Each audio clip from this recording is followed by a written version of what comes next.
On the other hand, nothing was moving around Ling Lan. No one knew what his domain concept was. Yue Wei frowned when he saw his inaction. He lifted his arms and two clouds of hot air rushed towards Ling Lan viciously. Ling Lan felt steaming hot air coming towards him. He raised his hands and waved them immediately. Boom! Boom! Two loud explosions occurred. The explosions of two powerful domain concepts quickly moved out and destroyed everything in its vicinity. Lin Yang instantly activated his domain and blocked out the explosion. At that moment, his attention wasn't on Yue Wei and Ling Lan. It was on the team leaders behind Ling Lan. They were standing very close to the center of the battle, so the force of the explosion must have reached them. What he saw was a young lieutenant colonel tilting his body to protect a pretty lieutenant colonel behind him and a young major taking a step out to pull a handsome young lady behind him. Lin Yang and his men still had some dignity, so they didn't choose the two female officers when they were fighting just now. The huge force of the explosion reached the team leaders. Yet, it only managed to lift the corners of their uniform. None of them moved a single inch. Annoying. Luo Lang glared at his friend. He wasn't his younger sister. Did Xie forget about that? Xie smiled and didn't say anything. How could he explain that he protected Luo Lang instinctively? Han Shuya was grateful for Qi Long's help, so she smiled at him. Unlike the past when her smile was shy and demure, it seemed more elegant now. Qi Long couldn't help but look at her smile again. If she was still the young girl who liked Qi Long, she might get flustered by his stare. However, she had finally found what she wanted in her life. Hence, Qi Long became just like any other person who had came into her life. He was no longer that important to her. Yes, Han Shuya's goal was Ling Lan. The fact that Ling Lan was a female who had accomplished more than most men did, allowed Han Shuya to have different thoughts about her life. Since Boss was able to become so powerful, she could do so too. Compared to Luo Chao, Han Shuya was more competitive. Since she was young, she never wanted to lose to her peers. However, she was a female at the end of the day. Sometimes, she wished that she was a male when she saw her friends moving further ahead of her when they did the same amount of work. Now, Ling Lan gave her a chance to climb higher, so she would definitely grab this chance tightly. That concept of young love she had dreamt of was thrown to the back of her head long ago. Can you identify the domain concept of Leader Li? Lin Yang lowered his head and asked the regiment commander beside him. No. I only know that he used his domain concept, but I can't identify what it is. The regiment commander shook his head and sighed. He hadn't fully used his domain concept yet. He is already able to fight on par against regiment commander Yu's heat domain concept. This Leader Li is not a simple person. The other people from Lingtian are even scarier. They didn't even activate their domain, but they managed to easily resist the explosion. Another regiment commander was flabbergasted. They could also resist the force from the explosion without activating their domain, but they wouldn't be as relaxed as the people from Lingtian. It seems like Leader Li is not the only leader who has reached the domain realm. Lin Yang understood what this meant. But, they are giving out the presence of peak stage and optimal peak of Qi Jin. Another regiment commander couldn't believe this. They must have a way to hide their real physical skills. When Leader Li came in, did you sense his domain energy? Lin Yang was firm in his judgment. The regiment commanders thought about Lin Yang's question for a moment. Indeed, they didn't detect his domain energy before he attacked Jiang Yong. F***K, where did Ling Tian come from? One of the regiment commanders cursed helplessly. We were wrong. Base Nebula is the first line of defense against Caesar. No matter how vicious the power struggle between the higher authorities was, they wouldn't expose the Federation to any danger. The mecha clan that comes to Base Nebula will never be just a normal mecha clan. Lin Yang sighed. His willingness to fight with Ling Tian lessened a little. However, this doesn't mean that their mecha piloting skills are good too. One regiment commander was unwilling to lower his head, so he tried to find faults in Ling Tian. We have to wait to determine that. Lin Yang didn't agree nor reject that regiment commander's statement, even though he knew that with the amount of mechas they brought over, the people from Ling Tian wouldn't be too weak in mecha piloting. However, before he saw for it himself, he wouldn't admit defeat easily. After all, he was a proud soldier. Yue Wei already knew that his attack didn't possess any threat to his opponent. The attack just now was just to determine how strong his opponent was. As a regiment commander, he was responsible for the reputation of his mecha clan. If everyone knew that he was on par with a team leader from Ling Tian, the reputation would greatly be affected greatly. Hence, Yue Wei couldn't lose. Yue Wei knew this clearly, so he didn't show any mercy in this fight. He snorted and clapped his hands together. The heat around Li Lanfeng immediately started to move towards him from all directions. Li Lanfeng had no path of escape now. His entire body was engulfed in heat. If he didn't do anything to resist it, he would be melted from the insides by the concept and suffocate in a cloud of heat. Li Lanfeng noticed this and released his domain energy from his body. Bang! A loud explosion occurred. The entire training ground shook from the explosion. Some soldiers standing far away from the fight could even hear the explosion. Many soldiers who hadn't reached the optimal peak of Qi Jin started bleeding from their nose, mouth, eyes, and ears. The weaker ones, like Zhang Chao, even vomited out blood. They had already retreated very far away, but the power of the two domain realm masters was still strong enough to injure them from afar. Lin Yang also had to take a few steps back from the powerful explosion. Even people who had just advanced to the domain realm were pale in the face. Regiment Commander Lin, look. One of the regiment commanders looked behind Li Lanfeng. A glaring white light appeared in front of the team leaders from Ling Tian. This white light blocked the explosion from the fight between Li Lanfeng and Yue Wei. The person controlling the white light was the team leader of Team 01, Yang Mingji. No one was shocked by the fact that Yang Mingji was a domain realm master. They were just shocked at how sturdy his barrier was. It was sturdy enough to protect all the 20 people behind it. The force of the explosion was equal to the impact of Yue Wei and Li Lanfeng's domain attacks combined. Yet, the barrier didn't crack or move under such immense force. They were all domain realm masters. Thus, they were well aware that making such a huge barrier required much energy and concentration. Yet, Yang Mingji seemed extremely relaxed when doing such a task. He only used one hand to control the barrier, and he still seemed to have a lot of energy back in his tank. That Major General Yang must be a titled domain realm formidable warrior. Lin Yang was jealous. 1 in 10 million people would be able to advance to the domain realm. Compared to that, the probability of someone becoming a titled domain realm formidable warrior was even slimmer. After that, the probability of becoming an imperial stage domain expert was almost zero. Even more than that, becoming an imperial realm formidable warrior was basically becoming a world wonder. This was why there were only 9 imperial realm formidable warriors in the human world. An even more frightening existence were the 2 god realm formidable warriors. Regiment Commander Yu, your domain concept is really powerful. Li Lanfeng smiled and looked up. But, please do be careful from now on. Yue Wei immediately got on his guard when he heard the warning. Until now, he wasn't sure what Li Lanfeng's domain concept was. However, since he dared to warn him, it must be powerful. The space around Li Lanfeng started distorting. It turned black. The black distorted space started spreading out and swallowing all the energy around it. The people from Ling Tian were shocked at how Li Lanfeng was using his domain concept. Yang Mingji retracted his barrier when it almost came in contact with Li Lanfeng's virtual domain territory. A hint of agitation finally appeared on his ever-calm face. He said in a low voice, "Move back now."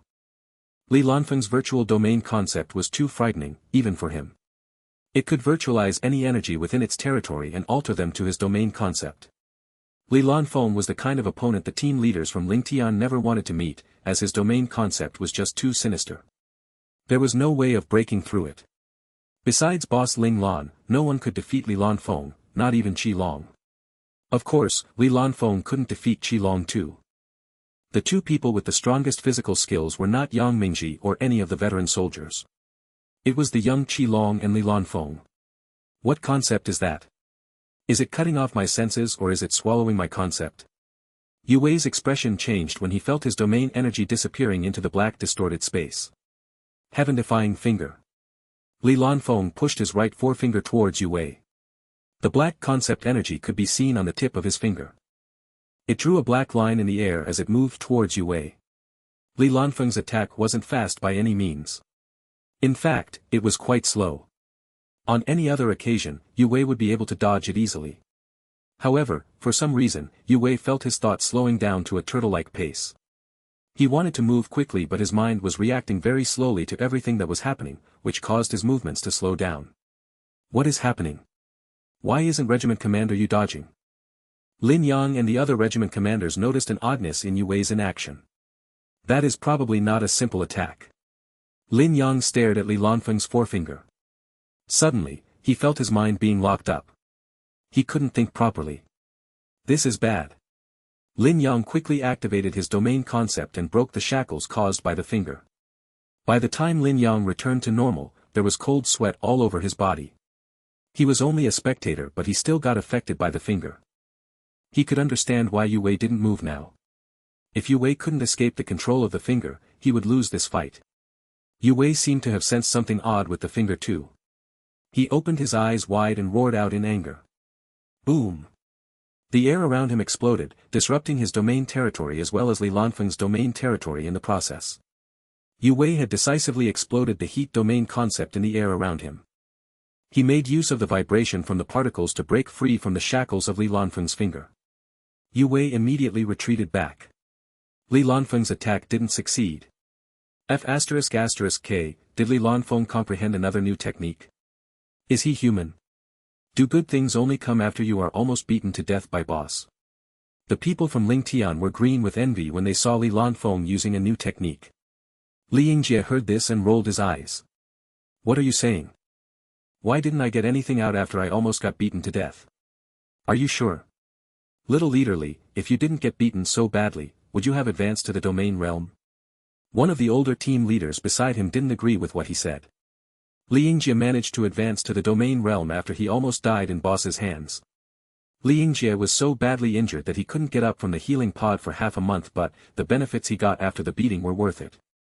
Many team leaders and deputies who hadn't advanced to the domain realm wished that they were in his position. Li Yingjie was speechless by what he heard, but after he thought about it. Well, it did seem as though I got some benefit.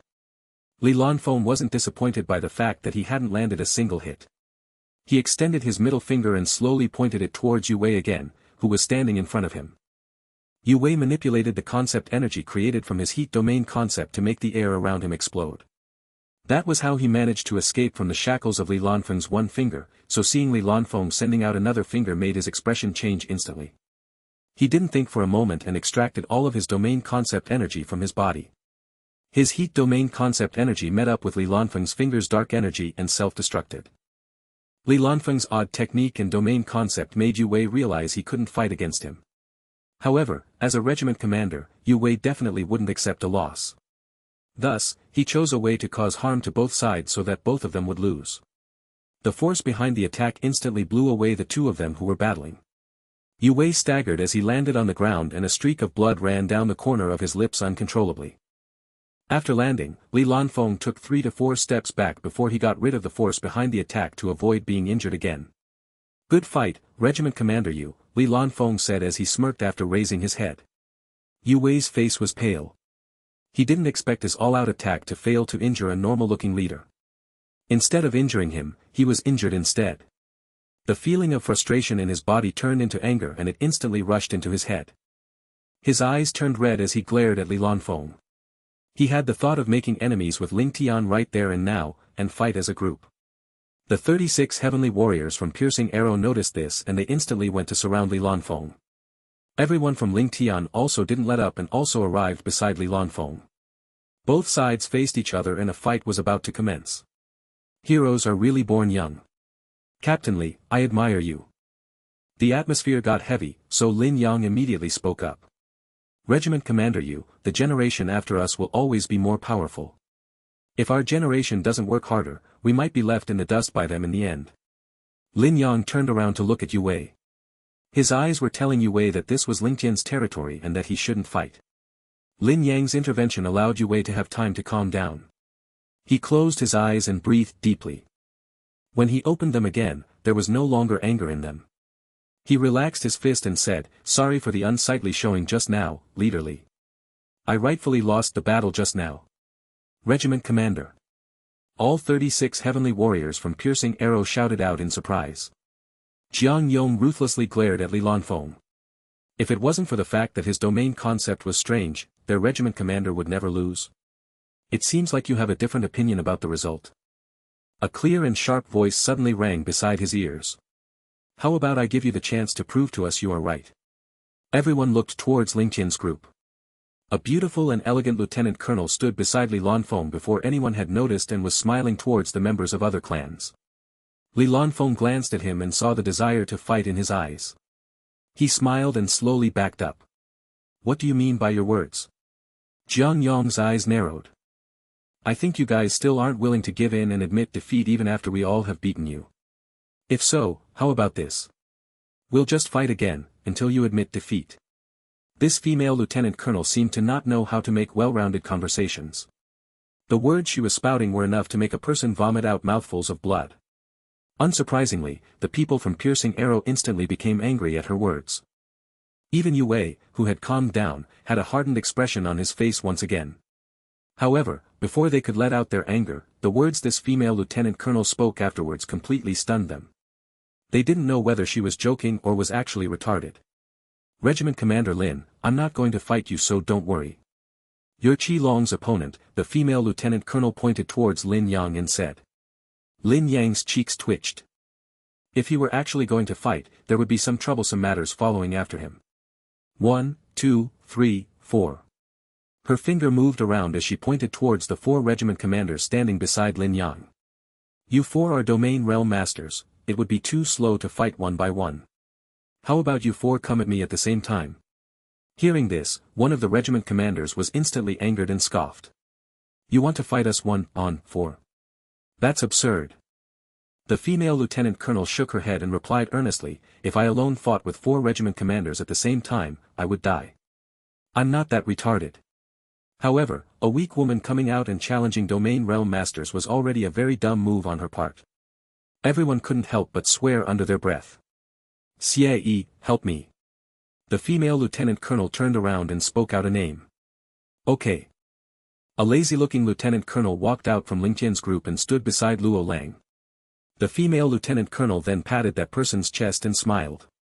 The 2 of us will challenge the 4 of you. Arrogant. Hearing her condescending words, the 4 regiment commanders instantly shouted angrily. Lin Yang looked at Yang Mingji with a serious expression on his face. Major General Yang, a challenge isn't a game. Please stop this foolishness. Yang Mingji smiled and said, Regiment Commander Lin and all other regiment commanders, please don't misunderstand. I will introduce these 2 individuals. He pointed towards Xie. He is our Team 05's team leader, Leader Xie. After hearing that this lazy-looking lieutenant colonel was the leader of a mecha team that was ranked even higher than the scary and unpredictable Li Lanfeng, everyone was instantly stunned. The anger in their expressions instantly halved, as they looked towards Xie with a hint of caution. And this person is the team leader of Team 04, Leader Luo Lang. The words that Yang Mingji spoke afterwards shocked those people even more. This female lieutenant colonel, who everyone disregarded, was actually the next person after Major General Lu Furong, Major General Yang Mingji and Colonel Qi Long. After making the introductions, Yang Mingji's smile was nowhere to be seen on his face. Plus, I don't believe that it is arrogant that our leader Luo and leader Xie challenged the 4 of you. The 4 regiment commanders' faces immediately darkened. Yang Mingji's words were implying that these 2 young leaders were actual domain realm masters. That's not possible. How can a woman be a domain realm master? Jiang Yong was not able to accept that he wasn't as strong as a woman. Boom. Right after the said that, a terrifying energy instantly sent him flying before falling onto the ground face first. Ugh. A mouthful of blood came out from his mouth. Everyone from Piercing Arrow angrily looked at the person who had just attacked. Luo Lang's beautiful face had signs of wrath on it. A hint of killing intent flashed between his eyes. Although I'm not a woman, the way you look down on women still makes me nauseous. In Ling Tian, gender is never used as a standard for measuring strength. Don't ever let me hear your ape-like thoughts ever again. Otherwise, it wouldn't be a question that you were hit or not but rather whether you died or not. Luo Lang's cold and sharp gaze scanned past everyone. Everyone understood from his wrathful eyes that he wasn't just randomly saying those words to scare them, he was actually going to do what he said if they discriminated towards women again. Ling Tian had 2 clan sisters, Luo Chao and Han Shuya. Luo Lang didn't want his 2 baby sisters to be humiliated by some random outsiders. Luo Lang, don't waste any more of your breath. Let's fight now. Xie clenched his fist and smiled. Okay. The moment Xie finished speaking, Luo Lang's presence turned from gentle and harmless to vicious and frightening. Domain. The 4 regiment commanders turned serious when they felt Luo Lang's overwhelming presence. They began to spread themselves out, forming a fan-shaped formation in front of Luo Lang. By now, they were certain that his weak-looking beautiful young man was a domain realm master. From his force of presence, he was definitely not a newly advanced domain realm master. He should have at least been in the domain realm for 2 years. If not, his domain concept wouldn't be so overwhelming and complete. Where on earth did Ling Tian come from? How are there so many monsters here? The regiment commanders didn't know Luo Lang's real age, but they knew that just by Luo Lang's appearance that he definitely broke the record for being the youngest domain realm master. This record was not really accurate since there were many secret armies or organizations that wouldn't report their domain realm masters to the official authority. Hence, there were many young domain realm masters hidden from the public eye. The people from the Flying Dragon Special Forces were an instance of such an organization. Anyone inside the Flying Dragon Special Forces was powerful enough to shock the world. However, no such people would usually be in the military since they would usually be drafted by those secret armies and organizations at a very young age. This was why they were shocked to the core. Furthermore, they didn't expect such outstanding youths to appear in a newly advanced titled Super Mecha clan. The two people in front of them, Luo Lang and Xie Yi, as well as Li Lanfeng and Qi Long, were all domain realm masters. The other lieutenant colonels and majors standing behind them were probably domain realms masters too. Xie, don't humiliate us. Xie Yi spoke to Xie in his mindscape. You talk too much. Xie was irritated. We just need to cooperate, right? I was waiting for those words. Xie laughed. Thunder was resounded through the training ground. The piercing sound almost burst the eardrums of the unprepared spectators. Lightning type. Lin Yang was dumbfounded when he saw the lightning bolts around Xie Yi. He finally understood what Yang Mingji meant by his words. The lightning element was considered the strongest offensive domain concept. No unprepared domain realm master would be able to resist an attack from a lightning element domain realm master. Even the strongest offensive element, the earth element, couldn't effectively defend against it. Earth element domain realm masters had to really concentrate to defend against a lightning attack. Plus, since their offenses were weak, they would be defeated in the end. It could be said that the lightning element was the strongest known domain concept, making lightning element domain realm masters almost invincible. The epitome of physical skills in each country were usually lightning element domain realm masters. Only when lightning element domain realm masters couldn't be found, would they choose a fire element domain realm master to take over this position. The leader of the new generation, from what he heard, was a lightning element domain realm master too. The leader was in the Flying Dragon Special Forces, so he shouldn't be here in Ling Tian as a minor team leader. However, the surprises Ling Tian had given him never stopped, as there was another youth in the Federation who awakened the lightning element domain concept, and this youth was right in front of him. In front of a lightning element domain realm master, the best way to defeat him was to have a numbers advantage over him. Lin Yang remembered the advice to defeat a lightning element domain realm master his instructor gave him in the past. This showed how powerful the lightning element domain realm masters actually were. If Ling Tian chose to have a one-on-one battle, it would be an unfair fight, so allowing them to send 2 people from their side to fight against 1 person from Ling Tian was a fair decision on their part. The 4 regiment commander groaned secretly when they saw Xie Yi's domain concept. This lazy-looking young man actually had the most powerful known domain concept. They knew how frightening the lightning element was, so they instantly activated their domain concept to stay vigilant of any attacks coming their way. The 4 of them exchanged glances with each other.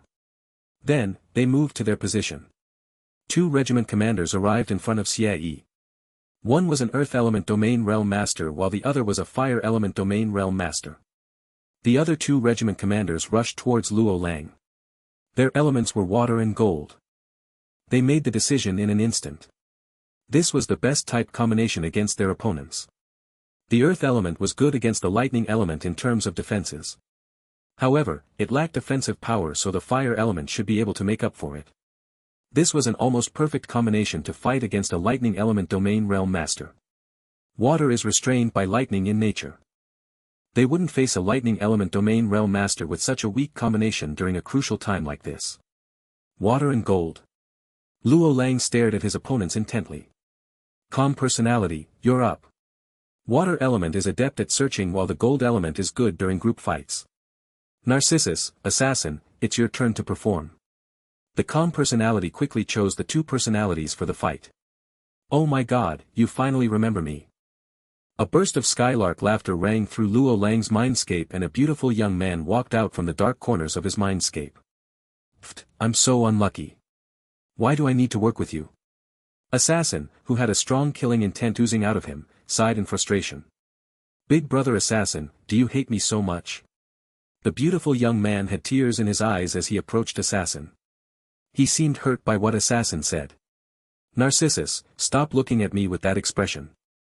If not, I might not be able to control myself and slash my knives at you. A murderous intent appeared on Assassin's face. He flicked his hands together and knives appeared by the dozens. Narcissus knew Assassin meant what he said, so he sighed in resignation and shut up. He was a good person at heart. Why did his brothers hate him so much? But, the primary personality would definitely like him, right? He looked lovingly at the primary personality with dewy eyes. He wanted to pounce on him and ask him if he liked him. Combine. Calm personality didn't care about their conflicts and gave his order anyway. Humph, Assassin glared at Narcissus. He didn't like this personality, but he still listened to calm personality and walked to the primary personality. I understand, brother, Narcissus obediently replied. He saw Assassin combining successfully with the primary personality, so he went forward and merged with Luo Lang too. Calm personality was the last to combine with Luo Lang. If he didn't control the other personalities while they were merging, they might interfere with the decision of the primary personality, which might confuse the primary personality. Back in the real world, Luo Lang had just lowered his head and closed his eyes. The two opposing regiment commanders in front of him activated their domain quietly in response to his actions. They felt that they had an advantage since they were facing Luo Lang together, so they allowed Luo Lang to attack them first. Luo Lang suddenly opened his eyes. A frightening and powerful domain concept instantly exploded from his body.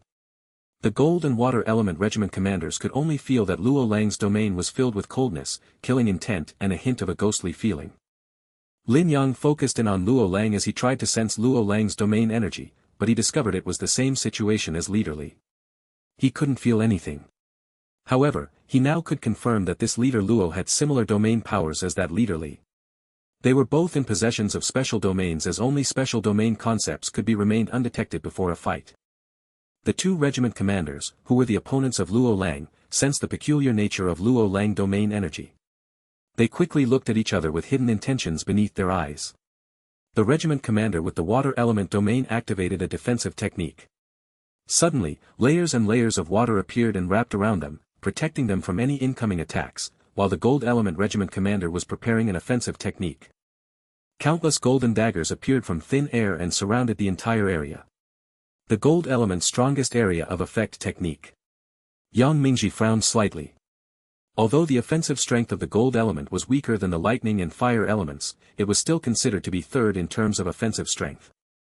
Yang Mingji knew that Luo Lang's domain was special and was created through a combination of the different personalities within him, which allowed Luo Lang to use different domain techniques every single time he fought. However, could Luo Lang go against such a strong area of effect technique with his unique combinations? Faced with golden daggers coming from all sides, Luo Lang didn't panic at all. He raised his right hand slightly and a copper bell appeared in his hand. A flirtatious smile slowly formed on his face as his wrist gently swayed. A continuous and pleasant bell sound instantly rang in the area. Not long after, the entire training area was filled with countless sounds of bells. It was clearly the sound of bells, but in Lin Yang's ears, he heard the sound of a heavenly voice that could hypnotize people involuntarily. They would listen to it until the end of the world, or when the sound of the heavenly voice stops. Not good. Lin Yang bit his tongue to awake from his stupor. The immense pain woke him up instantly. The heavenly voice that was originally ringing in his ears was now filled with continuous rings of bells instead. Despite breaking through the hypnotic voice, Lin Yang still had cold sweats all over his body. He was only watching from a distance and was still affected. Then, wouldn't those people who were the targets of those sounds be hypnotized to an even deeper level? Lin Yang focused on the field and saw that the two regiment commanders facing Luo Lang looked completely focused and careful, but they weren't moving. They'd been affected by the technique. Luo Lang's method of using the decadent voice was quite amazing. It didn't require his opponents to do anything at all, as it could silently lure into the sounds by the bells. This forced Luo Lang's opponents to be fully focused on their defenses, which stopped them from attacking Luo Lang. Thus, Luo Lang's ingenious way of method allowed him to attack and defend at the same time. That copper bell is really impressive. I'm not sure what it is made out of. Lin Yang stared at Luo Lang's copper bell. Suddenly, he seemed to have discovered something as his eyes opened wide in shock. That's not a real copper bell. It was created through his domain concept energy. Lin Yang finally figured out what the copper bell was actually made from. The real source of decadent voice is himself. Lin Yang finally noticed that Luo Lang's red lips were opening and closing very slightly. Most people would have definitely not discovered such motions as they were very minute. So, decadent voice can be used like that as well, Zhao Jun mumbled to himself. Decadent voice isn't just singing. You can make your enemies hear what you want them to hear. Li Lanfeng, who knew about Zhao Jun's inner troubles, decisively used this opportunity to explain to him. He hoped that the next time Zhao Jun activates his domain, he wouldn't feel forced to do things that made him feel uncomfortable. After Li Lanfeng finished speaking, an alluring singing voice echoed in his ears. It's really decadent voice. When the singing began, Lin Yang confirmed his guess, but he was still unsure why it was the sound of bells and not singing at the beginning. The two regiment commanders who were facing Luo Lang were still on guard. They hoped they could stop the deafening bell sound so that they could finally be awake from their stupor. Suddenly, they sensed a strong signal of a crisis approaching. This was the sense of crisis all domain realm masters had. The more capable the domain realm master was, the stronger the sense. When he felt the strong signal of a crisis approaching, the water element regiment commander didn't even hesitate and enclosed the two of them in layers and layers of water. The gold element regiment commander was also awakened by his sense of crisis.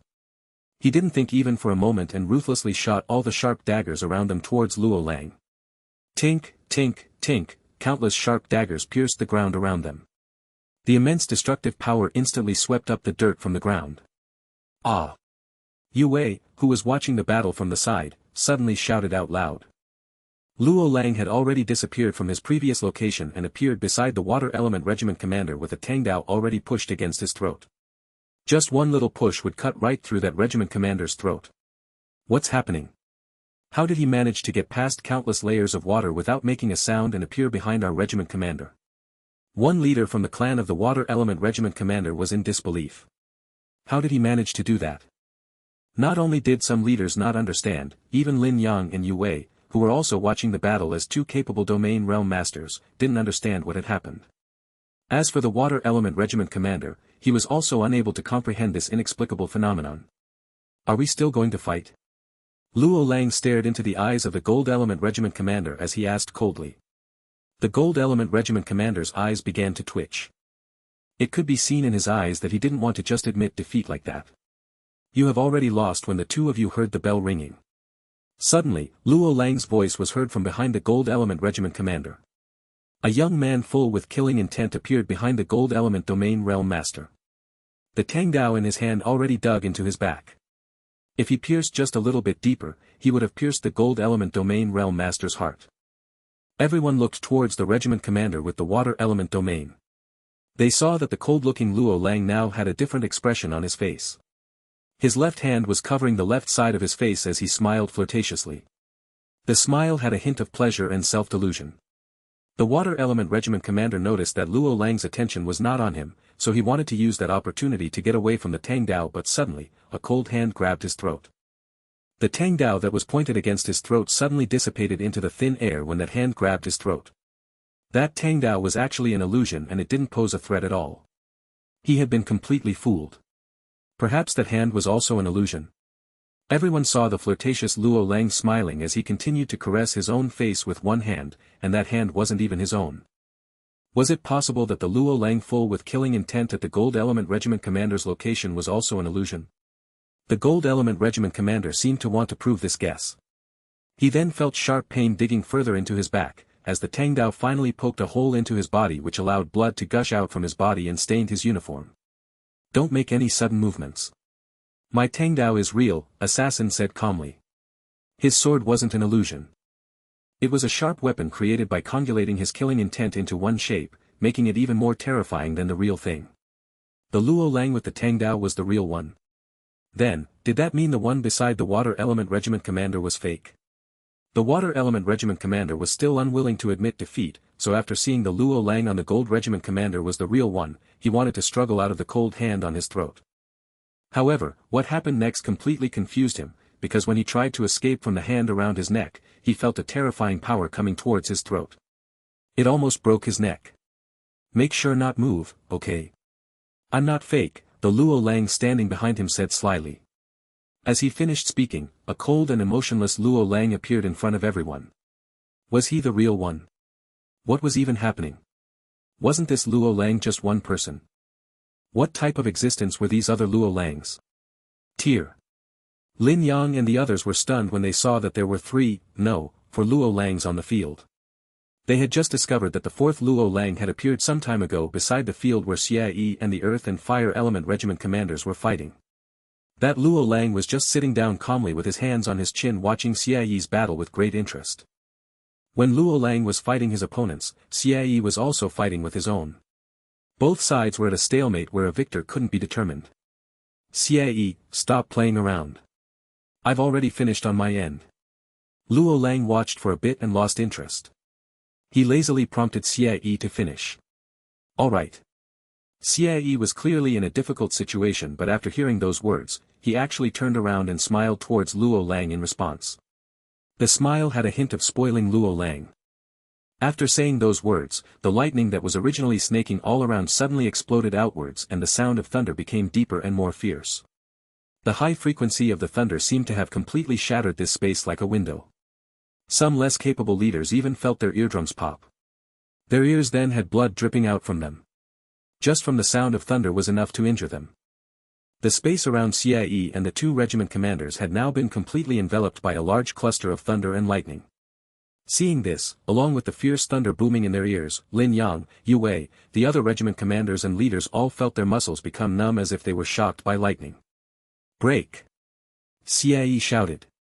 Then, the entire training area shook as a terrifying explosive sound echoed within it. When the immense lightning and thunder dissipated, there were 2 charred bodies laying on the ground in a coma in the center area that was completely decimated. Luckily, their bodies were still unconsciously twitching, so it was a sign that they were still alive. Despite the Earth Element Regiment commander having the toughest defenses and the Fire Element Regiment commander helping him while trying to attack at the same time, Xie Yi and Xie's combined work perfected their lightning, which made it many times more powerful than how other lightning domain realm masters could make it. The lightning element was already unbeatable on the same stage, not to mention Xie Yi and Xie's perfect form of lightning. This is the power of the lightning element. Even 2 domain realm masters can't go against it. Lin Yang couldn't help but sigh. He had always heard about the strength of the lightning element, but now he had seen and understood with his own eyes the reason why the lightning element was feared. It was no wonder every country would choose lightning element domain realm masters to become military leaders of each generation. It was indeed strong. Are they in danger? Lin Yang held in the shock he felt in his heart and quickly asked Xie Yi about the safety of the 2 regiment commanders. They're fine. They've only been shocked unconscious and won't be in any danger. Smiled Xie Yi. This was just a battle between allies. They weren't actually enemies, thus Xie Yi still held back. Otherwise, with Xie Yi's capabilities, he would still cripple his opponent's domain even if he didn't kill them. The leaders, who were the subordinates of the 2 regiment commanders, had already walked up and helped their regiment commander drink down a vial of their recovery agent. Not long after, the 2 regiment commanders woke up and looked at Xie Yi with surprise and fear. Xie Yi said apologetically, in order to defeat 2 such strong regiment commanders, I could only use my full power. If I had accidentally harmed the 2 of you, please accept my sincere apologies. Leader Xie is truly impressive. We admit defeat. The 2 regiment commanders looked at each other and saw the bitterness in each other's eyes. They originally wanted to see how strong Ling Tian was and take them down a notch. They didn't think it was them who were taken down a notch. The opposition only sent out a leader and completely decimated their collaborated effort. Although their opponent had the strongest offensive element, the invincible lightning element, they still couldn't make any excuses for their loss. If they lost, they lost. The 2 of them swiftly admitted defeat. The other 2, who were still being controlled by Luo Lang, saw this and also smiled bitterly as they surrendered. As they surrendered, they saw the 3 Luo Langs beside them disappeared into thin air. If there was someone who could see shapeless spiritual entities, they would be able to see these 3 Luo Langs become spiritual entities and return to Luo Lang's body. So unfortunate. I barely got to come out. I really want to talk to the primary personality. When Narcissus returned to the mindscape, he had a face full of regret. Wasn't he just a little bit narcissistic? Why did all his elder brothers not like him? They wouldn't even inform him when something fun was about to happen. Phew, they finally returned. Luo Lang let out a sigh of relief. He really couldn't endure through narcissism. Plus, after combining into one, Narcissus, every move was portrayed on his body. His actions made him feel itchy everywhere. You have many personalities and there are many oddballs in those many personalities. You must get used to them and not treat them any differently. The calm personality saw Luo Lang was somewhat refusing Narcissus and reminded him. Once the primary personality dislikes a secondary personality, then that secondary personality would have a difficult time appearing ever again. They might even be locked in the little black room for eternity, and secondary personalities hated staying in the little black room the most. Thus, the primary personality must not show any bias to any of the secondary personalities. Otherwise, the secondary personalities that were disliked would bottle up negative emotions in them. Even if calm was the center of them, the negative emotion that was bottled in the ignored secondary personalities would eventually explode. Understood, little Lang, I will pay attention to that, Luo Lang replied cutely. The calm personality glared at Luo Lang and then said, don't call me little Lang. Don't you think calling you calm personality troublesome? I've decided to call you little Lang. Luo Lang didn't heed the warning of the calm personality and made his decision. The calm personality didn't say anything in the end and just walked into the depths of Luo Lang's mindscape. If you don't object to it, then that means you're accepting it. Luo Lang smiled satisfyingly. He wasn't accepting it. He was ignoring him. The calm personality walked into the depth with a helpless expression on his face. In the end, he shook his head in exasperation as he stepped into the darkness and completely vanished. Seeing Xie and Luo Lang easily defeat 2 regiment commanders each, the look everyone gave towards Ling Tian became complicated and cautious. Many people also looked cautiously towards Qi Long, Yang Mingji, and Lu Furong. The leaders who were ranked under them were already so powerful, so going by the standards of the rankings in a mecha clan, the top 3 leaders were definitely the strongest leaders of the entire mecha clan. Under the watchful gaze of everyone, Qi Long walked out of the crowd with an earnest smile on his face. Regiment Commander Lin, please. Qi Long formally showed that he wanted to challenge him.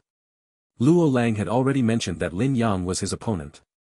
If he didn't proactively challenge him, he would have been laughed at by his comrades.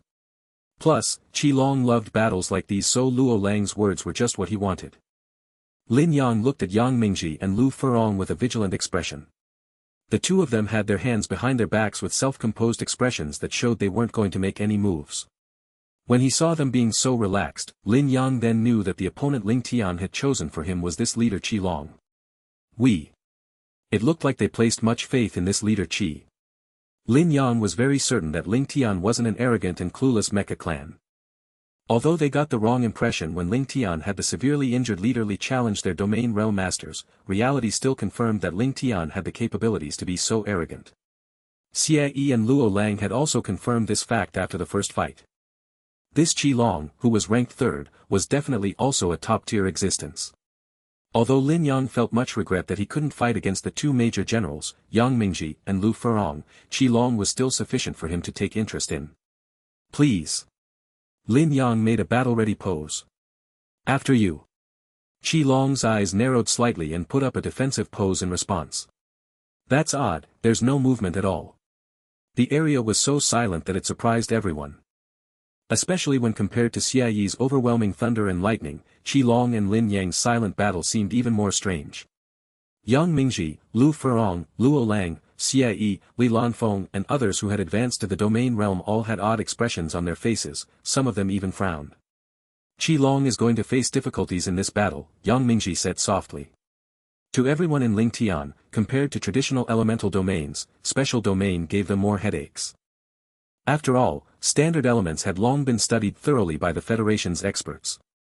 Even if they had never seen them in battle, they would still have a rough idea what type of powerful techniques their opponents had. However, special elements were in the thousands. These special domains were studied for thousands of years, but experts still didn't dare to say that they had studied all special domains, as there would always be new special elements appearing in the universe. When faced with these unknown domain concepts, people would still be at a disadvantage no matter how careful they were with their preparation. After saying all this, everyone discovered that Lin Yang's domain was also a special domain. It was also a concept that was completely unknown. Similarly, Qi Long's opponent wouldn't have a good time as well, Li Lanfeng said calmly. The two of them both have special domain concepts and are both unknown to each other. This battle for the two of them is considered fair. Fair. After hearing Li Lanfeng's words, Li Yingjie couldn't help but toss out insults. You're speaking so shamelessly. Even if that regiment commander Lin had a special unidentified domain, his domain still wouldn't be like Qilong's overpowered and unbeatable domain concept. Qilong clearly has the upper hand. Li Lanfeng smirked as he said mockingly, then, what do you want me to say? Do you want Qilong to seal his domain concept and fight a supposed fair battle? You idiot. Li Lanfeng's last two words were said underneath his breath. However, those around him were all domain realm masters. How could they not hear it? Li Lanfeng. Li Yingjie was instantly angered. I want to fight you. Quiet. Watch the battle quietly. Li Lanfeng completely ignored Li Yingjie and only coldly spoke these words. Although the two of them all had the surname Li, their relationship was terrible. Although they hadn't reached the point where they were constantly at each other's throats when they met up, they still would go against each other as a conversation between them went on or speak badly of each other. Of course, every time little leader Li would lose in the verbal fight. Everyone saw how badly big leader Li was bullying him that they felt pity for little leader Li. However, little leader Li never learned his lesson. He would return after fully recovering from the verbal fight the next day and fall into Li Lanfeng's traps once again. This time, it wouldn't be any different. Right as he was about to continue to argue, Li Lanfeng spoke, don't anger our regiment commander. Regiment commander? Boss. That was right. Qilong had said that boss was at the medical department, waiting for this bastard Li Lanfeng's final treatment results. If Li Lanfeng appeared here, did that mean boss was here as well? Li Yingjie suddenly realized this and quickly swallowed the insults he was about to shout out, which almost severely injured himself in the process. It seems you can teach a dog new tricks. From the corner of his eye, he saw Li Lanfeng silently mouthing those words, along with the mocking smile on his face. This made Li Yingjie almost spit out blood from the anger. Just you wait. Li Yingjie held in the burning rage in his chest and spoke out by mouthing those words towards Li Lanfeng. When they sent off these visitors, he definitely would challenge Li Lanfeng to a fight. He would definitely not leave the training ground if he didn't make Li Lanfeng eat some dirt. I have always had this question in mind. Why is Li Yingjie constantly looking for his own demise? Luo Lang asked Han Jijian, who was beside him, with an expression of confusion. That's because other than boss, he only sees Li Lanfeng in his eyes, Han Jijian said calmly. Why? Isn't Qilong also strong? Luo Lang didn't understand. Qilong and Li Lanfeng were an equal match in terms of domain concepts, with neither of them being able to defeat the other. If Li Yingjie had his eyes on Li Lanfeng, then why wasn't Qilong in his sights? Han Jijian glanced at Luo Lang and said with a complicated expression on his face. You don't understand. He didn't understand that there were people in life who were similar to you while being better than you in everything. Plus, that agonizing feeling of no matter how hard you worked, you still wouldn't be able to defeat those similar to you, would eat someone alive eventually if the problem wasn't solved in time. When this thought piled up in an individual, it would become an inner demon. Han Jijian himself had fallen to this inner demon on planet Haijiao. If it wasn't for the sudden pressure from the fact that boss was heavily injured, 250 Ace Mecha clan getting caught up in traps and difficulties and Li Lanfeng suddenly giving up responsibility and leaving everything behind, he wouldn't have been awakened from that inner demon. This made him realize what he needed to do. If that didn't happen, he might have been stuck within the barrier of his inner demons and never escape. Thus, the simple-minded Luo Lang was the brightest and happiest person out of all of them. Say that again. Luo Lang didn't know what to say. Why was it when he didn't know something, these people wouldn't give him a straightforward answer? Little Lang, am I really stupid? Luo Lang went to act cute towards the calm personality. Not really. You just don't want to think. The voice of the calm personality came out from the mindscape. Heh, Little Lang treats me the best, Luo Lang replied. Really? The calm personality sighed. With the primary personality's eyes, he saw Xie Yi, who was constantly standing beside Luo Lang. Forget it, I'll let Luo Lang continue to be simple-minded. The calm personality closed his eyes and decided to completely conceal what he had discovered. Lin Yang and Qilong were confronting each other silently for 1 to 2 minutes. Although they didn't make any moves, the entire atmosphere of the training ground was extremely tense. Less capable leaders even felt their palms sweating. That was because they knew that as soon as these two people attacked each other, it would inevitably be earth-shattering. Everyone was waiting to see who would make the first move. Right at that moment, Qilong, who had not moved an inch, made a move. He lifted his right palm and slowly pushed it towards Lin Yang. Youngsters are truly not as patient as experienced veterans. This was the thought of a few leaders from the other clans. He finally made a move. Yang Mingji, Lu Furong, Li Lanfeng and the others had another thought about his move. Knowing Qi Long, they knew that if he wanted to wait, he would definitely be able to be as patient as his opponent. However, Qi Long never liked waiting and would usually always attack first. Thus, Qi Long making the first move wasn't a surprise. The only question they could have about the situation was when Qi Long would make a move. Seeing Qi Long's palm coming towards him, Lin Yang also put up his palm to block. He thought in his mind. Come. Let me see what your domain concept is. Bang! The two strong domain concept energies finally met up. Then, they started to weirdly glob together, forming a constant shape-changing globular ball in the air. The two energies wanted to consume each other, but in the end, these two energies both continued to neutralize each other. Lin Yang and Qi Long gave sharp looks on their faces and increased their domain energy simultaneously. Boom! The energy in the globular ball finally reached the tipping point and exploded outwards. The immense energy shockwave moved towards those spectating the fight. Those who were weaker, despite standing far away from the blast, were almost sent flying. The strength of the domain energy in this domain realm battle was much more than they had experienced in any past domain realm battles. After trying to probe Qi Long's strength, Lin Yang frowned slightly.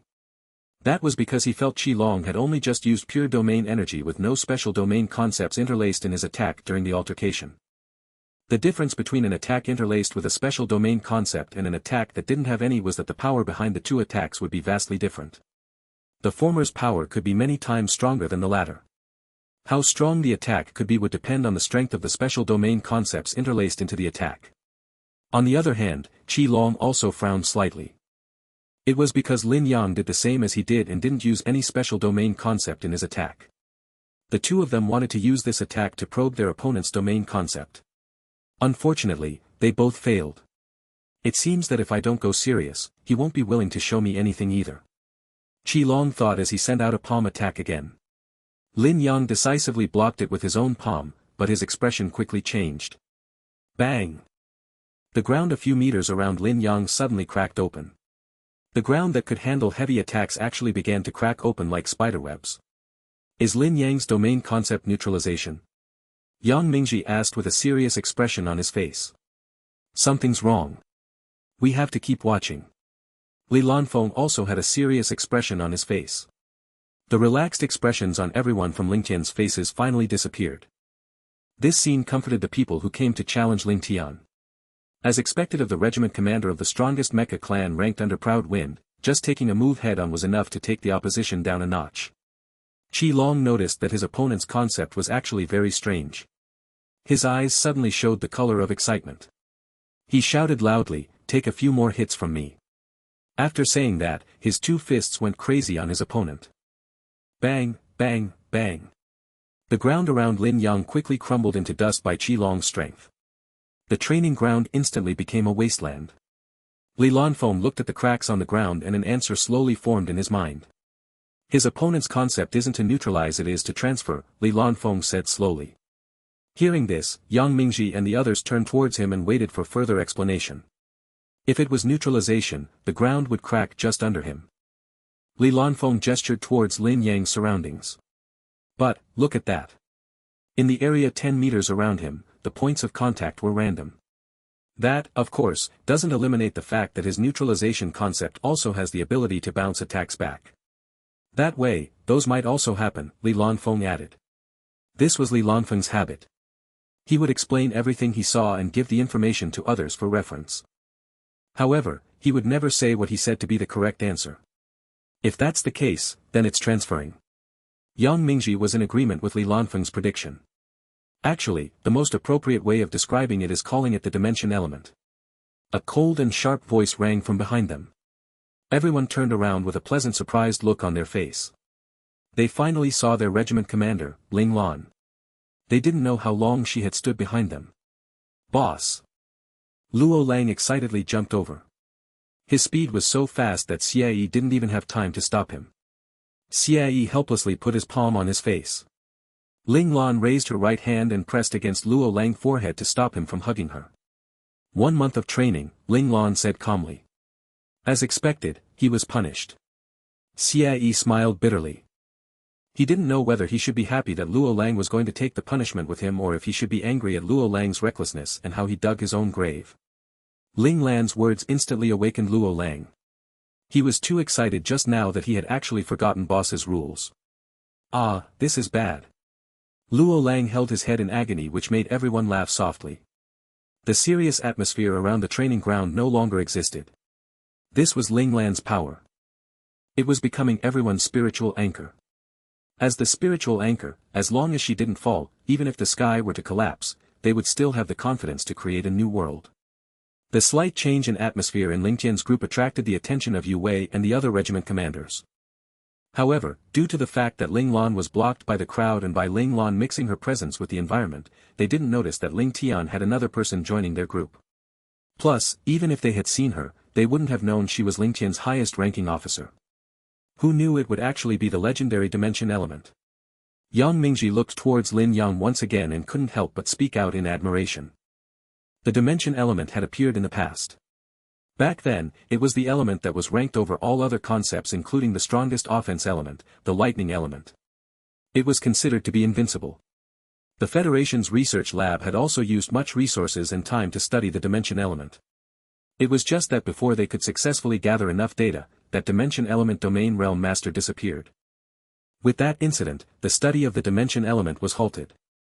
However, didn't legend say that the dimension element could tear open space? Isn't that extremely terrifying? Li Yingjie was very confused. Looking at it now, it's not that impressive. He had only been defending. Let's wait for him to initiate an attack first before saying that, explained Ling Lan. Will Qi Long be in danger? Han Jijian was worried about his comrade. That would depend on whether Qi Long's domain concept could withstand it, replied Ling Lan. She wasn't worried at all. The dimension element was indeed extremely terrifying, but Qi Long's domain concept was just too special. Even Little Four, who had seen the world, also didn't fully understand Qi Long's domain concept. He had been studying up until now, but he still couldn't explain it. Qi Long's round of ruthless attacks were ineffective and were easily blocked by Lin Yang. However, this exchange also allowed Qi Long to understand most of Lin Yang's domain concept. Troublesome. Qi Long excitedly licked his bottom lip. Fighting with different types of domain realm masters was his favorite pastime. Now it is my turn, take this. Lin Yang suddenly clenched his right hand. Qi Long then felt he was confined and couldn't move. That is probably dimensional confinement. After analyzing the attack, Yang Mingji's eyes brightened. This technique was considered to be the most well-known dimensional element attack. Back in the day, dimension element domain realm masters used this technique to conquer the world with no equals. However, this technique is useless against Qi Long. Li Lanfeng and Qi Long fought many times before. He knew very well about the uniqueness of Qi Long's domain concept.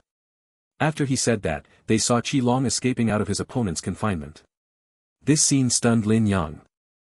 Lin Yang, of course, wasn't arrogant enough to think that there wasn't anyone who could escape from his dimensional confinement, but those people would use overwhelming amounts of domain energy to break apart the dimensional confinement and escape. However, Qi Long didn't do that, and Lin Yang didn't feel that his dimensional confine was destroyed. It still existed, but it was as though his dimension was disgusted by his opponent and voluntarily spat him out. This was the first time he had seen something like this. How did his opponent do that? Could it be his opponent's domain concept possessed this specialty to make other domain concepts be disgusted by him? Lin Yang seemed to have realized something, and his expression became even more hardened. If his dimension element was a known special domain that had the strongest offenses, then Qi Long's unknown domain concept would be considered an extremely special domain concept.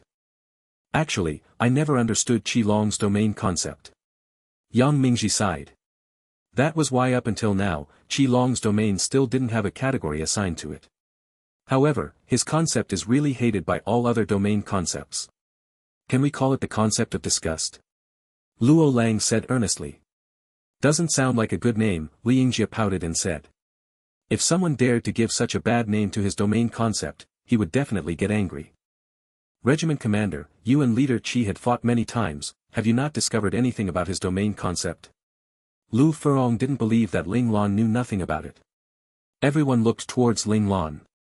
They wanted to get the answer from their all-knowing boss. Ling Lan gave a half-smile as she looked at everyone. Then, she slowly said, the concept of Qilong's domain, of course, isn't like what is shown on the surface as discussed. If you guys were to think in that direction, then you would be walking down the wrong path and never find out the truth. Everyone looked at their boss with burning desire in their eyes, hoping that boss could be more specific. I still haven't studied it thoroughly, but it mostly related to the concept of language. Ling Lan tossed out an answer that everyone never imagined. The concept of language? Everyone was dumbfounded. Simply put, if Qilong didn't want something to happen, it wouldn't happen. It can be simply known as the concept of refusal. Ling Lan's answer enlightened everybody.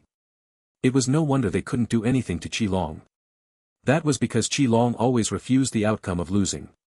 Then, why wouldn't Qilong refuse boss? Luo Lang asked with many questions in his mind. You idiot. Boss is just too strong for his concept to work. Just using his strength from his domain would destroy Qilong. Even if he could refuse anything, he would still have an upper limit. Li Yingjie had a look full of disdain. Between all leaders in Lingtian, he only looked down on this Luo Lang. Of course, that was before Luo Lang's other personalities took over. Ling Lan glanced at the two of them with a slight smirk on her face. Yingjie's right, but, one session of month training for you. Luo Lang, add another month to your punishment as well. Holy sh*t. Li Yingjie suddenly realized he got dragged down with Luo Lang. Seeing Luo Lang smile at him with a huge grin on his face, he finally realized that honest-looking people were more evil than anyone else in the world. While everyone was watching Qilong and Lin Yang's battle in excitement, Little Four, who was in Ling Lan's mindscape, had an expression of confusion on his face. Boss, didn't you say the concept of refusal derived from the concept of language that I told you wasn't necessarily correct? Why did you tell them that? Wasn't this purposely misleading? A trump card can only be a trump card when those around you don't know what it is, Ling Lan replied nonchalantly. Little Four seemed to understand, but also seemed to not understand. Did not telling those people meant that his boss didn't actually trust them? Feeling Little Four's concerns, Ling Lan reached out with her hand and patted his little head. She then continued, this isn't something about trusting or not trusting, I'm just afraid that it would all be for nothing if I told them. If that was the case, I might as well let them be wrong at the very beginning. Then, what is Qilong's actual domain concept? Boss, please tell me. Little Four looked at Ling Lan with puppy eyes, hoping Ling Lan could give him the answer. As an intelligent entity that knew everything in the world, if he couldn't find out the truth, he wouldn't be able to eat or sleep for quite a while. You want to know? Ling Lan smirked. Ever since she broke through to the Imperial realm, her ego had been set free. The heavy pressure she originally had on her shoulders decreased with her capabilities increasing. Little Four nodded his head furiously. Ling Lan flicked her finger at his forehead and said, don't want to tell you. Boss. When Little Four discovered that he got played by Boss, his little face instantly puffed up. His reddened face looked like he had been deeply wronged, which made Ling Lan feel a slight itch, so she quickly reached out her right hand and softly rubbed his face. Boss, you're bullying me. Little Four's little face was sad. I like you, so that's why I need to bully you. Dummy Little Four. Ling Lan flicked her finger at his forehead again. This Little Four didn't know that even if others wanted her to bully them, they wouldn't be qualified for it. Seeing Little Four with tears in his eyes while looking so pitiful and sad, Ling Lan could only give up on her love of bullying him. She comforted him and said, alright, I'll stop teasing you. As compensation, I'll give you a hint. The warm tears in Little Four's eyes were immediately sucked back in. He was full of energy as he looked at his boss, waiting for her to explain to him. He didn't even look like he was sad at all. After following Ling Lan for so long, Little Four was no longer the simple and naive Little Four. Pretending to be simple-minded or naive was easy for him. The student had finally surpassed the master. If there's a result, then there must be a reason, Ling Lan said one sentence. Little Four didn't understand it at all. However, Ling Lan didn't continue to say anything else, so Little Four knew that the hint was only just that. What does it actually mean? Little Four was in deep thought. Outside the mindscape, Lin Yang didn't retreat when he saw his dimensional confinement was completely ineffective. He put his two hands together. Right as he did that, the space around Qilong began to crack open. One crack, two cracks, three cracks, countless cracks. Dimensional tear. The area of effect techniques of dimension elements were determined by the Research Institute as a sure kill and unblockable technique. Everyone from Ling Tian knew that with boss around them, Qi-Long wouldn't get hurt, but they still worried for Qi-Long's safety. The area Qi-Long stood was completely torn up by the dimensional tear. Everyone from Ling Tian immediately had worried expressions on their face. They all turned to look at Ling Lan unconsciously, and they saw Ling Lan standing there calmly, without moving one bit. Qi-Long is fine. This was what everyone deduced by Ling Lan's action or rather inaction. Everyone was quickly relieved of their worries for Qi-Long. If boss didn't act, it meant Qi-Long definitely wasn't in any life-threatening danger. Bang! The sound of flesh hitting directly on flesh resounded in the air. A silhouette was sent into the air and then smashed onto the ground. After it rolled on the ground a few times, it leaped back on his head. Lin Yang stood firmly. His right hand wiped the drip of blood from his lips as he glared at his previous location with a look of surprise. At that location, Qi-Long was calmly standing there with no injuries. He showed an honest smile on his face with a hint of an apologetic look as he cupped his fist and said, "Pleasure, Regiment Commander Lin."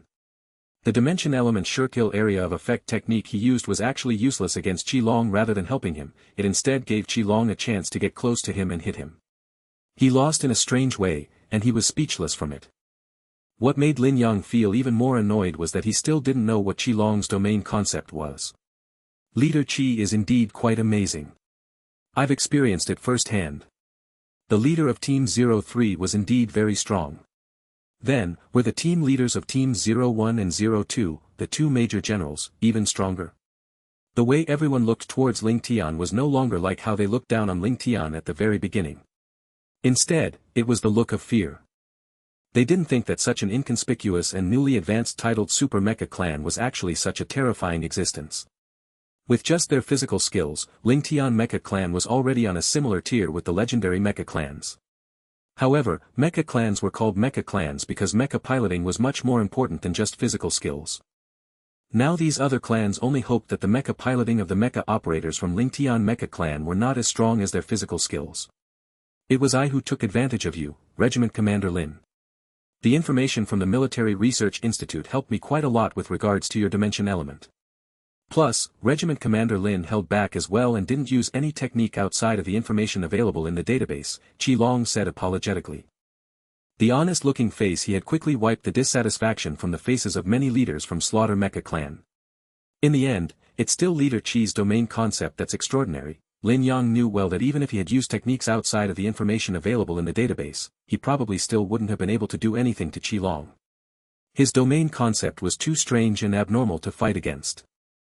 Thinking about strange and abnormal, his gaze moved towards the side of Ling Tian. Li Lanfeng was as abnormal and strange as Leader Qi-Long. Although Qi-Long didn't seem to be too abnormal, Lin Yang still felt that the domains he had seen were actually not the real manifestation of their domain concepts.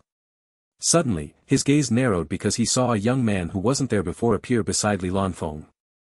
The difference when compared to other people beside Li Lanfeng was that this person had a white and blue cloak draped over his body.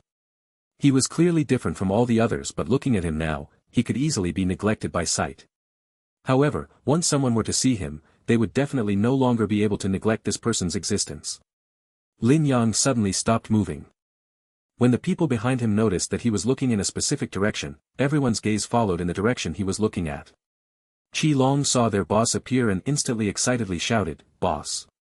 Ling Lan's eye twitched. She had already punished them so many times for calling her that, so how could these guys still not remember it? 1 month of training. Ling Lan said coldly. Yes, Regiment Commander.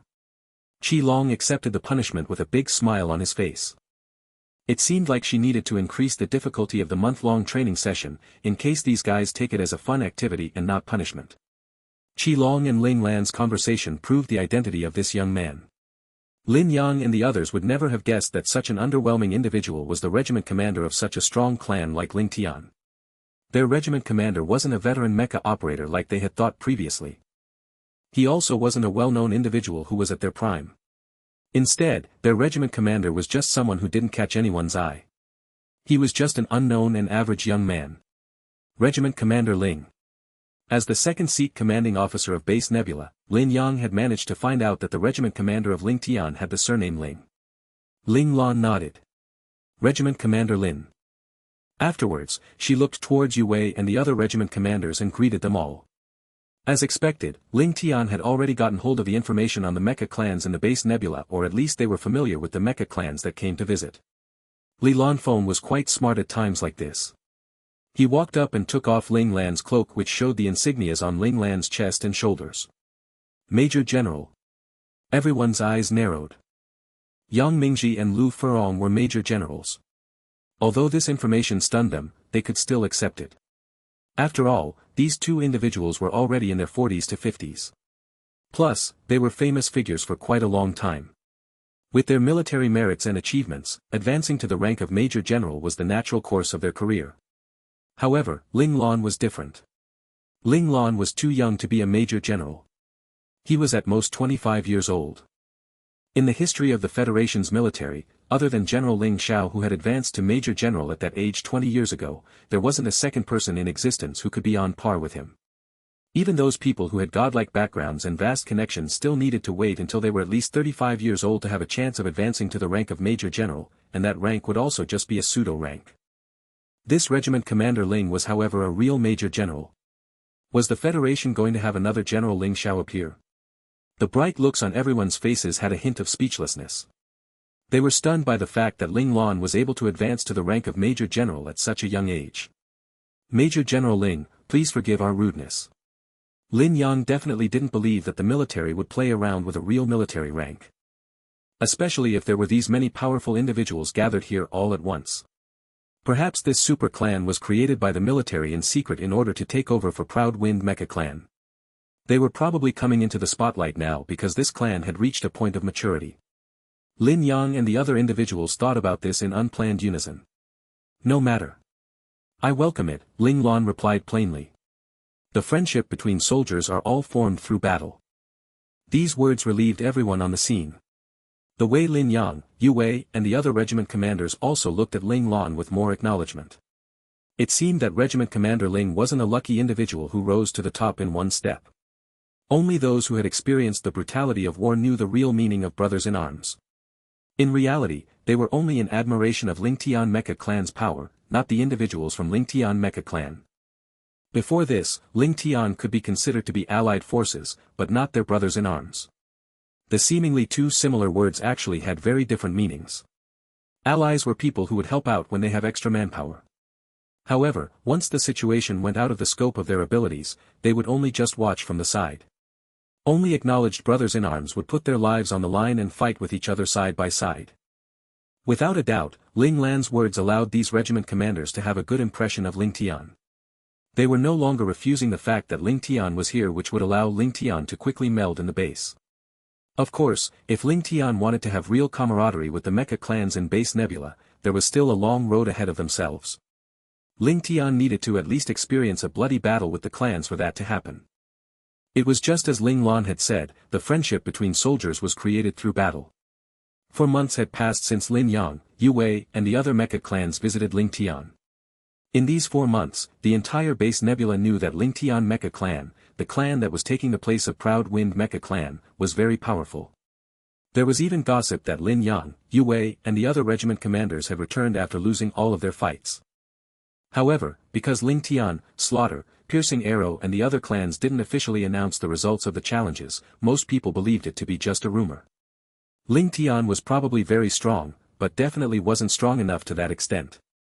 However, what couldn't be denied was that Lin Yang, Yue, and the other regiment commanders all silently accepted the reality that they had lost the challenges, which proved Ling Tian's strength. This silent acceptance also made most of the people in base Nebula temporarily put off the idea that Ling Tian didn't have the qualifications to substitute Proud Wind Mecha Clan in terms of defending the base. After all, it was a world of mechas.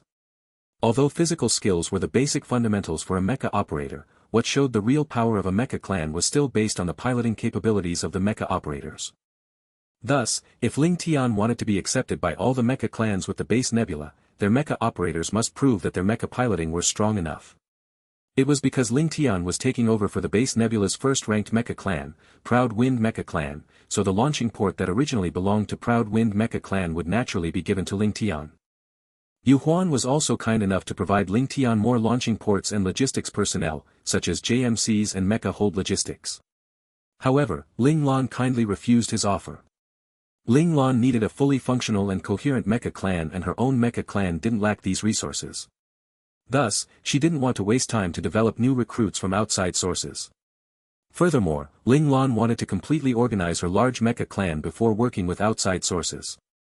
Although Caesar and the Federation's relationship wasn't as tense as it was during the Twilight Era, they still weren't in good relations. Once the two nations had any arguments or debates during the Intergalactic United Nations, the two military forces in the nebula boundary would have small battles. If either of the nations couldn't make the other agree to their opinions, they would beat them down until they agree. After a peaceful few months in Base Nebula, Ling Tian finally encountered their first intergalactic war. Brang! A DEFCON 1 alarm rang through Base Nebula. The mecha clans that were on duty had already gotten to the launching ports, formed their formations and prepared to launch. The Caesar Empire attacked once again, and Base Nebula was ready for it. All the members from different mecha clans who were on vacation quickly returned to their own base camps, put on their combat uniforms and got on the hover cars that were prepared long ago. They went to their designated mecha hold and prepared to get into a mecha for battle. When Ling Lan heard the alarm, she arrived at the command center. Seeing it was the base's commanding officer, Yu Huan, calling her, Ling Lan picked up. Regiment Commander Ling, from the new intel we had gathered, Caesar has sent their top ace mecha clan, Knight Ace Mecha Clan. They are this battle's main opponent. Please intercept them at all cost, Yu Huan said with a serious expression on his face. The battle between the top ace mecha clans would decide the victor of the entire battle. If Ling Tian couldn't intercept Knight Ace Mecha Clan, then those at Base Nebula would have to think of how to escape. Understood, Ling Lan said calmly. Yu Huan looked at Ling Lan with worry. He still wanted to say more to Ling Lan. However, Ling Lan's cold and uncaring expression made him not know whether he should say it or not. He struggled for a moment and then said in a slightly polite manner, Knight Ace Mecha Clan is ranked 18th among the Ace Mecha Clans from Caesar. According to the way we ranked mecha clans, although they aren't considered to be legendary tier, they are still considered as a first rank with 5 stars mecha clan. It's clear that Caesar isn't planning on playing around anymore and they clearly want to give us a beating. Ling Lan didn't say anything and only just stared at him. Yu Huan gulped and finally spoke out what his words meant, Regiment Commander Ling, even if Proud Wind Mecha Clan is here, they would still lose against Knight Ace Mecha Clan. In harsher words, they didn't have any chance to win. If your clan can't hold on, it is okay. We will just escape first. Although we will lose the nebula boundary, we can still fight back and retake it when the Federation sends a legendary rank mecha clan as backup. Back then, this had happened once before. When the enemy's military strength was higher than theirs, escaping wasn't considered embarrassing. Instead, it was considered to be a smart move. Only by preserving their strength, would they be able to be victorious in the future. Ling Lan nodded and replied, I understand. Understand? What did he understand? Yu Huan almost smashed the virtual screen in front of him. Couldn't he just admit that they won't be able to fend off the enemy? That is a legendary ace mecha clan from Caesar. How could a newly advanced titled super mecha clan be so confident in a battle against such an enemy? Regiment Commander Ling, are you not thinking about your men? You clearly understand the danger but you still want to throw away their lives. Yu Huan asked angrily. Then what? Ling Lan raised her eyebrows and asked coldly, give up on those mecha clans that had already joined the battle? Or perhaps send out a few mecha clans to throw away their lives to provide us some time to retreat? If they wanted to escape successfully, they must leave enough people behind to hinder the movement of the enemy's mecha clans. Those mecha clans who stayed behind would only have one outcome, and that was death. This was war. Either choice would require sacrifices to execute. Regiment Commander Ling, your clan is here to substitute Proud Wind Mecha Clan as the main clan in Base Nebula. Despite it being a short while, you still haven't received acknowledgement from all the mecha clans on the base to become the commander-in-chief of this battle, but I still trust you. That's why I'm discussing this matter with you seriously. Yu Huan's expression had a slight hint of anger. If it wasn't for the fact that retreating required the main clan's regiment commander's acknowledgement, he wouldn't be wasting his time with this dumb brat who knew nothing of the world. According to our information, Knight Ace Mecha Clan has a total of 2,000 mecha operators. Half of them have reached peak-level ace operators. The other half are all elite aces, Yu Huan sneered coldly. Please tell me how Ling Tian plans to fight that. No matter how strong Proud Wind Mecha Clan was, it still only had at most 400 peak-level ace operators and at most 800 elite aces. The rest were all standard ace operators. Hearing this, Ling Lan narrowed her eyes. Indeed, they are quite strong. However, surrendering before battling isn't something Ling Tian does. Heh, do you think your Ling Tian could fend off Knight? Yu Huan was so angry he laughed out of spite. It was clear he was too young and hot-headed. He was clearly delusional to think they could fend off Knight. He would only understand war wasn't won by courage and saying big words after paying severe costs. However, he didn't think that his mocking attitude actually made Ling Lan nodded and responded, indeed, as you say. If it was 1 or 2 months earlier, Ling Lan might have considered Yu Huan's suggestion. However now, it was possible for Ling Tian to fight this battle. Of course, Ling Lan knew that her decision might have already killed a portion of the mecha operators in her clan. However, all of those who became soldiers were already prepared to die in battle. The calmness and indifference in Ling Lan's eyes made Yu Huan calm down. I'll give you one chance. Yu Huan was silent for a few seconds and then said, however, if I were to discover that Ling Tian can't fend off the enemy, then don't blame me if we give up on you. This wasn't a warning but rather reality. Yu Huan wouldn't endanger base Nebula because of Ling Tian. If Ling Tian cannot fend off the enemy, then you can command the base to escape on your accord, Ling Lan replied indifferently. If they weren't able to fend off Knight Ace Mecha Clan, even if they wanted to escape, Knight wouldn't give them that chance to escape. Therefore, the luxury of thinking about whether to give up or not was completely pointless. Seeing Ling Lan had made a decision to battle Knight Ace Mecha Clan, Yu Huan felt conflicted. Ling Lan's fearlessness and courage made him admire her, but Yu Huan still believed that Ling Tian wasn't Knight Ace Mecha Clan's equal. Her decision was basically throwing the lives of her men away. Thus, Yu Huan was very frustrated at Ling Lan's seemingly blind decision. However, no matter what, Ling Lan was Ling Tian's highest-ranked commanding officer and she ultimately had the power to decide how to deploy her clan. Yu Huan's only hope was the 2 other major generals was rational enough to stop Ling Lan's idiotic decision.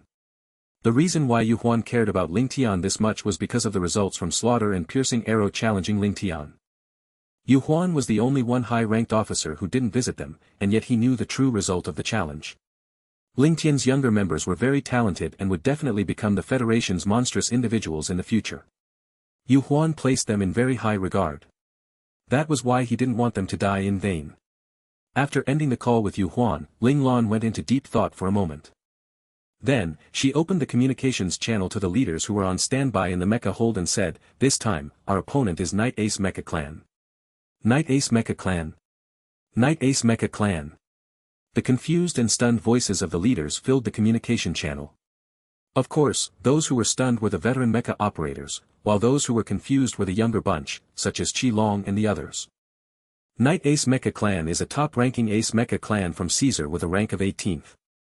However, according to our own nation's ranking system, they are of similar strength to first-rank 5-star clans, and they are in the tier of legendary. Yang Mingji heard the confused youngsters and explained to them. *T, they're that strong. Qi Long began to excitedly rub his hands together. This will be a difficult and bloody battle. Ling Lan said coldly.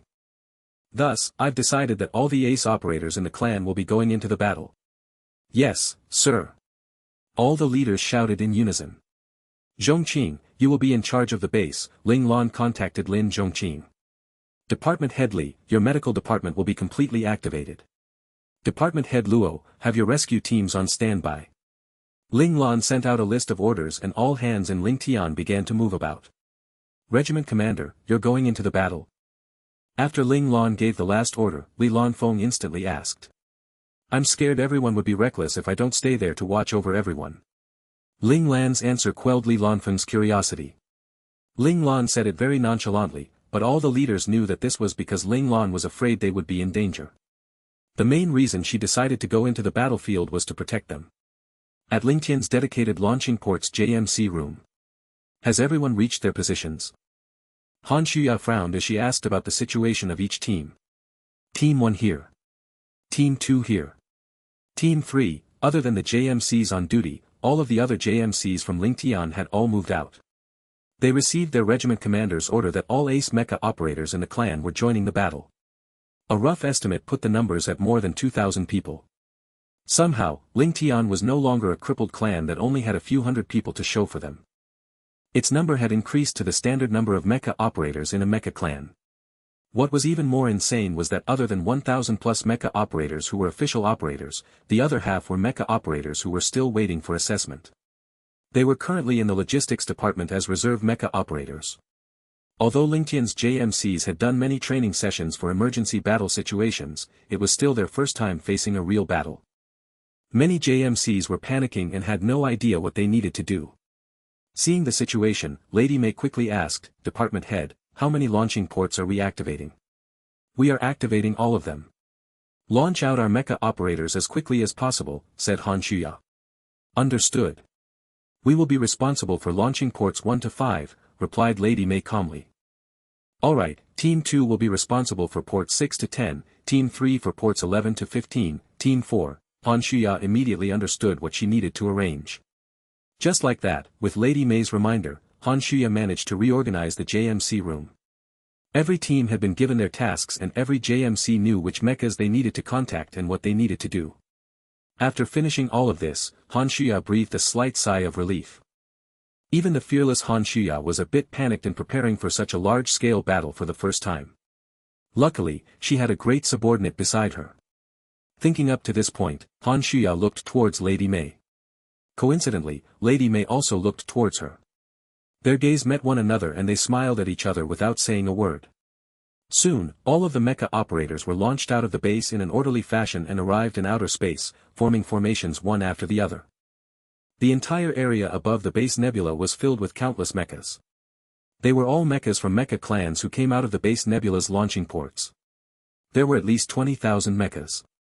This number was only enough to act as the vanguard. If the entire base nebula were to move out, then the numbers would be in the millions. This was how battles in outer space were fought. Any random battles would have numbers like these. If it wasn't for the fact that the Federation had vast amounts of planets under their rule with population in the billions, just losses from the wars they fought each year was enough for a small nation to crumble apart. Our regiment commander has said that our target is the Knight Ace Mecha Clan. This is the insignia of the Knight Ace Mecha Clan. Don't get it wrong. All the leaders were passing Ling Lan's orders to their team members. At the same time, they showed the insignia of Knight Ace Mecha Clan that Ling Lan had sent them, to their team members. This was in case they fought the wrong opponents. Understood, leader.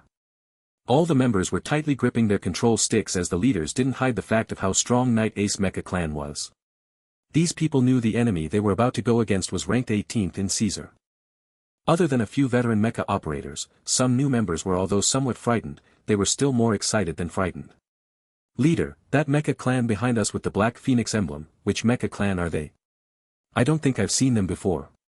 On the front lines of the battlefield, a mecha clan, who was waiting for the battle to commence, unintentionally saw a new clan gathering together. They had never seen their emblem and thus asked with curiosity. "Not sure," their leader glanced at it and frowned slightly. "I know. I've seen that emblem before," a team member suddenly shouted out in surprise. "Who is it? Tell us," asked his comrades. "It's Ling Tian Mecha Clan. On the first day when their mechas entered the mecha hold, I passed by and saw this dark phoenix emblem. They're so shameless. They actually copied General Ling Zhao's fire phoenix emblem.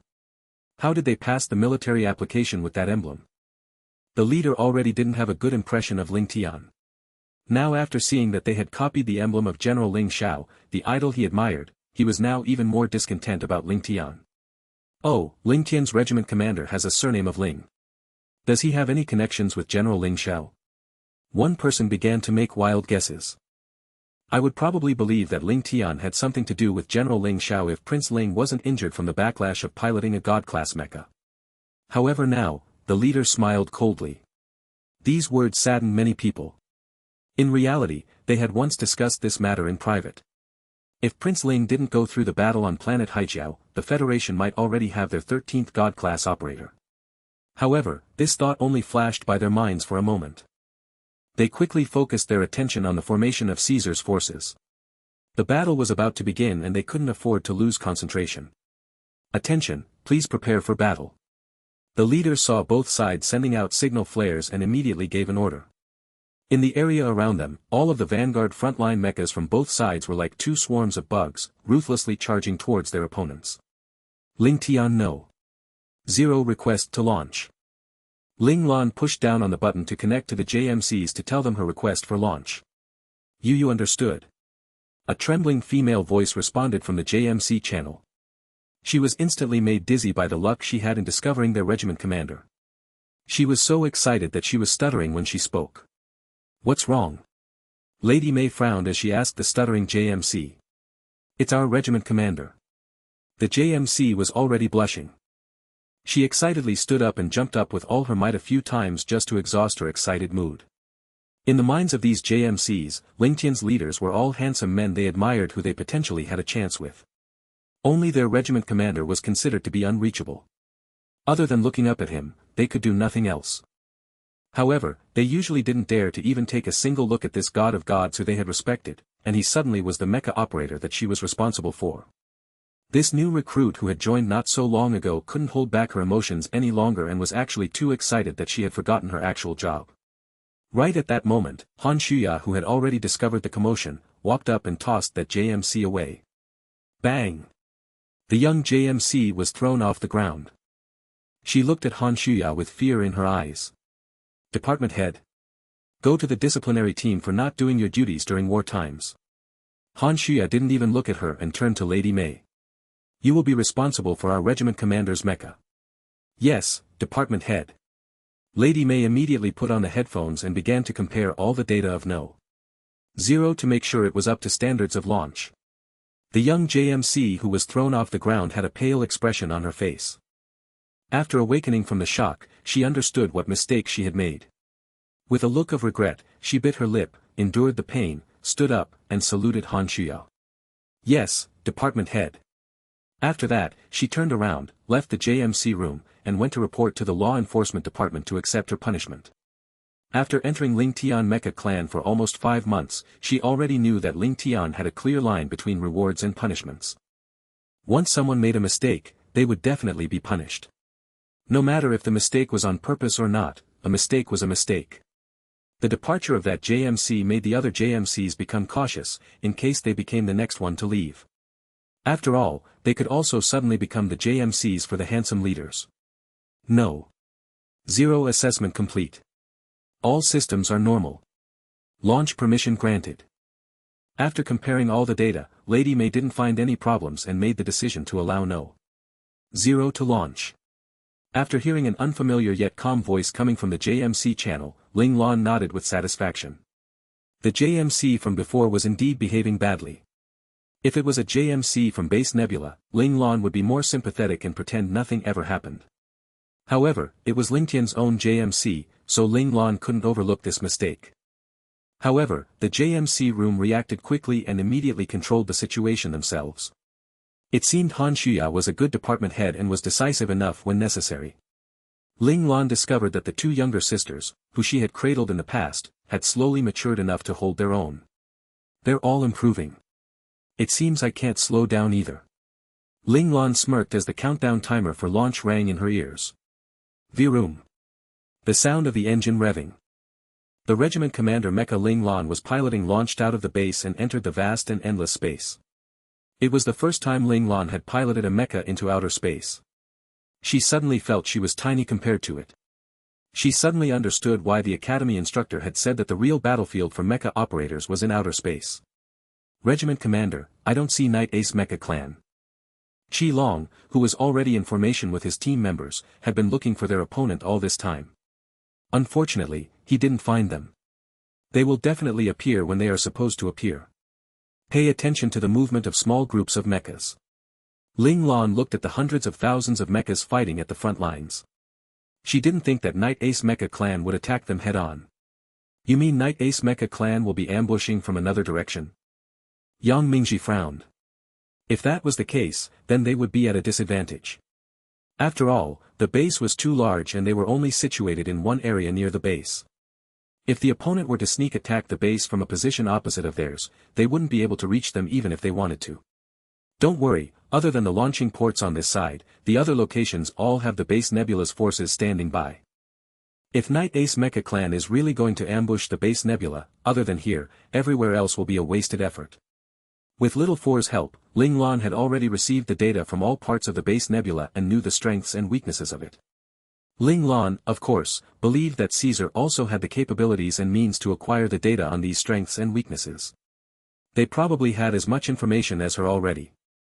Perhaps, they were sending Knight Ace Mecha Clan here to check whether there was actually a weakness here or not. Ling Lan didn't know whether she should consider it as Ling Tian's bad luck or Caesar's bad luck. If it was 6 months ago, with Proud Wind Mecha Clan's overall strength, they definitely wouldn't have been able to hold off against Knight Ace Mecha Clan's forces. Perhaps back then, the opposition might actually get what they want. However now, Ling Tian was the main mecha clan for the base nebula. Despite Ling Tian only having 1,000 or so official mecha operators, these 1,000 or so mecha operators were very adequate for such a battle. Plus, she still 1,000 more reserve mecha operators. Despite their capabilities being lower than official members, they were still around the same level as other mecha operators from titled super mecha clans. 4 months of hellish training turned these already capable mecha operators into monstrous individuals who could go past their limits. They now only lacked a battle that could prove their real capabilities. I see. We just need to stay here and wait for them to throw themselves at us. Luo Lang excitedly licked his lips. Although they will come to our direction, this place is still very large. We still need to be cautious and make sure they don't get past us from under our noses, Yang Mingji immediately reminded everyone. Yang Mingji's words were agreed by everyone. They all activated the different types of radars on their mechas. They were afraid the opposition would use an inconspicuous signal and get past them. Coordinates, 3278x6827y. Unidentified flying objects have appeared, one leader suddenly shouted out. Analyze it. Ling Lan ordered. Yes, sir. Li Lanfeng and Han Jijian's voices echoed through the comlink channel. After a few seconds, almost simultaneously, 2 voices echoed in the comlink channel, the results are in. Jijian go first. Lanfeng add to it if necessary, Ling Lan said calmly. According to the thermal radar, that area's temperature is abnormally high. The data from the light wave refraction radar can eliminate the possibility of the source being starships. If my analysis isn't wrong, it should be a group of mechas. Han Jijian immediately told Ling Lan his analysis. When comparing the multi-frame light map, the opposition's target destination will be towards our location, added Li Lanfeng. Looks like they should be Knight Ace Mecha Clan. Luo Lang began to rub his fists together. We still have to be cautious, in case the group of mechas that are going towards us is just a distraction, while they sent another group of mecha to our opposite direction, Lu Furong reminded. Back then, he had once lost to this method. No matter. If their target destination is towards our location, we will just wait until they get close to us, Ling Lan said calmly. Her gaze fell upon the front lines, the mecha operators who were fighting for their lives made her feel bitter in her heart. In order to hide the real goal of Knight Ace Mecha Clan, Caesar tossed out hundreds of thousands of mecha operators to battle on the front lines. Base Nebula on the other hand, if they wanted to withhold their authority in the nebula boundary, also had to equally send out hundreds of thousands of mechas. Both sides were fighting with their lives on the line with seemingly no real goal in mind. However, these hundreds of thousands of mecha operators didn't know that it was just a move played by the higher-ups to make them fight a pointless war. People who are less capable will most definitely become cannon fodder. Ling Lan felt the brutality of war once again. If she wanted to take control of her destiny, she must become strong, so strong that no one could have any say in her decision. Ling Lan tightly clenched her fists. As her rank rose higher and higher, her capabilities also became stronger and stronger. It was more clear to her now that if she hadn't gained her position of power, she would most likely become one of those poor cannon fodder who were fighting with their lives on the line. Not only did she understand this, her father, Ling Xiao, had long understood this too. Now that she thought more deeply about her father's minute moves, she believed that he was probably doing that to propel himself to a higher position of power. Ling Lan suddenly remembered the time when she and her father realized that their actions portrayed themselves as the antagonists of a novel. Ling Lan snickered when she remembered that she had once been afraid that she might accidentally become the enemy of the whole world. However, if her dad truly wished to go down this path of being the antagonist of the world, then as his son, could only follow her father to the ends of the world. However, before that, she needed to become stronger. She must acquire more strength to be able to help her father. She couldn't let him fight all by himself. Regiment Commander, we've decrypted the jamming sequence. Images are showing successfully.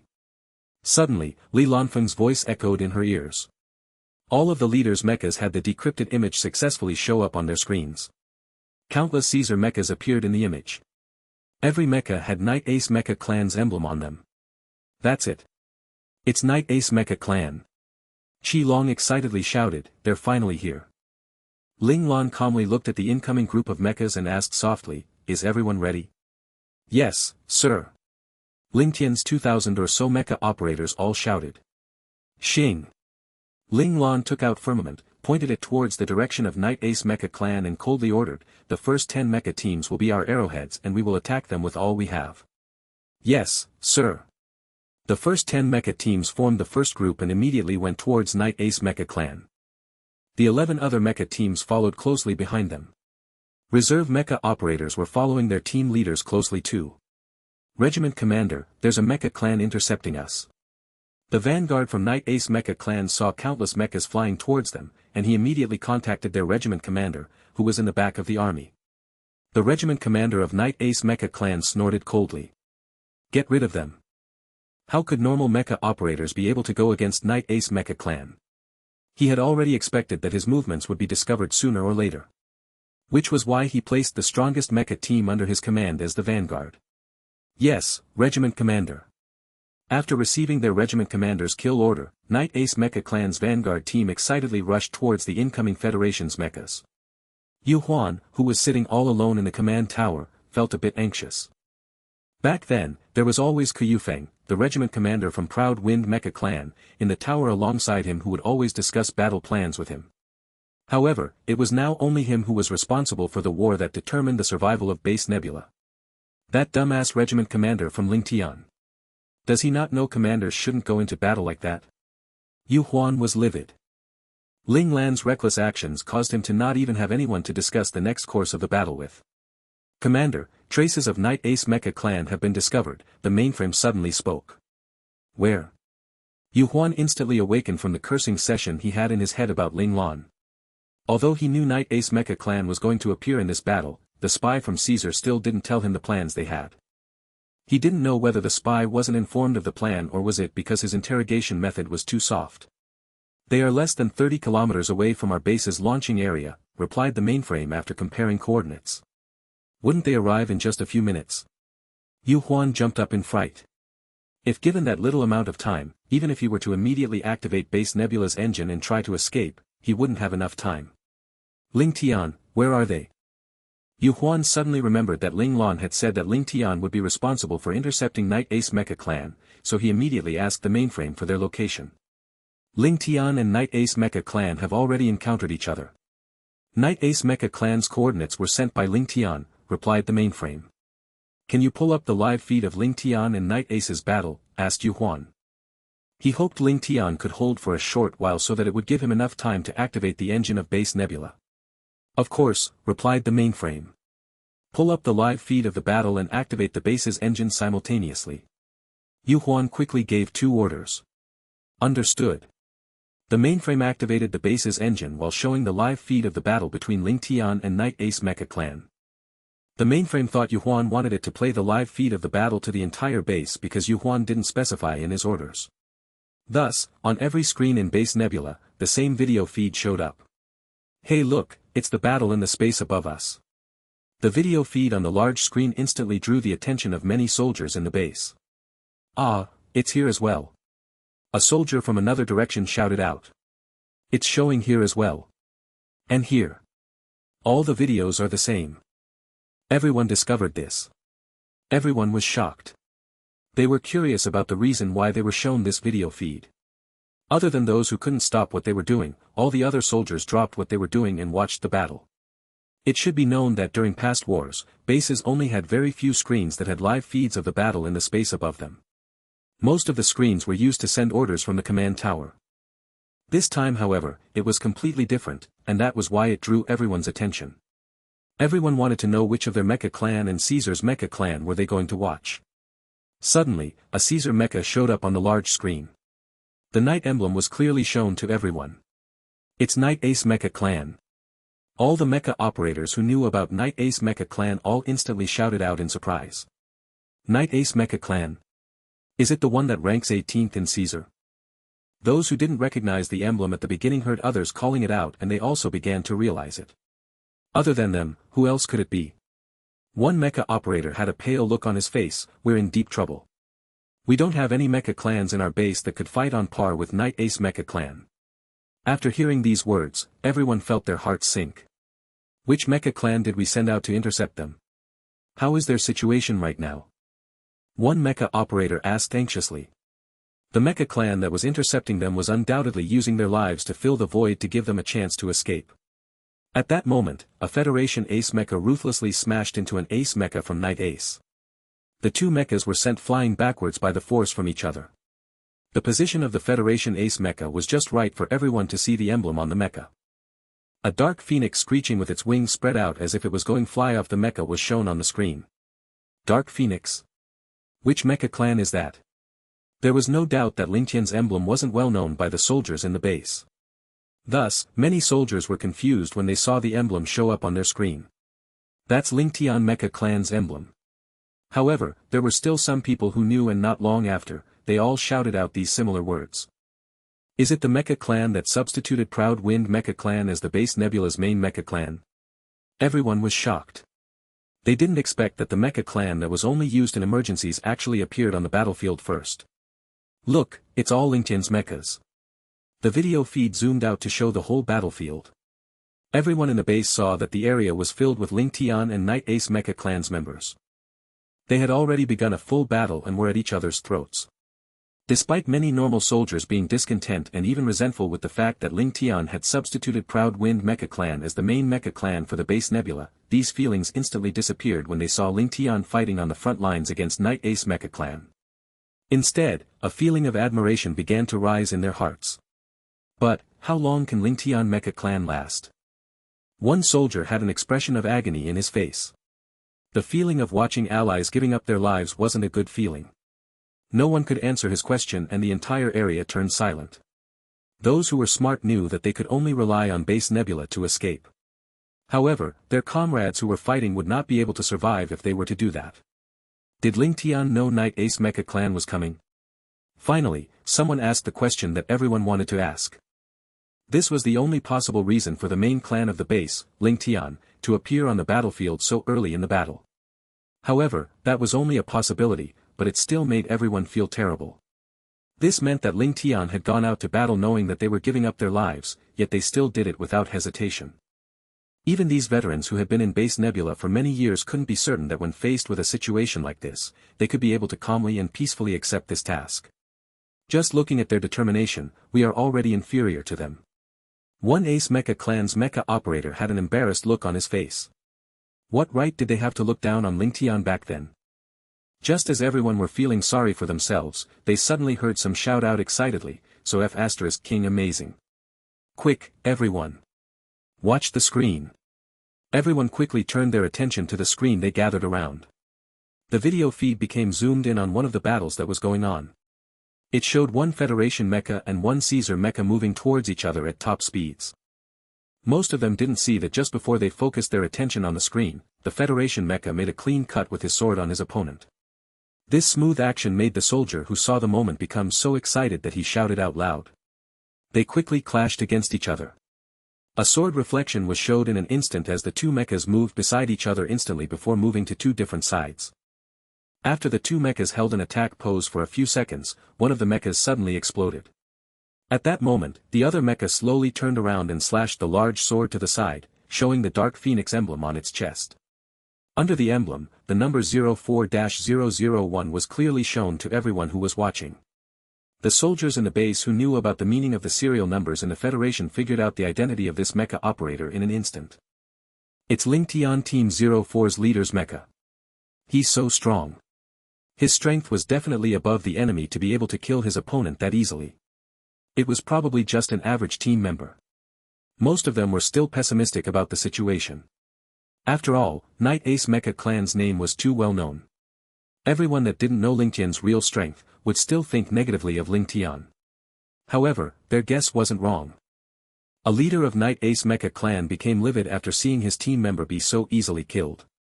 He instantly left the opponent who he was fighting with, turned around and pounced towards this Federation's leader who had Night Ace Mecha Clan's blood on his hands. That's Night Ace Mecha Clan Team 09's leader. The spectators shouted out instantly when they were finally able to clearly see the emblem, the letters and numbers of the mecha. That's one of Night Ace Mecha Clan's top 10 leaders. Can Ling Tian Team 04's leader go against him? Everyone was worried. Their hearts felt heavy as if someone was clenching them, so heavy that they couldn't breathe. Seeing the opposition coming towards him, Ling Tian Team 04's leader decisively held up the large sword in his hand and piloted his mecha towards the opponent without any fear or hesitation. He chose to fight. Even though the large screen was only a video without sound, the audience still could feel the immense force created from two mechas smashing into each other. Similarly, the rebound force created by mechas was also extremely terrifying. Normal mecha operators wouldn't be able to handle it. The two mechas pushed against each other for a few seconds before sending each other away. The distance the two of them flew back were similar. They simultaneously took back control of their mechas, took out their long-range beam guns while flying back and shot towards one another. Their strength is on par. Neither of them are letting up. Ling Tian's leader isn't any weaker than Night Ace Mecha Clan's leader. Amazing. Ling Tian's leaders are so strong. The amazing battle between the two mechas excited everyone. They originally thought that the fight was going to heavily favor one side. They didn't expect that Ling Tian's leader to be so strong to the point of not being in a disadvantage when facing one of the top 10 leaders from Night Ace Mecha Clan. The two mechas aimed at each other for a few seconds and almost simultaneously pulled on their triggers. Two white beams of light cut through the space in between them. Right as the light was about to hit them, the two mechas suddenly moved oddly, which caused the beams to just miss their mechas. Is that the irregular flicker? No, that's shadow step. The final form of irregular flicker. One ace operator shouted out loudly. Being able to do shadow step was a condition for advancing into an imperial operator. Most peak-level ace operators would try to perform shadow step. However, unfortunately, shadow step was very difficult. Only a few people would be successful even if they were peak-level ace operators. The appearance of shadow step proved that these two leaders from different nations had both reached the highest point of an ace operator. Everyone wanted to continue to watch the battle between the two leaders. However, the video feed suddenly changed to a different scene. At this scene, they were able to see one Federation mecha standing behind Ling Tian Mecha Clan, just quietly observing the fierce mecha battle coldly from the sidelines. Why isn't he joining the fight? His allies on the front lines were fighting a hard-fought fight while he just stood there watching without even offering to help. This odd scene gave many of those watching the battle an uncomfortable feeling. Coincidentally, mecha operators from Night Ace Mecha Clan also saw him at the same time. One Night Ace Mecha Clan mecha suddenly rushed out from the battlefield. He saw the Federation mecha at the very back and rushed towards it without giving a second thought. However, before he could get closer, a beam of light suddenly came towards him from a tricky angle. This beam came to him so silently that when he noticed it, it was already a few meters away from him. However, the mecha operator was the cream of the crop of mecha operators in Caesar, and he was fully adept in such dangerous situations, so when faced with such a dangerous situation, he just calmly piloted his mecha and used shadow step to dodge the incoming beam. He originally thought the beam was just a lucky shot, but the next attack came right after. The mecha operator then knew that he was definitely in the sights of another mecha operator. He piloted his mecha and dodged the beam once again. After that, the mecha operator made a difficult decision to ignore the lone observing mecha operator and turn his attention towards the person who was sniping him. From afar, a Federation mecha was holding a beam gun aimed towards him. The distance between them was clearly quite far. Moreover, there were many mechas in between them, but this sniping mecha operator still had perfect aim on him. This made the mecha operator from Night Ace Mecha Clan feel that he was quite unlucky. However, with the opposition being able to shoot out two precise and perfect shots through many obstacles, it was enough to prove the capabilities of this mecha master operator. His opponent was definitely a top-class long-range mecha operator, and he probably had a high position within his mecha clan. He originally wanted to take down that annoying lone Federation mecha. However, before he could even get close to him, he discovered a capable opponent which excited him, so he quickly turned his mecha around and jumped right back into the raging battlefield. The Night Ace mecha immediately started to move oddly past one mecha after the other. In the blink of an eye, he had arrived around the area near the long-range mecha operator from the Federation. During time he was moving past the battlefield, he could feel that the long-range mecha operator had aimed at him 3 times. Oddly enough, he didn't pull the trigger. It wasn't because he wouldn't, but rather he couldn't pull the trigger. It was because the Knight Ace mecha had cleverly used mechas from the Federation as cover on his way towards him. If he were to shoot him, then he would have a high chance of accidentally injuring his allied mechas. However, it wasn't like there was no opportunity to shoot, but rather taking the shot required a lot of confidence and ruthlessness from the mecha operator. However, in the end, he lost to the feelings between brother-in-arms. Other than just that, he was also not confident enough to bet on himself. I found his weakness. That guy is irresolute and hesitant. The Knight Ace mecha operator smiled coldly. He gave his opponent those slight windows of opportunity to shoot him just to see what decision he would make, and then from it, he would be able to determine his opponent's personality. That way he would be able to gauge the optimal way to fight him. Finally, after not having any more Federation mechas as cover, his opponent shot many beams decisively.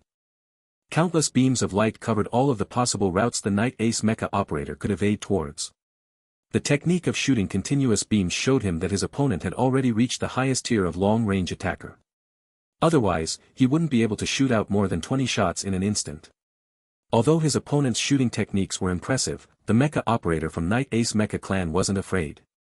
He laughed coldly and his finger speed suddenly increased exponentially. He then shouted loudly, "Get through." A strange occurrence suddenly happened after he said that. The Knight Ace mecha suddenly disappeared and then reappeared behind the beams of light in the next second. He had evaded successfully. How could that happen? Seeing the strange occurrence, everyone who was spectating the battle from the base instantly shouted out loud. The mecha broke through the speed of light in an instant, which allowed him to be faster than the speed of the beams, dodging them perfectly. Because of how fast his speed was, it had already gotten past the camera's capabilities to record it. That was why it seemed like the mecha had disappeared and reappeared at a different location. Little Four knew very well of the weaknesses and strengths of the equipment in this era. Seeing the people from the base having expressions of confusion on their faces, he was nice enough to let the mainframe of the base explain the truth to the audience.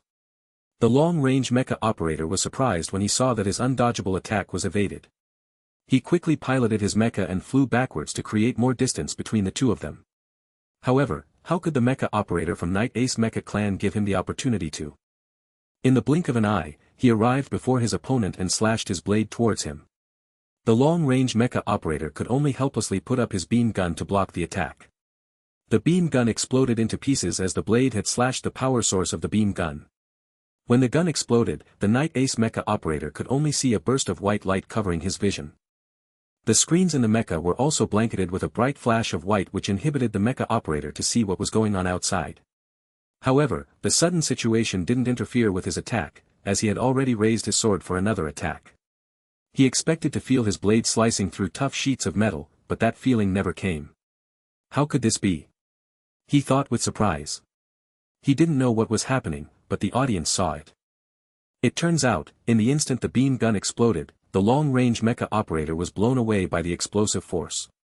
In an effort to gain control of his mecha, he laid down on all fours, which somehow allowed him to evade the sword that was coming towards his waist. So King lucky. Everyone couldn't help but wipe away the cold sweat off their foreheads. They were all under the impression that Ling Tian's long-range mecha operator was going to be cut in half by his opponent. Right at that moment, a glaring white light suddenly shined down on everything. It was as though it was cutting through the fabric of space. Before anyone could notice, the long-range mecha operator, who had lost control of his mecha from the force of the explosion, actually had a long, black and narrow sword in his mecha's right hand. After his mecha was sent flying for a few meters, he finally managed to stop his mecha and stand up. However, what he did next confused everyone. He actually turned his back towards his opponent and attacked another Knight Ace mecha operator who was fighting with a Federation mecha not far from him. The narrow sword in his hand ruthlessly sliced towards the new Knight Ace mecha operator. Although the Knight Ace mecha operator was surprised by his attack, he still calmly put up the large sword in his hand to block. In reality, narrow swords were often much weaker than the large sword. However, when the two swords clashed, the narrow sword actually wasn't being pushed back. The two of them confronted each other for a few seconds and then moved away from each other. Is he changing opponents with his comrade? The audience, who didn't understand why the long-range mecha operator had done that, could only come up with this reason for the switch. Look, that Knight Ace mecha. Why isn't he moving? Look closely at the mecha's abdomen, prompted those with sharp eyes. The mainframe seemed to understand everyone's wishes and zoomed in on the abdomen. Everyone in the entire base finally saw why Ling Tian's mecha operator had ignored that opponent and went to attack someone else. A large opening suddenly cracked open around the cockpit area of the mecha, and countless blood-red solids were pouring through it endlessly. The Night Ace mecha operator in the cockpit could only feel immense pain wrecking through his entire body. He used great effort to tilt his head down and saw that on his chest area, a long line of red blood had already painted his protective vest red. He felt the oxygen in the cockpit was slowly running out, but he couldn't remember when his cockpit was sliced open. I lost. How is that possible? With a face full of confusion, he no longer had any chance to find out the answer. In the next second, he breathed his last breath. Ah, that was a leader's mecha from Night Ace Mecha Clan, one person excitedly shouted out loud. The image was zoomed in. The audience watching from the base could clearly see the serial numbers as 37-001 on the broken mecha. 37 was the number of the team, and 001 was the standard number for leaders.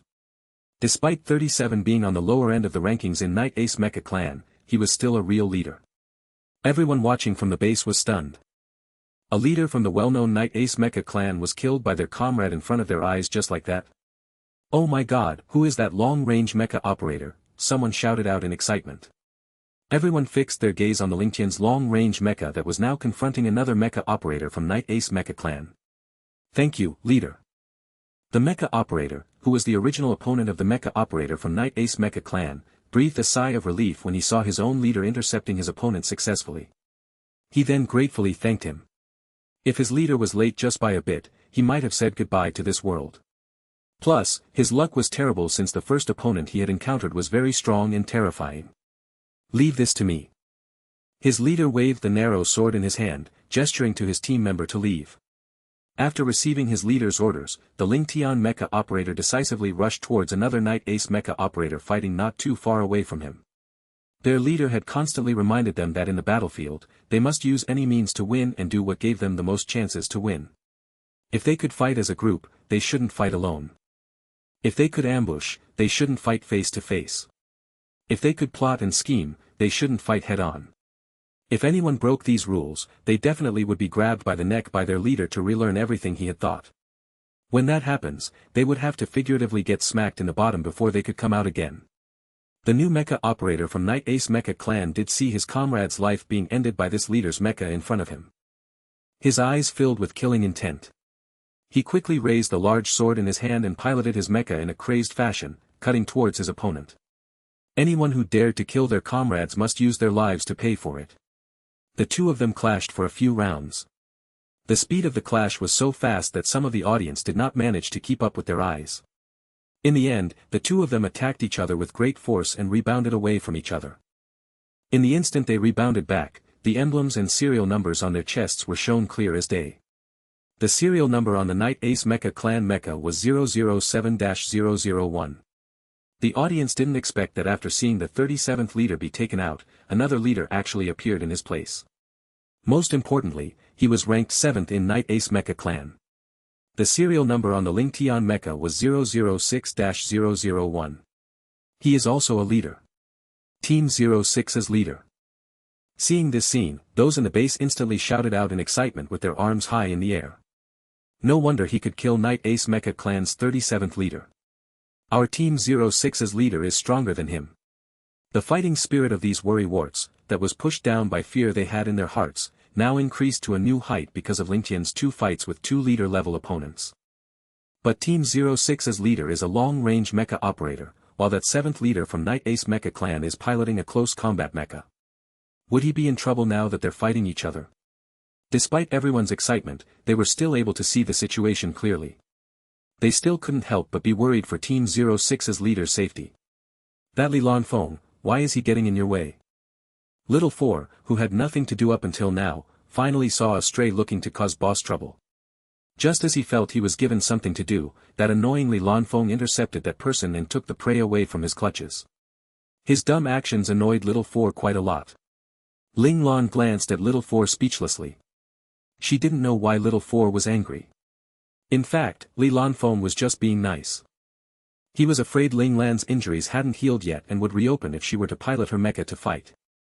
In reality, after the rest she had recently, her body didn't have any more big issues.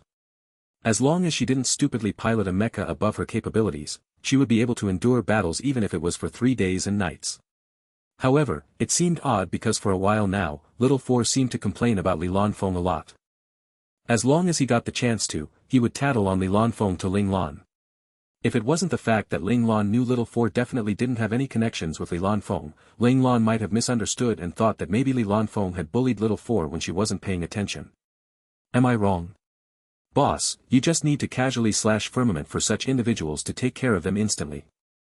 Unlike him, who is so useless and who almost lost his life before somehow managing to take care of his opponent, Little Four mumbled. That's why you're an intelligent entity and he is a mecha operator. Ling Lan couldn't help but stop Little Four from thinking as a layman. Huh? Little Four was completely confused.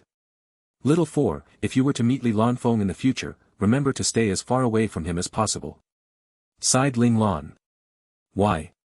Little Four was unwilling to give in. In the virtual world, I can beat him to a pulp even if he has virtual powers. Ling Lan patted Little Four's spiky hair and said helplessly, that's not what I meant. I'm just afraid you'll fall into one of Li Lanfeng's traps. Huh? Little Four couldn't understand the meaning of Ling Lan's words again. In fact, when he had taken shots to intercept that Night Ace mecha operator, he had already begun to scheme, said Ling Lan slowly. He purposely gave his opponent the impression that he was a long-range mecha operator. Isn't he though? Isn't he piloting a long-range mecha? Asked Little Four. Can you really tell what type of mecha he's piloting with the modifications made by Chang Xinyuan? Ling Lan shook her head. She didn't have any special requirements for members of the teams within her clan, but leaders must not have clear weaknesses in their mechas. Out of the leaders, Li Lanfeng was the best at not showing his weaknesses. As a matter of fact, Li Lanfeng's close combat skills is actually stronger than his long-range skills. Other than those close to him, no one else knows about this. Ling Lan said this and then realized that other than her, there wasn't anyone else who was close to him. It had to be said that if she also didn't know Li Lanfeng, she definitely wouldn't like Li Lanfeng either. Even Li Xiu, who was nice to him no matter what, was not trusted by Li Lanfeng. When he schemes against him, he wouldn't hesitate. However, as luck would have it, that guy trusted her with his life. The more heartless and merciless he was towards others, the more nice he seemed towards her. What great deed did she do in her previous life, or did she commit a great sin, for her to meet an oddball like Li Lanfeng in this life? His selfless action made her feel like she wasn't nice to him, she would feel as though she had sinned. Ling Lan felt slightly annoyed by that feeling, but she couldn't push away such a pure friendship just because of the whatever. She'll endure it since she could bear the burden anyways. So, he was faking it. Little Four frowned and still couldn't understand. You probably saw that when the opponent closed in on him, he actually had 3 windows of opportunity to shoot him, hinted Ling Lan. Yeah, but wasn't it because Li Lanfeng was afraid to take the shot? That guy is like that, irresolute and hesitant. When he must make decisions, he doesn't. He is so annoying when he does that. Little Four seemed to have found why he hated Li Lanfeng and why he always had an annoyed expression on his face when he looked at Li Lanfeng. Irresolute and hesitant. Heh, Ling Lan laughed softly. If you described any other person, I might have believed you. Little Four wasn't going to let up. Isn't he though? He wasn't confident with himself and was afraid to take his shot. In the end, he allowed his opponent to close in on him successfully, and he was almost sliced in half because of that. Ling Lan sighed. Little Four, when you have your own body in the future, please for the love of God, don't mess with Li Lanfeng. Boss, are you looking down on me, right now? Little Four became angry. Why was he not capable as Li Lanfeng in Boss's mind? I'm just afraid you'll suffer in his hands. Ling Lan shook her head and continued, Li Lanfeng isn't a person who would put himself in danger because he was afraid of hurting his comrades. Then, why did he give up on the 3 windows of opportunity? Little Four was slowly believing in Ling Lan's words. If she said Li Lanfeng wouldn't do that, then Li Lanfeng would never do that. Didn't I say it already? Li Lanfeng already had a plan from the very beginning. He created a weak and irresolute image of himself in his opponent's mind, explained Ling Lan. And to do that, Li Lanfeng purposely gave up those 3 windows of opportunity. Huh? Little Four was dumbfounded. Why? Even if he hit the opponent through those windows of opportunity, it would only be a severe injury and not a sure kill. Ling Lan smirked. Li Lanfeng was a very ambitious person. He wanted a sure kill, not just a severe injury on his opponent. To obtain that sure kill, he purposely set up the plan and let his opponent fall into his trap. Little 4 was after all. Little 4, although he didn't understand at the beginning, he still managed to understand after Ling Lan's explanation. It was clear that the entire situation wasn't a coincidence. Then, using his beam gun to block was also part of Li Lanfeng's calculations, including the fall caused by the explosion of the energy storage unit. Little 4 asked after realizing something. But, isn't he afraid that he would accidentally injure himself with the explosion? Little 4 was very surprised with Li Lanfeng's daringness. The calculations and plans may severely injure himself if it was off by even a bit and wouldn't do anything to his opponent. That's why I'm telling you to stay away from Li Lanfeng. That guy is ruthless. Not only is he ruthless to others, but to himself as well. I see. From the very beginning, when he was plotting against others, he would always use himself as bait in his schemes. Luckily, Li Lanfeng was her confidant, otherwise Ling Lan would definitely have taken him out before he had matured in order to make sure he didn't become troublesome for her in the future. What now? Hasn't Li Lanfeng already exposed the fact that he's strong in terms of close combat? Little 4 looked Li Lanfeng, who was piloting his mecha fighting fiercely against his opponent. He then said with schadenfreude, his calculations and schemes are all useless in the end. That might not be the case. Ling Lan smirked with hidden intention behind it. Every clash made it seem that both sides were at the same level, but in reality, the positions they moved towards, including the rebound distance, were off by a little bit compared to his opponent. Anyone could see such a minuscule difference, but did that mean Li Lanfeng wasn't as capable as his opponent? When fighting with Li Lanfeng, his opponents must always be on guard. Otherwise, just one slip-up would make him fall into Li Lanfeng's traps. However, how could his opponent's first impression of him, created by Li Lanfeng through manipulation, be so easily changed? Right as Ling Lan was about to watch Li Lanfeng's next move, she suddenly frowned as she turned her gaze towards the area of space furthest away from them. Boss, there seems to be movement from that direction. Little 4, who had already taken control of all the satellites within the area, discovered the odd occurrence. It seems someone can't sit still anymore. Ling Lan smiled, I've been a wallflower for so long. I should move around a bit now. After saying that, Ling Lan's mecha flashed through space and arrived at the area of space in front of her. Come out. The firmament in Ling Lan's hand sliced towards the vast space in front of her. A strong shapeless ripple appeared in the direction she had sliced towards and a mecha slowly appeared in that area of space. The mecha twirled in the air and dodged the sword attack. I didn't expect that you would actually discover me. In the public voice channel, a deep male voice spoke Caesar's language.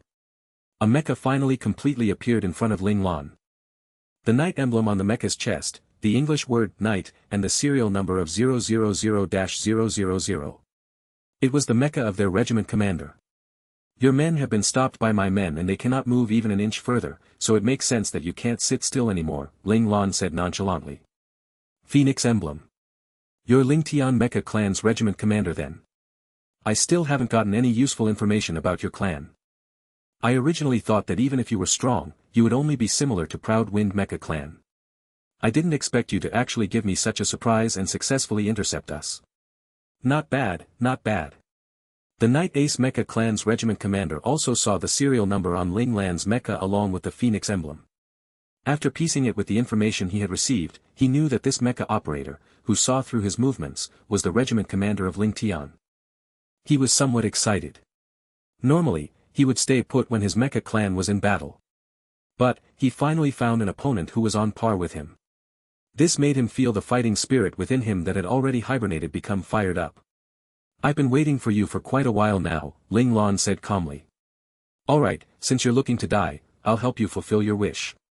Killing intent filled the regiment commander from Knight Ace Mecha clan. When his 37th leader was killed, he had already decided to make sure not one person from Ling Tian could escape here alive. It should be known that in the decade he had been a regiment commander, this was the first time one of his leaders was killed. This humiliation must be repaid through blood. Inside the base, the scene on the large screen changed once again. It showed two mechas far from the center of the battle confronting each other in the silent yet vast space. That's odd. Why did the scene change to this? The soldiers in the base were all annoyed at the mainframe's odd scene changes. Couldn't it let them watch a battle between leaders from the beginning to the end? It was always changing the scene when the most exciting and thrilling parts were about to come up. It's Regiment Commander mechas. Two of them are both Regiment Commander mechas. Finally someone had sharp eyes and managed to see the Regiment Commander's serial numbers from the side. That's right, they're Regiment Commander mechas. What? It's the battle between Ling Tian's Regiment Commander and Night Ace Mecha Clan's Regiment Commander. Mr. Mainframe, King love you. They were just hating the mainframe for changing the scene, but now, they were all chanting that the mainframe understood what they wanted. The mainframe felt wronged. When the video feed started playing in the base, he didn't have any power in choosing what to show to people. Little Four smiled proudly. He was going to let these dumb soldiers admire his heroic, brave, and omnipotent boss. Right as the soldiers on the base were cheering for the mainframe for choosing the scene they wanted to see, the Night Ace Mecha Clan's Regiment Commander on the screen pulled out his beam saber and ruthlessly rushed towards Ling Tian's Regiment Commander. Right as the beam saber was about to slice up Ling Tian's Regiment Commander's mecha, Ling Tian, Regiment Commander suddenly made a weird movement. The beam saber miraculously and softly scratched the surface of the mecha. While Ling Tian's Regiment Commander dodged the attack, a black and narrow sword was twirling around in his palm. In the end, it ruthlessly sliced towards his opponent in an unexpected and extremely difficult position to defend. The Night Ace Mecha Clan's Regiment Commander immediately narrowed his gaze immediately. He jumped up and throttled his mecha's engine to the max, dodging the attack with the fastest speed. At the same time, his left hand caught a high-frequency blade that popped out from his leg and blocked the incoming sword with it. He then felt a strong force coming from his left hand. The immense force pushed his mecha back up even faster. In the blink of an eye, he was sent backwards by a few hundred meters. His probing attack almost allowed his opponent to have a chance to hit him. The Night Ace Mecha Clan's Regiment Commander instantly had cold sweats from this surprising development. When he looked towards Ling Tian's Regiment Commander mecha, he no longer had the arrogant look on his face. Instead, he became very cautious and serious. On the plus side, the probing attack wasn't completely useless. At least it allowed him to understand that the opponent in front of him wasn't weaker than him, an Imperial operator. Yes, although Night Ace Mecha Clan's Regiment Commander was piloting an Ace Mecha, he had already become an Imperial operator. It was just like the Huaxia Federation. In order to increase their battle potential, these Imperial operators weren't registered into the mainframe and announced to the world. Instead, they chose to hide their levels and continue to stay within the military to be the vanguard of their nations. This was an unspoken rule that all nations in the world agreed upon silently. Thus, they would be considered Imperial's mecha operator that piloted Ace mechas. However, when an Imperial operator pilots an Ace mecha, they could theoretically make full use of all parts of an Ace mecha and they could even increase the battle potential of them. Thus, the important border areas between nations always had a strong Imperial operator hiding their level and defending that location. For example, Qi Yaoyang from back then had once hidden his level and guarded the border for 15 years. Of course, the nebula boundary was only a small border. With base nebula being a base that could attack and escape, it wasn't important whether or not the strongest regiment commander of the strongest clan was an Imperial operator. This was also why when Night Ace Mecha Clan's regiment commander received his orders, he didn't think much of it. He thought it would be just like usual and they would easily complete their mission. It wasn't because he was proud and arrogant, but rather because he wasn't the only one who was an Imperial operator hiding their level among members of Night Ace Mecha Clan. The top 10 leaders under his command had already or perhaps already reached the level of pseudo-Imperial operator. Despite Night Ace Mecha Clan's regiment commander being surprised by Ling Lan's level, he still wasn't worried. It was only just one Imperial operator. As long as he kept Ling Lan busy, victory will definitely be Night Ace Mecha Clan's. Boss, someone who can escape from your clutches is definitely an Imperial operator. Little Four's expression began to become serious. When even Little Four didn't put much emphasis on Ace Mecha operators, you would know Boss could easily defeat a group of Mecha operators. However, an Imperial operator. Despite having confidence in Boss, Little Four was still worried because Boss's body was still in the recovery stage. Would fighting a similar level opponent cause any negative side effects on her body? Yeah, Night Ace Mecha Clan is ranked 18th in Caesar. If their regiment commander isn't an Imperial operator, then that would be weird. Ling Lan thought calmly. From the very beginning, when she knew the enemy was Night Ace Mecha Clan, she already knew that this regiment commander was an Imperial operator. Before taking her forces to base Nebula, Ling Lan had returned home for a few days of vacation to say goodbye to her mom and dad. After enduring her mom's nagging, Ling Xiao took her to the secret room and talked for a long time. He told her things that he hadn't mentioned before. One of which was that in every country, there were Imperial operators hidden among in their militaries. Ling Xiao was afraid that his daughter would be fooled by the fake information on the surface. That was why he told her about the details of which mecha clans had hidden Imperial operators among them. Back then, when she saw her father handing her a thick pile of papers, she was mortified. It turns out, the number of Imperial operators was actually quite a lot compared to those shown on the surface. It was only because they were hidden in the military by those who were in power. Unfortunately for Night Ace Mecha Clan, their leaders were included in the list of who were suspected to have already reached Imperial level. Compared to how Night Ace Mecha Clan knew nothing of Ling Tian's capabilities, Ling Tian knew Night Ace Mecha Clan very well. This was why Ling Tian's leaders had already set their sights on Night Ace Mecha Clan's leaders. They all knew that those people were their actual enemies. Information was the most important factor to win a battle. There was no doubt that in the battle between Ling Tian and Night Ace Mecha Clan, Ling Tian got everything going for them. If they still couldn't take Night Ace Mecha Clan down with all the advantages, then Ling Lan would have to think about whether her subordinates were all unable to become stronger without her help. Ling Lan's words made Little Four realize that he had actually forgotten about that list.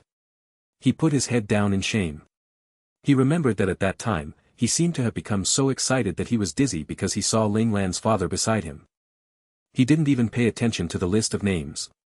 No, I can't lose to Dad's handsomeness and noble mannerisms. Little Four clenched his fists silently to get himself pumped. If he was to be in the same room as Dad again, he definitely wouldn't allow himself to freeze up. Ling Lan only spoke with Little Four for a short while and then continued to fight.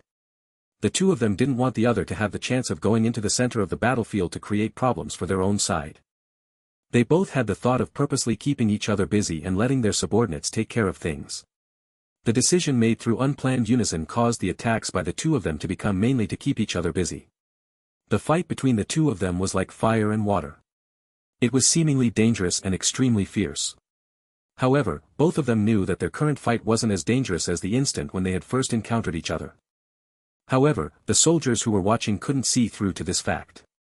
They had their hearts gripped tightly while watching the fight between two regiment commanders. Every time Ling Tian's regiment commander was in danger, these soldiers would uncontrollably clench their fists and become overly nervous. Some people even couldn't hold it in and shouted out. "What do you guys see?" In the area under the control tower, many regiment commanders who were on standby, were standing in front of a large screen. Among them were 3 or 4 people standing in a small corner. After seeing Ling Tian and Night Ace Mecha Clan's fierce battle, one of them softly asked a question to the people around him. According to our information we acquired, Night Ace Mecha Clan's regiment commander is a hidden Imperial operator, one person replied softly. From that we assume that Ling Tian's regiment commander is also definitely an Imperial operator, another person continued. Who knew that Base Nebula would finally have an Imperial operator gracing us with his appearance? The person who asked the question in the beginning now had a frozen expression on his face. Elder Brother Wu, what did you discover? Seeing the oldest out of their group have a frozen expression, the other instantly became nervous. I didn't figure anything out, but I know that if the higher-up sent out a nameless and not well-known titled Super Mecha Clan, with the regiment commander as an Imperial operator, then something is off. Elder Brother Wu smiled bitterly. If we safely survive this battle, I suggest you all go increase your strength and your clan's battle potential immediately. Why? One person asked. A cataclysmic war is approaching. Elder Brother Wu took a deep breath with a heavy expression. If it were actually what he thought, then how many of them could remain alive at the end of it all? Elder Brother Wu's words turned the atmosphere solemn. Knowing Elder Brother Wu's character, they knew that he would not say anything if it wasn't important. If he said something would happen, then the chance of it happening was very high. In that instant, they all became silent as they watched the battle between the two regiment commanders with complicated expressions on their faces. At that moment, in the battlefield, countless mechas had been shot down and destroyed. The destruction of the war lit up this dark area of space. After clashing with Ling Lan again and again, the Night Ace Mecha Clan's regiment commander finally said, "You're strong, but it's time to end this." After not receiving any reports and notifications from his leaders for quite some time now, the Night Ace Mecha Clan's regiment commander finally felt a bit uneasy about the situation. According to their normal procedures, once the situation was under control, his leaders would report to him as soon as possible. However, the comlink channels in his mecha were completely silent. He had tried to contact them himself, but there was no response. Something was off. Boss, he found out. Little Four pouted. In order to make sure the opponent didn't know about the situation in the battlefield, Little Four had to cut off all signals around them by Ling Lan's orders. Of course, the result of cutting off all the signals was that they also couldn't receive any information from the outside. Thus, Little Four also didn't know who was winning and who was losing. I wanted to keep him busy longer, but if he has discovered it, then we might as well stop blocking the signals. Ling Lan didn't mind too much about her opponent finding out her plan. If she wanted to keep someone there, she was confident no one could escape from her grasp once she had them. Of course, if she were to forcibly block him from escaping, there would be more work she needed to do. That was why she lazily and shamelessly asked Little Four to block off the signals. If she could take the easier route, she would definitely not take the more difficult route. When the Night Ace Mecha Clan's regiment commander decided to put an end to this farce, he heard many people calling out to him in his mecha's comlink channels. "Regiment commander, please respond when you hear this. Please respond when you hear this. Regiment commander, Team 34 has been scattered everywhere. We can't hold any longer. Please provide backup. Please provide backup. Regiment commander, Team 09's leader has died, Team 07's leader is severely injured and Team 05's leader has disappeared without a trace. The three teams have been completely scattered all around the place. My Team 06 is also fighting a hard battle on our front. Please provide backup to them, Regiment Commander. We cannot hold out much longer, ha, ha." Team 06's leader shouted while breathing heavily. His situation was turning worse and worse. Bad news flooded into Night Ace Mecha Clan's regiment commander's ears one by one. The death, severe injury, and loss of his three pseudo-imperial operators pained his heart. Could it be that the strongest Caesar Mecha Clan, Night Ace Mecha Clan, was going to become decimated right here and now? No. Team 06, hold your ground. Night Ace Mecha Clan's regiment commander roared in a saddened tone. He lifted up the large sword in his hand and rotated it with great force. With an immense and terrifying force, he sliced towards Ling Lan. The person who was responsible for all this was this B** starred in front of him. As long as he killed him, then victory would belong to Night Ace Mecha Clan. Ling Lan looked up and felt the tip of the blade coming at her from all sides. No matter where she dodged, she would still get hit by it. True Whirlwind Strike. Interesting. Then let me see which is stronger, my own True Whirlwind Strike or Caesar's True Whirlwind Strike. Ling Lan's wrist shook softly and firmament began to tremble in her hands. The tip of the blade began to rotate in a circular motion. Almost simultaneously, the two of them shouted, "Break!" The force behind two different weapons finally met up with each other. Out of the two True Whirlwind Strikes, one of the strikes was performed on the basis to break through everything in its path, while the other strike used technique to break through from a point. Night Ace Mecha Clan's regiment commander felt a strong force hit his large sword. This force did not reach him just once, but rather in waves, with each wave getting stronger than the last. Finally, this force reached a point that was more than what he could endure.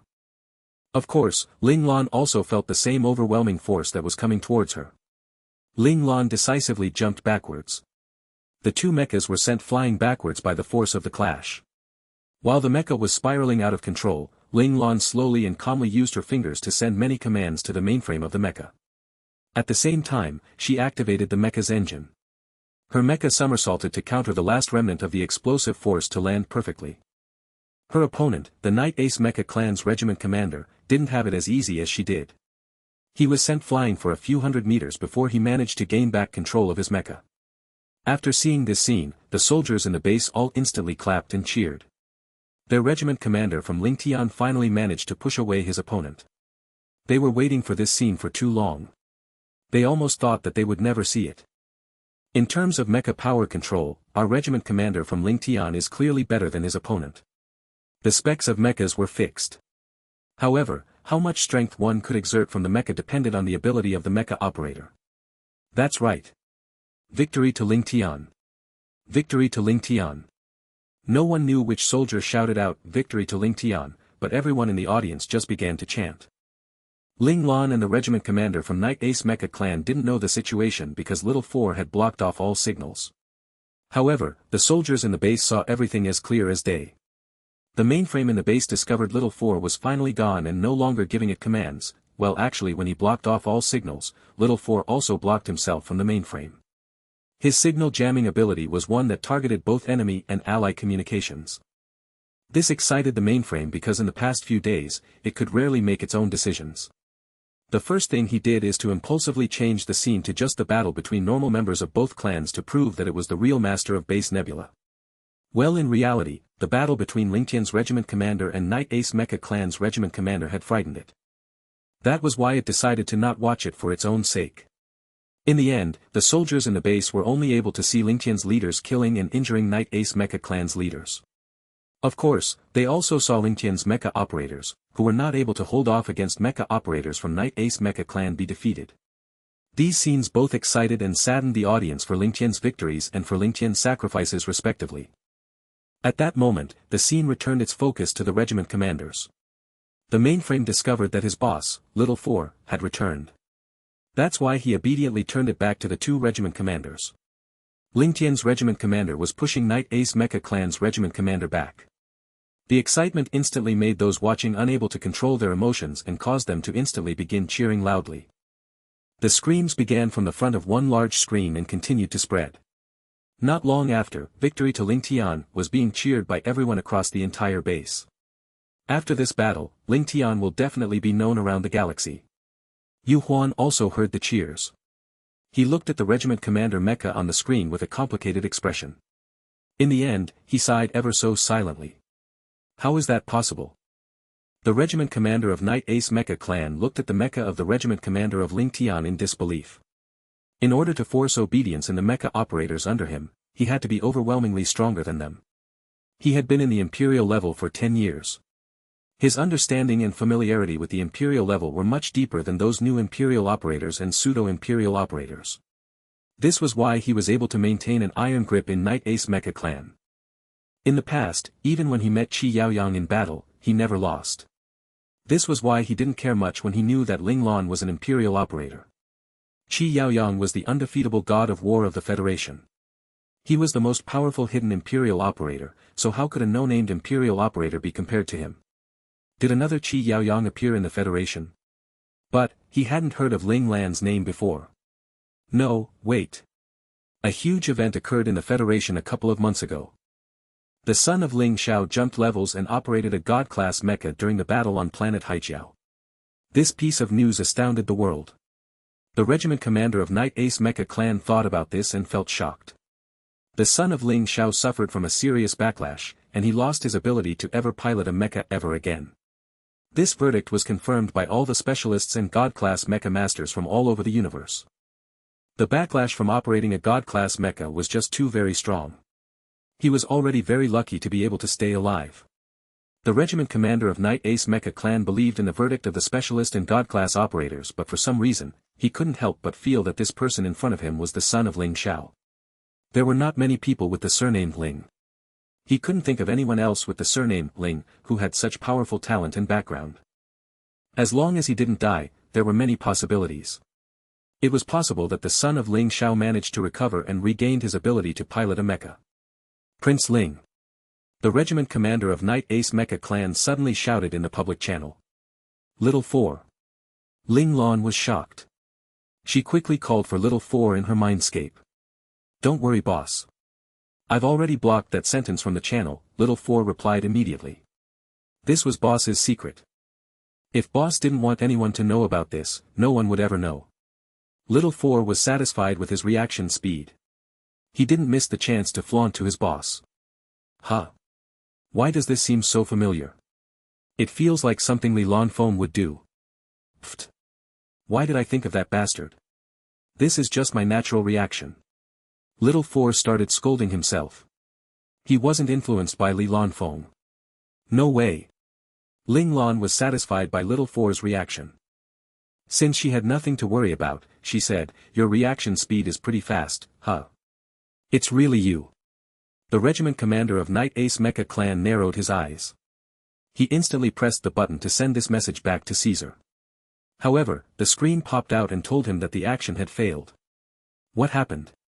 Why couldn't he send the message? The radar system on his Ace Mecha had been modified, so there shouldn't be any problem with sending a message back to the command ship. Don't be surprised. I blocked all your signals. Ling Lan knew what the other party wanted to do. No wonder you are admitting to it. The regiment commander of Night Ace Mecha Clan suddenly understood why his opponent admitted his identity so readily. He didn't have anything to worry about. He probably had some high-tech interference system installed on his mecha to prevent him from sending messages back to Caesar. The only way was to relay this message back to Caesar was to defeat this person and bring the message back personally. The regiment commander of Night Ace Mecha Clan held the sword in his hand tightly as he glared at Ling Lan. That's right. Ling Lan smiled. You might have a chance if you just focus on fighting with me. This was not a provocation. It was the truth. Just now, Ling Lan didn't go all out because she was worried about the condition of her body. Haha, Prince Ling, you're too arrogant. The regiment commander of Night Ace Mecha Clan was so angry that he laughed. Your father is a god-class operator, not you. How dare he look down on me? I must have him pay the price for his arrogance. The regiment commander of Night Ace Mecha Clan roared angrily. A loud explosion from his engine was heard, and his mecha disappeared. Ling Lan looked into the emptiness calmly. Firmament started spinning around her mecha. The high speed caused deep black whirlpool to form around Firmament. The strains from the whirlpool started spreading out. Here. Ling Lan held on to Firmament and struck it at an abnormal spot. Sparks flew and two cold weapons collided. Ling Lan was right. This was where the regiment commander of Night Ace Mecha Clan was hiding. How did you find me? The regiment commander of Night Ace Mecha Clan finally asked the question he was curious about. No matter where you hide, you still exist, Ling Lan replied before putting more pressure behind her sword. Firmament was a good cold weapon. However, it was too thin and too narrow for most mecha operators. Most mecha operators weren't able to use it properly. Even if they did use Firmament, they wouldn't use it like a huge sword like what Ling Lan was doing. When comparing the two swords, Firmament seemed weak. The people at the base felt that Ling Lan's sword would break in half under the pressure of the opponent's sword. However, their worry was unnecessary. In the scene, the heavy sword was the one getting suppressed by the thin sword. This is a battle of pure strength. Most powerful mecha operators at the base knew what this represented. They screamed in happiness. Who said that base Nebula didn't have a powerful mecha clan protecting it? Ling Tian was that mecha clan. Look! Someone suddenly exclaimed. He pointed to the corner of the screen. Mechas. Which side are they from? The audience saw mechas coming from the corner of the screen. 3 mechas were flying in from 3 different directions. Their goal was the 2 regiment commanders battling in the middle of the screen. The mechas moved really quickly and were very small, so it was hard to identify them. It's our mechas. The soldiers at the base shouted happily when they saw Ling Tian's symbols. At that moment, the 3 mechas suddenly disappeared from the screen. Everyone stopped shouting. What happened? Ah! Screams were heard. The regiment commander of Ling Tian, who was on the winning end, suddenly flew out. Before everyone regained their sense, a second scream came out from their throat uncontrollably. 3 cold weapons stabbed into the cockpit where the regiment commander of Night Ace Mecha Clan was in. The regiment commander of Night Ace Mecha Clan used his last ounce of strength to look at the regiment commander of Ling Tian in front of him. His opponent's mecha spined its sword until the tip of the sword was right in front of his cockpit. He could almost see the sneer on his opponent's face. He seemed to be saying, "Do you think you can really defeat me?" A mouthful of blood suddenly spurted out of the regiment commander's mouth, tainting the screen in front of him blood red. He slowly accepted his fate. He always had a smooth journey in his life. He had killed many regiment commanders from the Federation in his journey, but maybe, the smooth journey had made him forget that there were no rules on the battlefield.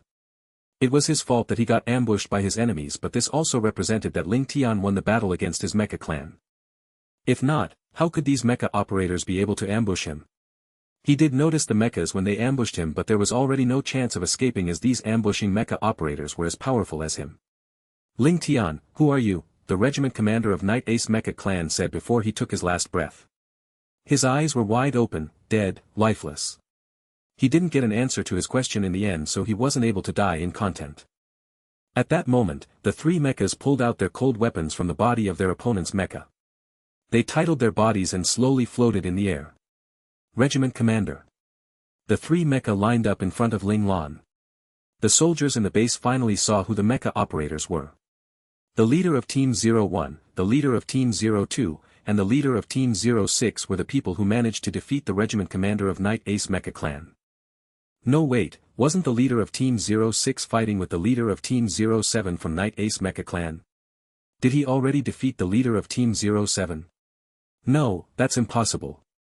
No matter how powerful Li Lanfeng was, he wouldn't be able to defeat someone equally powerful in such a short time. Other people might not know what happened, but the people from Ling Tian Mecha Clan knew. They heard Zhao Jun's furious voice in their channel. Li Lanfeng, how dare you kick me? Wait till this ends. After Zhao Jun defeated his opponent, he got kicked by Li Lanfeng. He didn't even manage to take a break and regain his senses. He accidentally bumped into the team leader of Team 07 from Night Ace Mecha Clan. Thus, he had no choice but to fight with him. Zhao Jun could only grab his sword tightly and fight with his opponent for dear life. As for Li Lanfeng, he didn't even look back.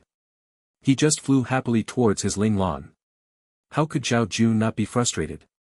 No one was surprised by what had happened. Only some team leaders were irritated by Zhao Jun's constant yelling, so they turned off their channel so that they could prevent themselves from getting deaf. But, those newer team members didn't dare to do it, so they could only listen obediently to the constant yelling. Everyone remained calm because they knew this was what Big Leader Li was always like. Besides the two veteran soldiers, the team leaders of Team 01 and 02, everyone fell victim to Li Lanfeng's traps before. Zhao Jun and Li Yingjie were the two people who got tricked the most. They would always fight for the position of the most unlucky person of the month. There was a saying in Ling Tian. You can provoke anyone but Big Leader Li. What about Ling Lan? Are you kidding me? If you provoke Big Leader Li, you would be calculated and schemed against, but you would still be alive in the end. If you offended boss, it wouldn't be an issue of death. It would be an issue of how to die faster. Boss just wasn't too lenient in this issue. Hurry up and end the fight. Ling Lan didn't even spare another glance at the regiment commander of Night Ace Mecha Clan. She just gave an order immediately. Yes. The three leaders quickly disappeared from their spot. The surviving members of Night Ace Mecha Clan saw their regiment commander getting killed and felt hopeless. They didn't have the courage to fight anymore. They started running away. If their opponent was a normal Ace Mecha Clan or a newly advanced titled Super Mecha Clan, they might be able to escape. However, this bunch of mecha operators were as powerful as any mecha operators from a top-tier titled Super Mecha Clan. How were they able to escape? The battle was too one-sided. The mecha operators from Ling Tian started chasing after the mecha operators from Night Ace Mecha Clan. Ling Tian's tradition could be seen through this battle. The audience watching the battle started turning pale in the face as they watched it. The mecha operators from Ling Tian were like sharks who smelled blood. Once they bite someone, their comrades would rush over and chop the enemy mecha into pieces. This type of viciousness wasn't usually found in the Federation. The soldiers of the Federation were vicious, but they would usually show mercy once the result of a battle was decided. They wouldn't act so mercilessly. Are they attempting to annihilate their opponent? One of the mecha operators watching the battle swallowed his saliva. Annihilating a mecha clan wasn't something new. However, it would normally happen to low-tier mecha clans. No nation would care about the destruction of such mecha clans as they had many more in the back. However, for famous mecha clans, or titled super mecha clans, unless both parties had deep grudges, annihilation was a big thing. This was a matter of glory and pride. No nation would be able to swallow this. Night Ace Mecha Clan was the top 18th mecha clan in Caesar. Once it was destroyed, the conflict between Caesar and the Federation would escalate tremendously. Yang Mingji and Lu Furong defeated their opponents and looked at the massacre around them. They frowned. Regiment Commander. Yang Mingji finally decided to talk to Ling Lan personally. What's the matter? Ling Lan replied calmly. Since the battle is already decided, it's time to go back. Yang Mingji reminded her. It's alright. Our mecha operators are having a good time. Let them have more fun, Ling Lan replied. But, if we annihilate them all, it will bring trouble to the Federation, Yang Mingji spoke up about his concern. Do you think that the Federation will be safe if I stop now? Ling Lan answered. Unless we lose and get annihilated by our opponents, the result will still be the same. If that is the case, why not slap Caesar harder? A cold light flashed past Ling Lan's eyes. Yang Mingji thought deeply about Ling Lan's words. After a few seconds, he smiled bitterly. You understand the situation well. I was too simple-minded. You're not simple-minded. You just don't want to think, Ling Lan answered. Yang Mingji was stunned by the sudden praise. He laughed after a while. Regiment commander, don't be so direct. I have some ego too. There's not much time left. I'll only be able to let go of the Ling Tian mecha clan after you sort out your thoughts. Ling Lan seemed to be referring to something. Yang Mingji sighed. I didn't manage to fool you. You didn't plan to fool me in the first place. If not, you wouldn't show so many loopholes to me, Ling Lan replied indifferently. Isn't it because you stopped caring about these things? Or was I too sensitive? Yang Mingji slightly smiled as he asked. There's no point in saying such things. You know that Li Lanfeng has always been watching you. Ling Lan pouted. She always hated talking to sly old foxes. They always beat around the bush. I was under the impression that you won't trust big leader Li. Yang Mingji smiled. Oh. Why? Ling Lan raised her eyebrows. She was curious about the reason why. Li Lanfeng is from the branch family, but he has a strong connection with the main family. Moreover, you have two other successors of the Li family in your team. I thought that you would have your guards up against them. Yang Mingji had his own information sources, so he managed to discover Li Lanfeng's identity. VN. As for Li Shiyu and Li Yingjie, anyone who wanted to know more would be able to easily uncover their identity. The Li family had never thought of hiding them. They didn't go to the 4th Division but came to the 23rd Division instead. It's obvious that they wanted to make use of General Ling Zhao's power. Yang Mingji looked at Ling Lan's mecha. He said with respect, or they might be eyeing you instead. They want to make use of your fame to break the bind the military has on the Li family. Actually, the Li family is very successful through your teachings. Under your guidance, the 3 members of the Li family gained a good military rank. Every one of them is lieutenant colonels or higher. Li Lanfeng is even a colonel. Yang Mingji smiled. 26 years old. When I was 26 years old, I was still working hard to become a senior captain. I only became a colonel after turning 35 years old. I'm really jealous of them. Why didn't I meet such a good regiment commander like you when I was young? I think you are very clear about their schemes already. Yang Mingji turned serious. Do you really not mind, or are you guarding against them while using them? I've checked your past before you entered 250 Ace Mecha Clan. The first marshal should be the one asking you to tell me all these information, right? Ling Lan frowned. She went straight to the point. Regiment commander, since you already know it, why do you have to ask? Yang Mingji gave a forced smile. All his secrets were uncovered. He was the team leader of Team 01, but he was also the first marshal's man. I just want to clear everything up at once. The Ling Tian Mecha clan could seem mysterious to outsiders, but she knew everything about the clan clearly. This was the only way to prevent Ling Tian from falling apart internally. Ling Lan created Ling Tian, but one day, she might have to leave this mecha clan.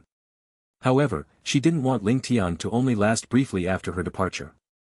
She hoped that the spirit of Ling Tian would pass down to future generations continuously. Actually, it doesn't matter if you're first marshal's man, Ling Lan said seriously, my father is under the first marshal too. Hence, we're from the same faction.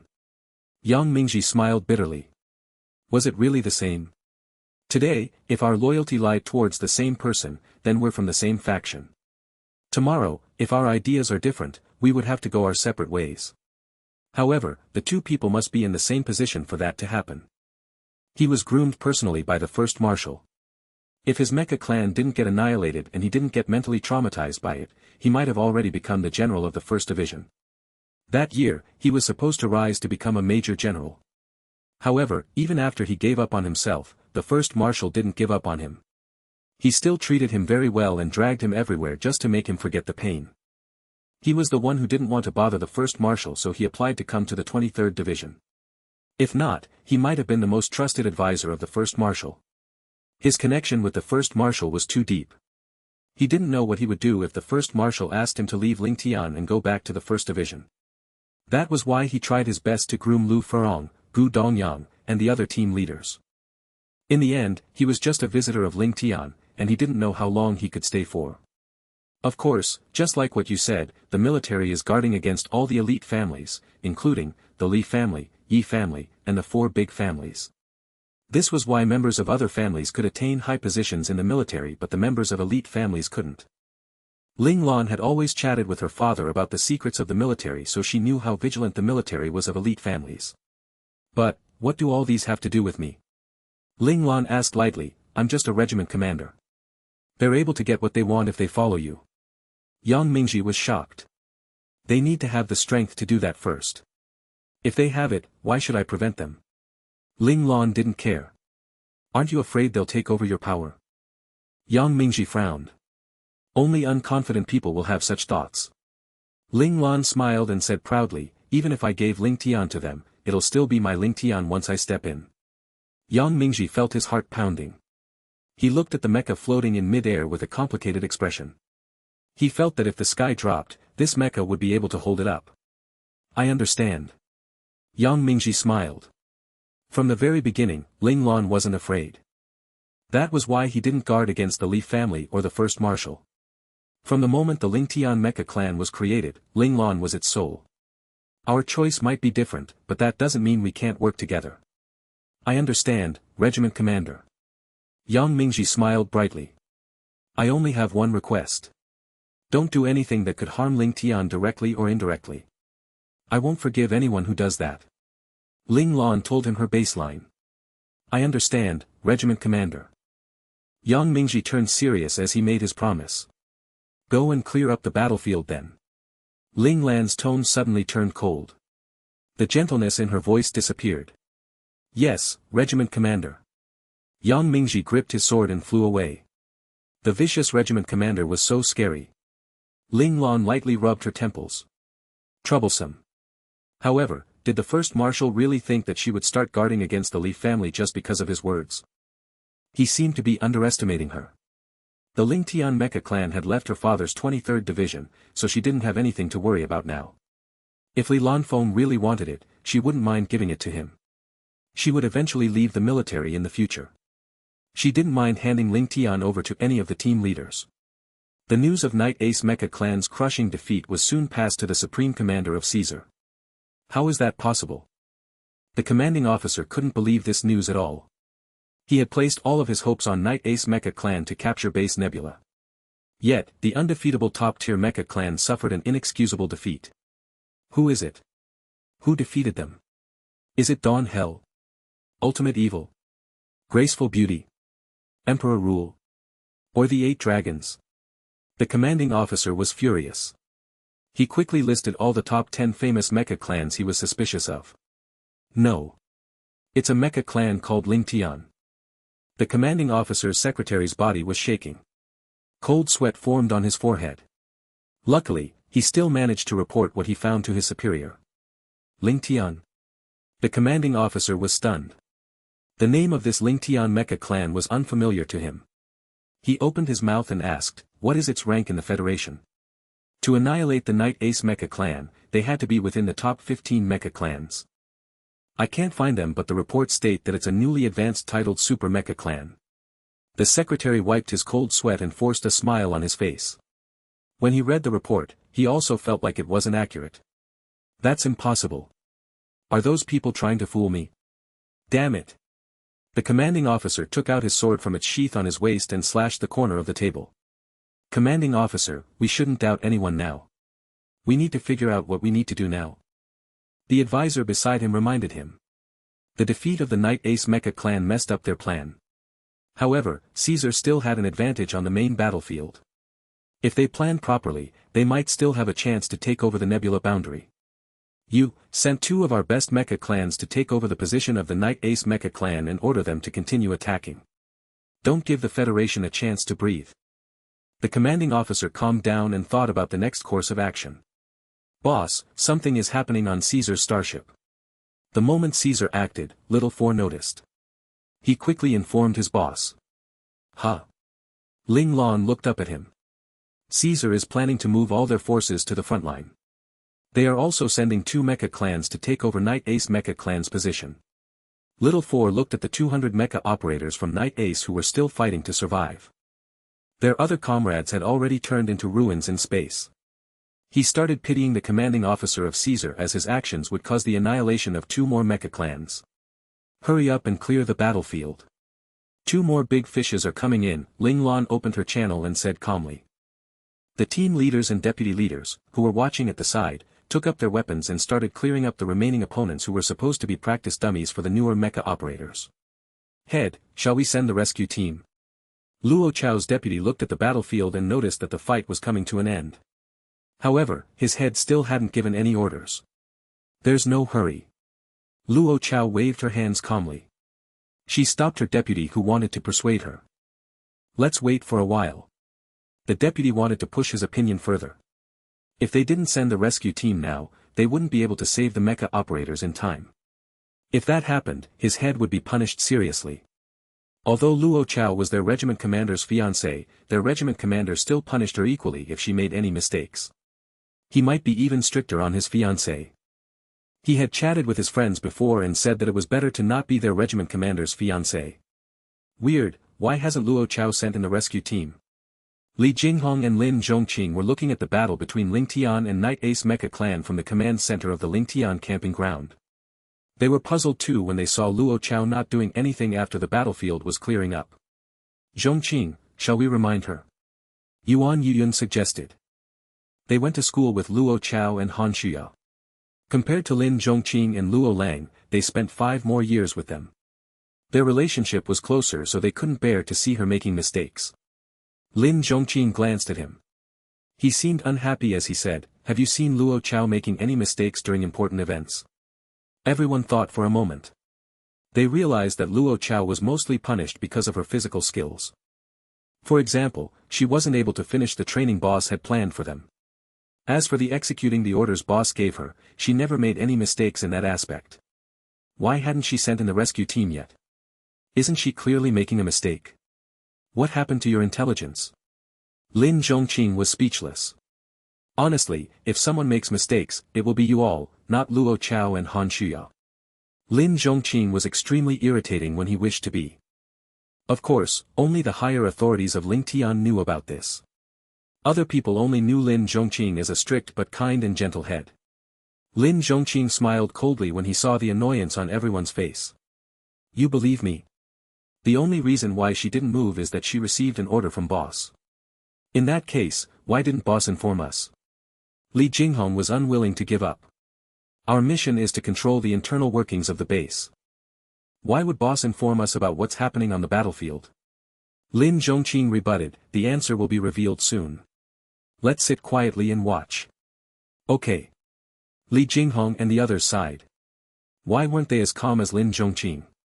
They sat down quietly and watched the screen.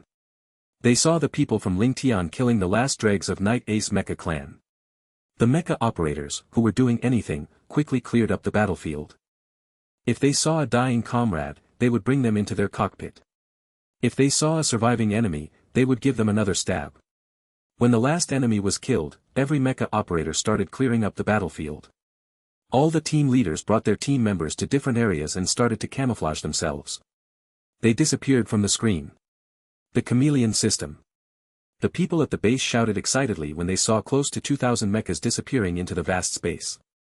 The chameleon system was able to camouflage the mechas to their surroundings. It was the perfect assassination system. However, this system was expensive and difficult to produce. Only those mechas with special mission would require to have such a system installed. Other types of mechas had no affinity with this system. The more powerful the titled Super Mecha Clan was, the better their equipment they had. It was said that only the top 10 legendary mecha clans in the Federation had such a system installed in all their ace mechas. Moreover, only these mecha clans would have the right to own such powerful mechas too. Of course, these were all just rumors. No one knew if they were true. They thought that they would only be able to see such an ambush in their dreams. Yet, it was happening right in front of their eyes. Is Ling Tian actually a legendary mecha clan in disguise? Almost everyone thought about this possibility. They continued staring at the screen in anticipation even though they didn't know why Ling Tian suddenly hid. Just like that, the screen remained empty for 3 minutes. Only some broken ruins of mechas flew past the screen once in a while. Just as the soldiers at the base thought that their eyes were going to roll out from their skulls, they suddenly saw numerous mechas appearing from the other end of the screen. It's Caesar. The hearts of all the audience started pounding furiously. From the small dots on the screen, they could tell that there were more mechas than the last battle. Ling Tian had just ended a battle. Would they be able to handle another frightening attack? If the two parties collided, Ling Tian would be the one being surrounded. The tides of war had now changed. Before this, Ling Tian surrounded the Night Ace Mecha clan. Now, they were the ones in a predicament.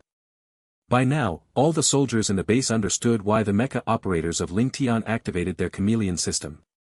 Finally, the two mecha clans from Caesar entered the area where the battle happened a moment ago. They were shocked to see the ruins of Caesar mechas floating in the empty space. Night Ace Mecha clan didn't manage to last until our arrival. One of the regiment commanders was flabbergasted. The battle should have just ended. Another regiment commander looked at the spiking thermal radar and said. How long approximately? These two regiment commanders had worked together many times, so they knew what each other's abilities were. They trusted each other deeply. Not more than 10 minutes ago. The regiment commander replied after analyzing the thermal radar. They're lucky. They left before we came, the regiment commander who spoke first said with frustration. Roland, do you think knights gave up resisting and were taken as prisoners, or were they? He wasn't able to say the word annihilated. I hope that they were taken as prisoners, Doran, Roland replied. Why? Doran was puzzled. That means that we won't be in danger. The other party must have retreated since they have so many prisoners. But, if they really got, we must run away now. Roland was serious. If Ling Tian Mecha clan was able to defeat the Night Ace Mecha clan within such a short time, they must be really powerful. Not a single mecha was able to escape, including their regiment commander who was chosen as one of 100 mecha operators with the highest potential to advance to God class. They were already not as strong as the Night Ace Mecha clan. If they remained behind, what results could they achieve? Regiment Commander Doran was thinking about the same thing. He shivered. Shall we retreat? This place was too quiet. It scared him. Since we're here, we need to search carefully to check if there are any survivors. If not, we will be treated as cowards when we go back. Roland didn't expect this mission to be so troublesome. He thought that they were only here to reinforce the Night Ace Mecha clan, but instead, they were here to collect their corpses. Okay. Let's search the area quickly and look for survivors. Just as Doran was about to give his command, Roland shouted, wait. Doran got nervous. What's wrong? Send 3 mecha teams to search the area first. If nothing happens to them, we'll send the rest of our mecha clan. Roland was a cautious person. Before he understood the entire situation, he would not allow his clan to go forward. Okay. I'll listen to you. Doran felt that this arrangement was more appropriate too. Soon, 6 mecha teams started searching the area in 6 different directions.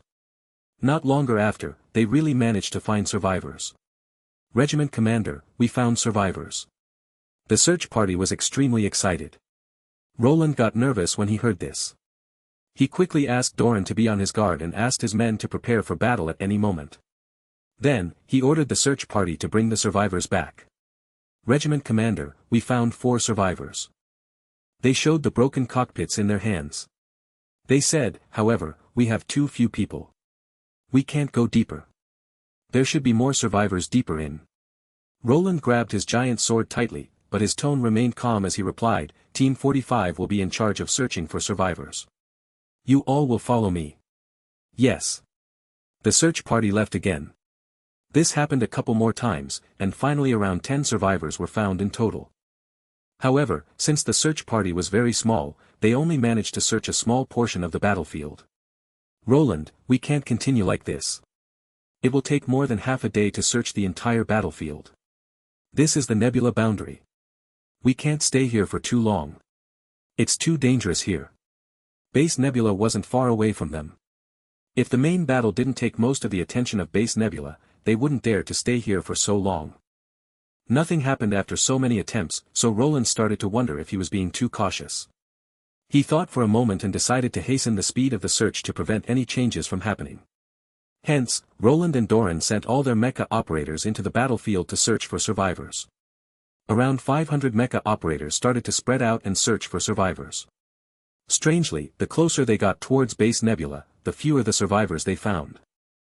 The number of survivors found by 2 whole mecha clans was fewer than the number of survivors found by the 3 mecha teams. Roland frowned when he saw this odd situation. He felt that something was amiss. He started to feel agitated. Suddenly, he thought of something. He quickly switched to the public channel of the two mecha clans and asked, "Did you find any survivors from the Federation just now?" The three leaders of the mecha teams replied, "No. We only found our men." Roland's expression quickly changed. He shouted instantly, "Retreat. We got fooled." The mecha operators from the two mecha clans were stunned when they heard this. Suddenly, the space around them started distorting and numerous mechas appeared out of nowhere. The Federation. The mecha operators were only able to shout this sentence before they got stabbed by swords. Numerous mecha operators were killed instantly. The sudden ambush flustered the mecha operators from Caesar. They didn't know what to do. All the team leaders were shouting for their team members to reunite. Before this, they were split up to cover more areas, so they were currently no match for an organized team. Every part of the space was filled with a leader of a team and his deputy. They were all either Imperial Mecha operators or Pseudo-Imperial operators. Even the weaker ones were peak-level Ace Mecha Masters. Their team members were all peak-level Ace Mecha Masters too. Under the leadership of their leaders, they attacked the unprepared Caesar Mecha operators ferociously like wild beasts. They are so vicious. Yu Huan's expression constantly changed from the moment he saw Ling Tian fighting with Knight Ace. He was shocked and stunned. When he saw Ling Tian continuing to fight with two more mecha clans after annihilating one mecha clan, he didn't know what to say anymore. "I always thought that he was just a talent the military wanted to groom. I was worried that he was too young, that he might make mistakes. That was why I didn't let him be the commander-in-chief immediately. When he requested to fight with Knight Ace Mecha Clan, I thought that he was being reckless and hot-blooded. Now, it seems like I was the one who underestimated them." Yu Huan gave a bitter smile. He looked at the mecha that was standing upright among all the shining stars in space. The mecha waved its sword lightly and the other mechas would start killing their enemies ruthlessly as though they were given a command. They were ruthless. They only had one aim, the cockpit. They had no intention of leaving any survivors. Such an act shouldn't have happened. The battlefield was brutal and there was no mercy, but most nations still had a humanitarian agreement. Once the result of the battle was decided, the other party shouldn't kill their opponents anymore. They must first ask their opponents to surrender. If their opponents didn't want to surrender, they could then kill them. Of course, if it was a life-or-death situation, such a matter wouldn't exist. For instance, Twilight would never hold back whenever it fought with the Federation. However, this grudge subsided a little after General Ling Xiao came back alive. They weren't talents groomed by the Federation. They were devils released by the military. Yu Huan searched for the order he received again. He blankly stared at the order. In charge of the safety of the planetary sector. He started analyzing this order carefully. Did this mean that the military had already given them the rights of command, but to fool Caesar, they didn't state it clearly? Yu Huan didn't think that this was an assessment for Ling Tian, but based on their current strength, no mecha clan in Base Nebula could fight on par with it, not even Proud Wind Mecha Clan. If Ling Tian wanted to gain the right of command, they just needed to ask the regiment commanders of the other mecha clans for a mecha battle. However, they didn't. They chose to stay in their camping ground and pass the 4 months calmly. Were they not interested in the title of top mecha clan? Or was their regiment commander not interested in the position of a commander-in-chief? He had only seen Ling Lan once. He was in a daze the whole time and he almost ignored him. But, the sudden change in his aura towards the end and the cold and dangerous gaze allowed him to know that this wasn't someone indifferent to fame and wealth. He was someone who would get what he wanted. That meant that there must be a reason why this ambitious person gave up the position of commander-in-chief. Is he trying to hide his capabilities? He probably doesn't trust the security of the base. Yu Huan seemed to understand something. He recalled how they were always at the losing end in their battle against Caesar. He and Ku Yufeng thought of many schemes, but they always failed at the crucial moment. Did someone from Caesar manage to infiltrate the base? Yu Huan frowned. He was frustrated. As the commanding officer of the base for more than 10 years, he had already treated Base Nebula as his home. All the soldiers in the base were his family. Yet, someone among them was a spy. It was hard for him to accept this. Most importantly, he didn't realize this problem at all.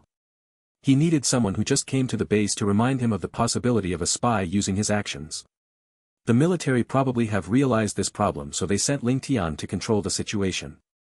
Yu Huan could only comfort himself this way. There were many advisors in the military. It was possible that they were able to notice the existence of a spy. That's maybe why Ling Tian remained low profile until they had a chance to teach Caesar a lesson. Yu Huan felt that he had finally understood the order. This was the only explanation why Ling Tian was so powerful. Ling Tian Mecha Clan might be a component in the entire scheme too. They might be a legendary mecha clan in disguise. No, legendary mecha clans were highly scrutinized by everyone, so they wouldn't be able to disguise themselves so perfectly. The most reasonable explanation was that this mecha clan had its title changed when it was close to reaching legendary mecha clan status. It also took imperial operators who hid their abilities from different clans to increase the fighting potential of the mecha clan. Thus, it could be explained that it wasn't a legendary mecha clan when it formed, but yet it had the strength of a legendary mecha clan. The Federation's military was playing a long game, and Ling Tian Mecha Clan was this game's most important piece. Yu Huan's body shook and his eyes brightened. If that was the case, then he must cooperate with them to the best of his abilities. Base Nebula would definitely become Ling Tian's strongest shield. Ling Lan didn't know that Yu Huan had made such an odd connection to all the information available to him. She just wanted to let the new recruits get blood on their hands and prompt their ruthlessness and merciless behaviors. The Federation's military also didn't expect that Yu Huan would think of it like that when all they wanted to do was to make it difficult for Ling Xiao and Ling Lan by giving them an annoying order. It had to be said that Ling Lan was very lucky. Every time she made a mess of things, it was either her father cleaning up after her or someone who didn't know the truth and used their own imagination and in the end actively helping her out. Plus, Ling Lan made the ruthless decision because she wasn't aware she needed to abide by the rules of the Humanitarian Act. The only battle she experienced was the battle on planet Haijiao, where such rules didn't apply. That was because Helia had already become enemies with the Federation because of the debate of who planet Haijiao belonged to. In that way, abiding to the rules of the Humanitarian Act would depend on the commanders in the battle. If they were in a good mood, they would abide by it, and they would pretend it didn't exist if they were in a bad mood. When Ling Lan entered the battle on planet Haijiao, her luck was in the negatives. She encountered Helia's long-planned-out plot of sending out a full frontal attack to completely take over planet Haijiao. In order to achieve victory as fast as possible, a battle like that wouldn't abide to such rules. After experiencing countless times of battles to the death, Ling Lan assumed all battlefields were like this, where one side perishes and the other side lives. The so-called Humanitarian Act was only just used to hide the truth from common citizens. Little Four, also as an outsider, had received records from the Mandora star system. The records from the Mandora star system also showed that during the battle between two parties, it was a battle to the death with no surrenders. As General Ling Xiao, who should have been responsible for teaching his daughter common knowledge about the battlefield, thought Ling Lan knew and understood everything. It couldn't be helped. Ling Lan was too independent, which made Ling Xiao believe that such a small thing didn't need his teaching. Plus, he had never thought his daughter was fond of killing. In Ling Xiao's mind, his daughter would forever be a cute little princess. The adjective, merciless, didn't have any connections with his daughter. As for the leaders working under Ling Lan, they knew that boss's real personality was merciless. Of course, they wouldn't look for punishment themselves and remind boss that mercilessness in this situation was wrong. Even if someone was brave enough to remind her, it still wouldn't do anything. If it didn't do anything, then why would they go do something that yielded nothing? They would rather follow boss and sharpen their blades to slaughter livestock. Ling Tian's group of individuals seemed to evolve into merciless individuals under Ling Lan's unconscious teachings. It forced them to have to be merciless in order to fit in. Ling Tian's ambush forced Caesar's two mecha clans unable to respond in time. However, these two mecha clans were after all not like standard mechas or mecha clan with new recruits where it was their first time on a battlefield. After a short while of panic, their team leaders finally managed to gather a portion of their forces and began retaliating with Ling Tian's mecha operators. Although Ling Tian's ambush from the beginning had caused the two mecha clans to lose much of their forces, their numbers were still more than twice as many as Ling Tian. We have more people than them. Everyone stop panicking and victory will be ours. Caesar's leaders noticed the number of mecha on Ling Tian's side and immediately tried to boost the morale of their team members. These words to boost morale were without a doubt effective. A battle in outer space was often won through the sheer numbers of mechas. When these mecha operators saw that there weren't many mecha operators who had ambushed them, they instantly calmed down. Once they calmed down, their piloting skills instantly recovered to their normal state. Caesar's mecha operators began to perform to their actual capabilities and clashed with the mecha operators from Ling Tian who were chasing them. Doran saw this and his expression changed for the better. When he fell into the trap and ambushed, he had thought that they had entered the Federation's encirclement and it was all lost. He didn't expect that it was just a small group of mecha operators ambushing them. As long as they calmed down and fought normally, they would have a chance of turning the tide. Compared to Doran's excitement, Roland's expression didn't change at all and was still pale as a white sheet. Doran! He suddenly shouted, "Let's run." Huh? Doran was dumbfounded. He didn't know why Roland would choose to run after knowing the opposition had way fewer people than they did. Wasn't retreating making Caesar look bad? It should be known that in the past few years the Federation had always just watched as they escaped. Night Ace Mecha Clan. Did you forget what happened to Night Ace Mecha Clan? Roland's voice broke as he shouted out in fear, "Run, everyone run."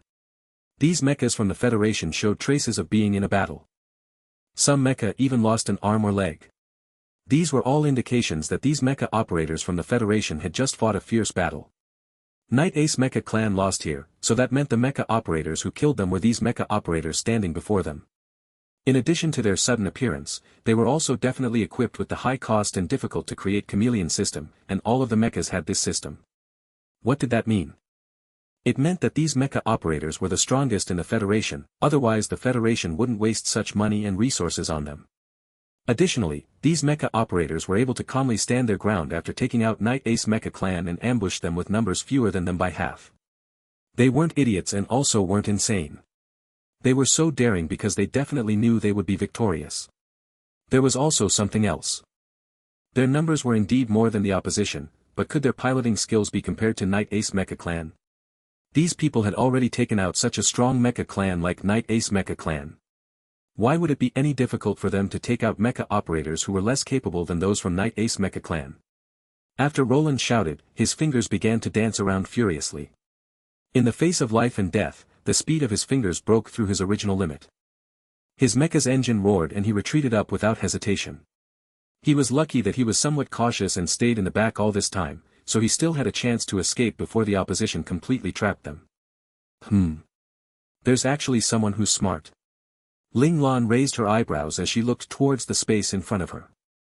Unfortunately, I don't want Caesar to know details about us just yet. Ling Lan's left hand went towards her back and a long-range beam sniper rifle appeared in it.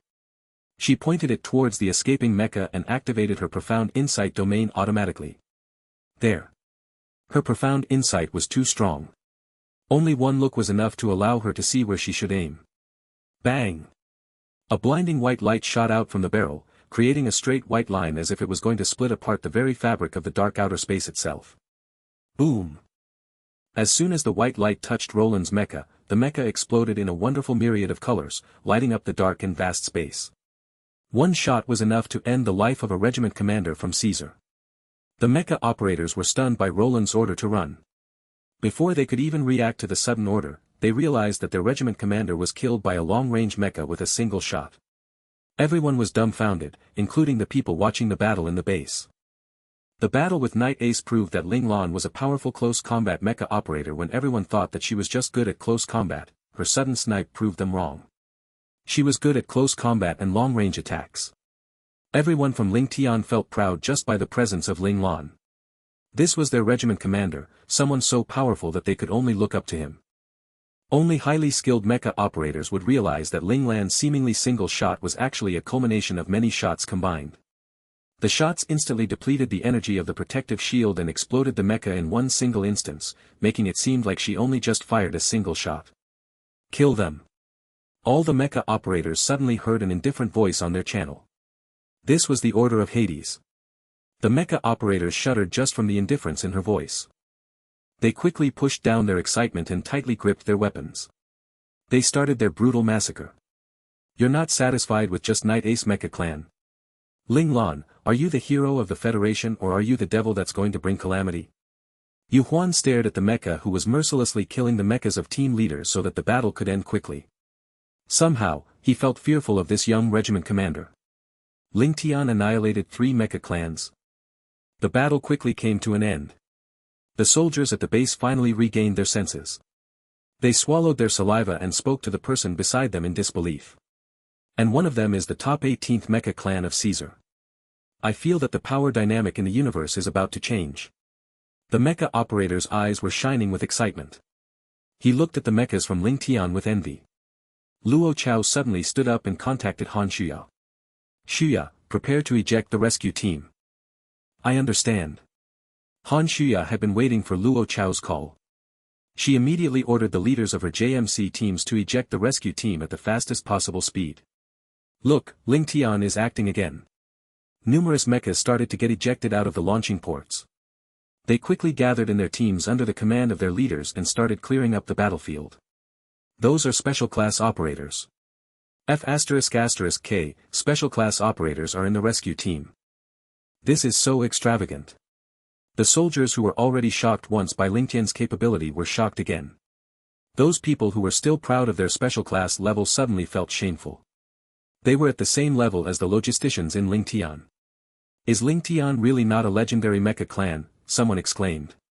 That's right. Only legendary mecha clans have such strength and powerful equipment. They must be a legendary mecha clan. They probably just changed their title to come here. Everyone immediately felt that they understood why Ling Tian was so powerful. At that moment, Lin Zhongqing turned serious. It's our battlefield now. We must cooperate with Head Li's medical department and send the injured mecha operators to the recovery pods. Did they really think that 4 months was enough to increase the capabilities of the mecha operators drastically? Drastic times call for drastic measures, as boss used forbidden medicines to compensate for the lack of training time. Forbidden medicines were good to use, but the implications after using them were too great. Fortunately, Li Shiyu was the one who invented the medicine. Hence, he knew how to solve its implications. This was the main reason why boss chose to use it. No matter what, they must ensure that the future of these mecha operators does not get implicated by the use of the forbidden medicine. The entire camping ground started getting busy. Ling Tian no longer lacked logisticians, but it still didn't reach the required number of logisticians for a mecha clan.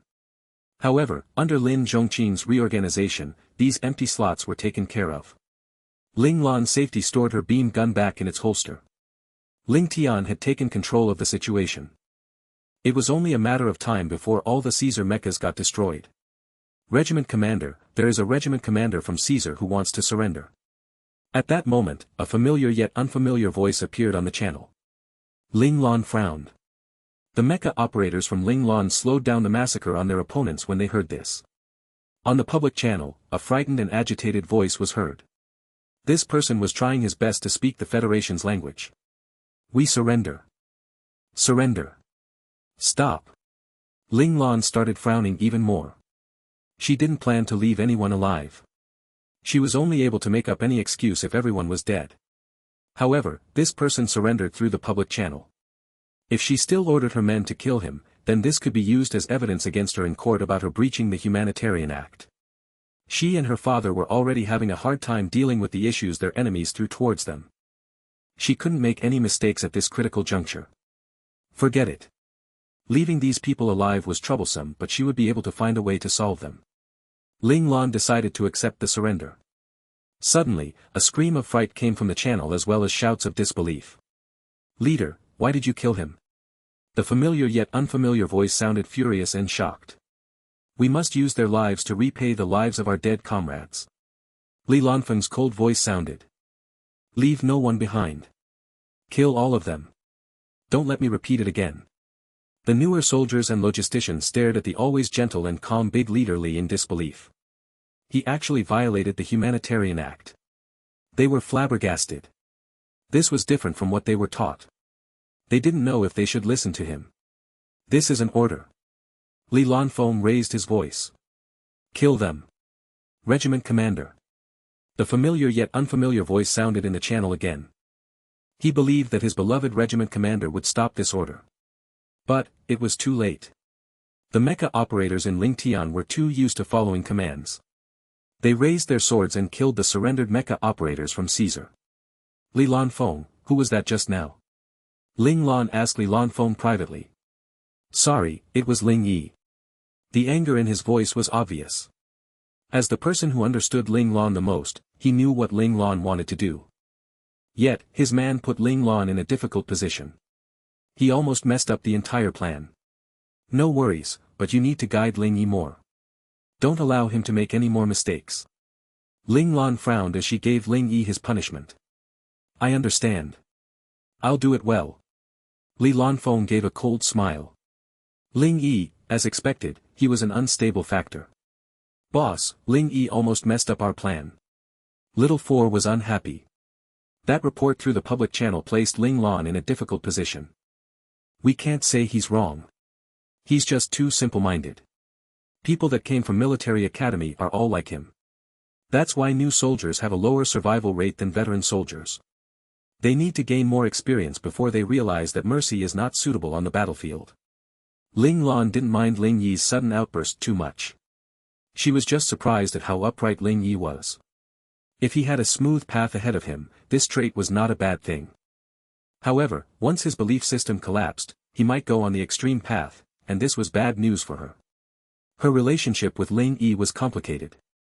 Ling Lan didn't forget that she was the one who killed his father. Ling Lan sighed.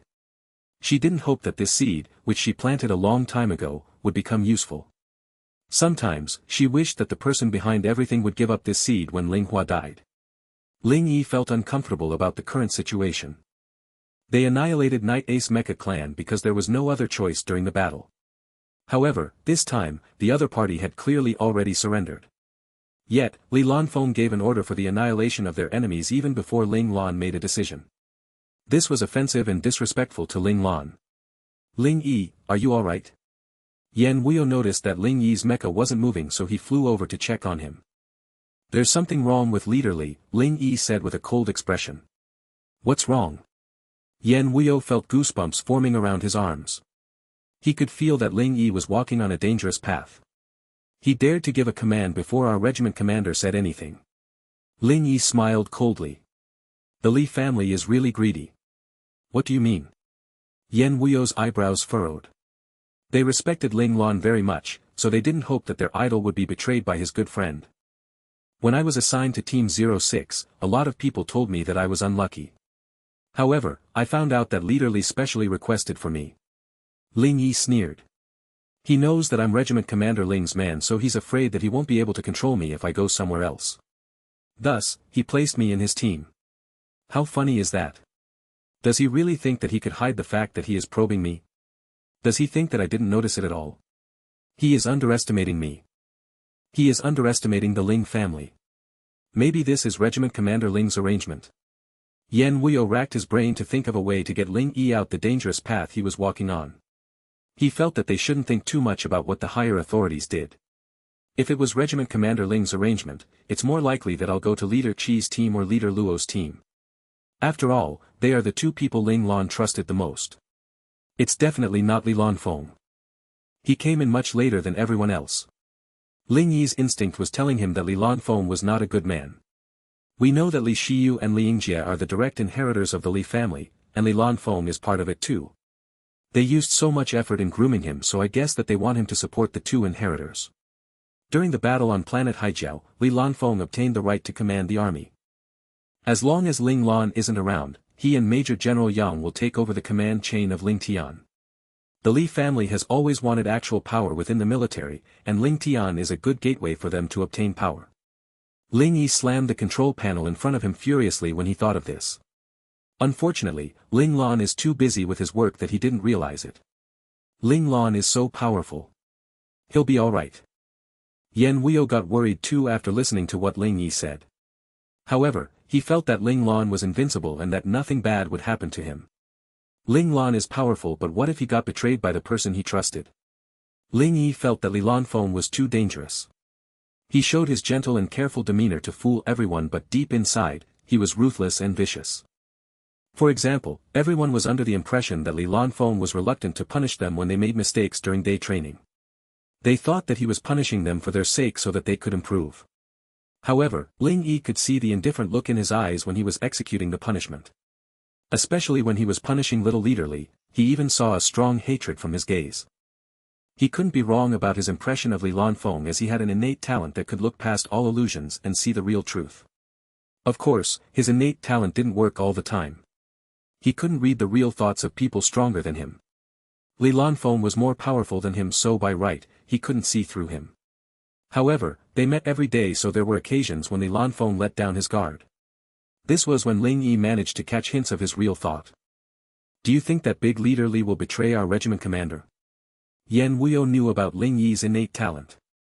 I'm not certain yet. Ling Yi was a person who looked at evidence before making any claims. He knew how dangerously Lan Feng was, but he didn't know if he would really betray Ling Lan. But, I feel the greatest sense of danger from him. Especially now when his actions revealed some of his thoughts. We need to guard against him. Since Ling Lan didn't notice this, he would watch over Lan Feng for him. This was the only thing he could do for Ling Lan. Okay. We'll listen to you. I'll tell Tiange and Little Qing later and ask them to be aware of Big Leader Li. Yan Wuyo felt that it was better to be careful. No need for that. Big Leader Li is a sly person. If there's anything amiss with them, he'll sense it. Tiange and Little Qing are not good at disguising themselves. They will be found out easily. It's better if they don't know anything. That way, they won't spoil the plan, Ling Yi hurriedly replied. You're right. Yan Wuyo nodded in agreement. Compared to the other 4 people, he and Ling Yi were much better at hiding their true thoughts. This was probably why Ling Yi told him everything. I want to see what Lan Feng is planning. What does the Li family want to do? Ling Yi clenched his fist. He must not let them succeed. When Ling Yi was 12 years old, he met a powerful hacker in the virtual world. Their encounter was quite interesting. Either way, he managed to gain a good friend that helped him since he was young. He also managed to get a lot of information he shouldn't be able to get from his friend, and this allowed him to find out what Lan Feng and the Li family were trying to do. Commanding officer, we lost contact with the 2 mecha clans we sent over. The people from Caesar noticed something amiss. Although Little 4 had blocked the signals to the command center still realized that something had happened to them after losing contact with them. What on earth is Ling Tian? Don't try to fool me again by telling me that it is a newly advanced titled Super Mecha Clan, the commanding officer shouted angrily. I'm sorry. We can't find anything on them. The secretary was helpless too. He had already sent an order to search for more information on Ling Tian but no results were found. Useless. The commanding officer flipped over his table in anger. The defeat of Night Ace Mecha Clan had already made him furious, but it still didn't affect his confidence in winning the whole battle. However, 2 more mecha clans had disappeared in the hands of Ling Tian. They were not the most powerful mecha clan, but they weren't weak either. The commanding officer finally felt a little scared of Ling Tian. Would the existence of just this mecha clan alter the result of the battle? He paced around the room while he thought of a way to get out of this situation. Should he continue fighting or should he retreat? He started to hesitate. They were on the winning side on the main battlefield, but without Night Ace Mecha Clan stopping the reinforcements and the path of retreat, he wouldn't be able to take down Base Nebula. That meant that if he continued the battle, it would just deplete the combat ability of Base Nebula. Of course, this was not the main reason why he was hesitating. If he continued the battle, he was confident that he would be able to win the overall battle. Even if he couldn't take down Base Nebula, he would still gain merits. What worried him was the existence of the Ling Tian, which he didn't take into consideration at the start. It was a mecha clan that annihilated the Night Ace Mecha Clan and most probably, the other 2 mecha clans he sent over. If they were badly injured after finishing off the 2 mecha clans, he wasn't afraid of them. He was just afraid that they still maintained their combat ability. The commanding officer didn't believe that Ling Tian was just a newly advanced titled Super Mecha Clan, as it was just as powerful as a legendary mecha clan. He knew what a legendary mecha clan represented. It was able to turn the tides of any battle no matter the situation they were in. The commanding officer suddenly recalled the famous Madoka battle written in the textbooks of Caesar. It was a battle that made the citizens of Caesar blood boil. That year, Caesar was fighting with its neighboring country, head of United Nations from the Huaxia Federation. They silently moved into the planetary sector of Heder, but they got discovered and ambushed instead. 3 fleets were badly damaged and millions of mecha operators lost their lives. It was a really humiliating event to Caesar. After Caesar knew about this, they sent 3 legendary mecha clans as well as the 10 closest fleet to Heder. They used one day to destroy all the fleets in Heder's planetary sector. The Heder soldiers were still celebrating their victory when Caesar's army arrived. More than 100 million Hedo soldiers were killed in the span of a few days. No one survived. This was the famous Madoka battle. The reason why Caesar was able to totally annihilate Hetter's army even though they had fewer men was because of the 3 legendary mecha clans. When they entered the battlefield, nothing was able to stop them. No matter how powerful a fleet or a mecha clan was, they were nothing in front of legendary mecha clans. No one watching the battle would forget this image. The feeling of warm blood gushing through their bodies inspired the citizens of Caesar to want to go to the battlefield themselves. They wished that they were part of the Mecha clan. They wanted to kill everyone who was disrespectful to their country. The commanding officer knew how scary a legendary Mecha clan could be, so he was scared to continue the battle. He was afraid Ling Tian was like those legendary Mecha clans in those legends. There was a unilateral agreement that restricted legendary Mecha clans, but there were still ways to work around it. Caesar had sent their legendary Mecha clans out secretly before. They used them to destroy a small nation that always irritated them. As for the Huaxia Federation, they weren't as pure and reasonable as what people think.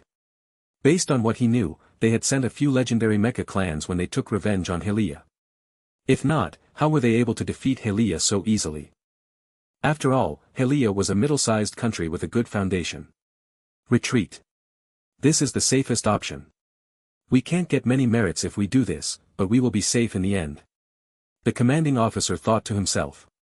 He wanted to give his order, but he was still unwilling to accept defeat. He thought for a while and walked out of his office. He came to the command center. All the advisors were standing in front of a 3D map. They were having a heated discussion. You've all received the latest news. What do you think? The commanding officer went straight to the point. The defeat of the Night Ace Mecha clan means that we have no chance of taking over Base Nebula. Since we can't get what we want, we should retreat. Once we find out what happened to the Night Ace Mecha clan, we can discuss it again. One of the advisors spoke out his thoughts. He didn't agree to stay here and waste time and energy. We have the advantage on the main battlefield. We should beat them until they get scared of us. Another advisor had a different opinion. He felt that the Federation was bold enough to attack them because they hadn't instilled fear in their hearts yet. That was why the Federation got arrogant and felt that they could win against Caesar. That's not a good idea.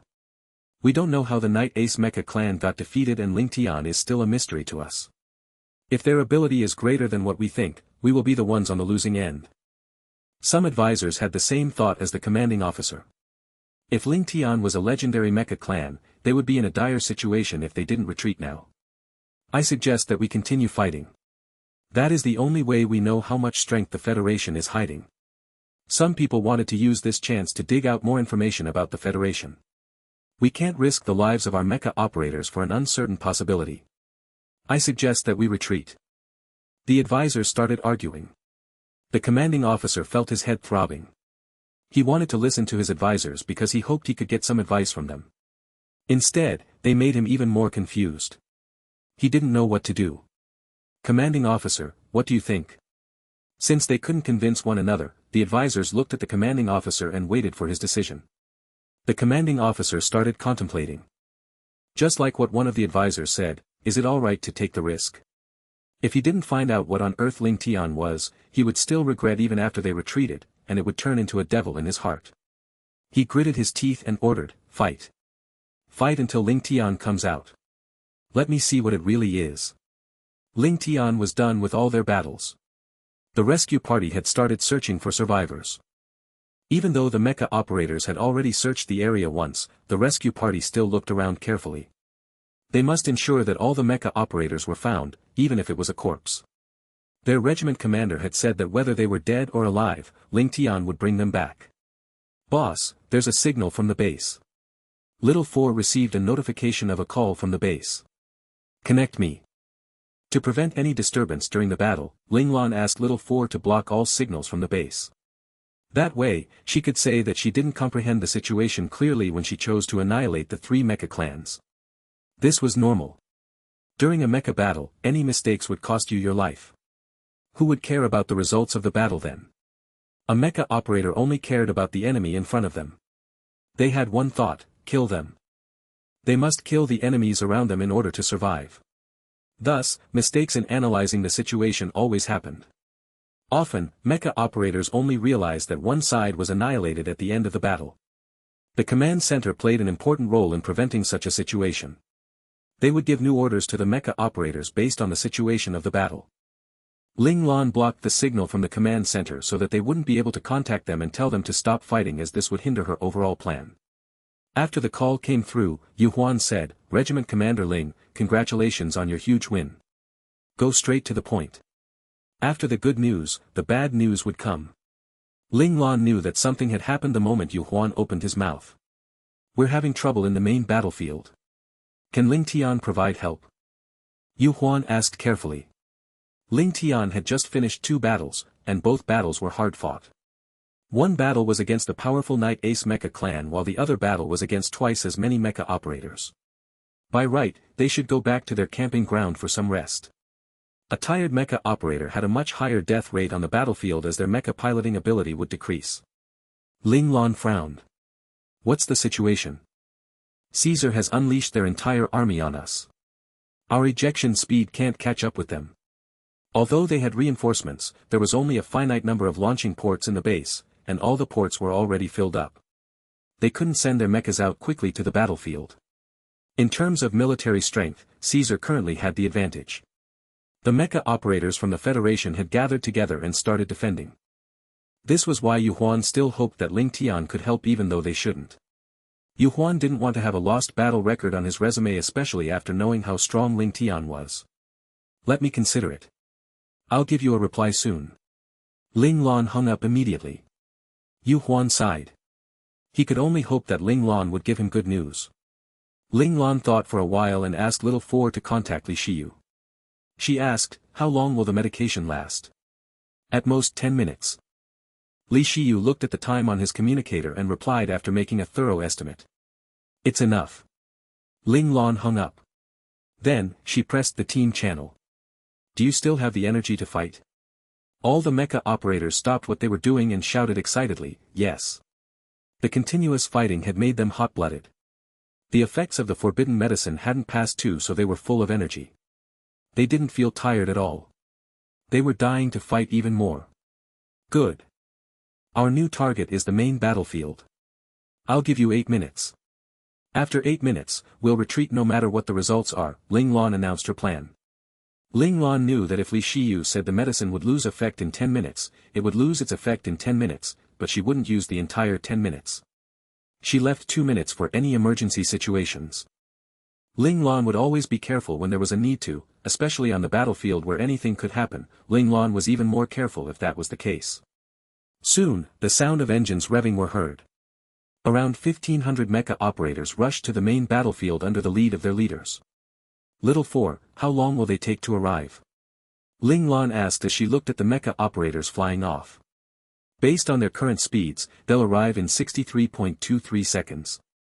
Ling Lan instantly contacted Yu Huan. Major General Yu will arrive in 60 seconds. After she finished speaking, she hung up without caring about Yu Huan's reply. Yu Huan was stunned for a moment. Soon, happiness appeared on his face.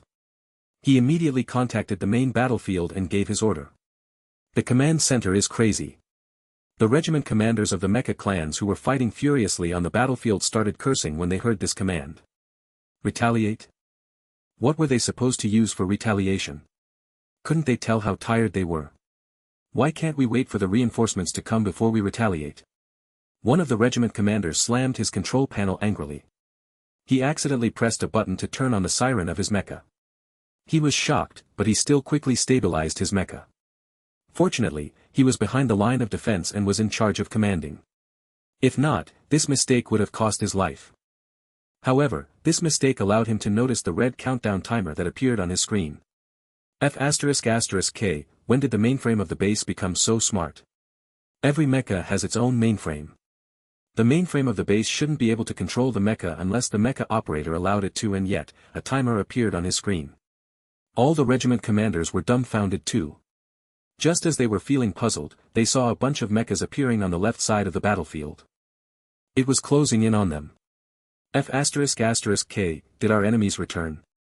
They still remembered that not long ago, Caesar sent 2 mecha clans away from the main battlefield. They knew that these mecha operators were up to no good, but they couldn't stop them from leaving. Now, a bunch of mechas appeared from the direction where those mechas left. This made them think that the mecha operators from Caesar had returned. No, wait. Those are not Caesar's mechas. Those are our mechas. In the blink of an eye, the mechas appeared before them. They could see clearly that these were mechas from the Federation. On the main battlefield, the mecha operators from the Federation's cheering could be heard outside of their cockpit when they saw a reinforcement coming their way.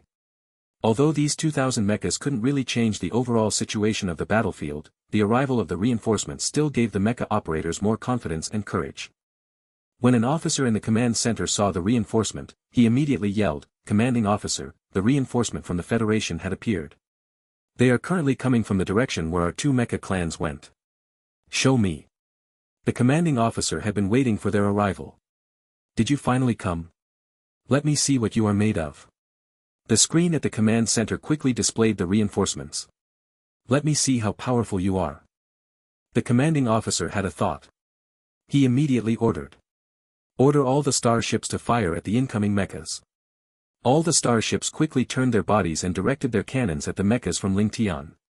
Under the order of the various leaders, multiple cannons were fired. Ah! Incoming! Everyone on the main battlefield, as well as the people watching from the base, shouted in fear of getting shot when they saw this. However, the next scene utterly stupefied everyone on the Federation side. It also caused a large crack in the already depressing atmosphere in Caesar. The movements of the incoming mechas were strange. It didn't align with the normal sense. Everyone was flabbergasted. They moved agilely and passed the swarm of shots. Not only that, they cooperated well while doing so. They used their swords to block shots for their comrades. They basically performed a magnificent dance of hell performance for everyone to feast their eyes on. Within a few seconds, the mechas broke through the swarm of shots and arrived at the main battlefield where the two armies were at.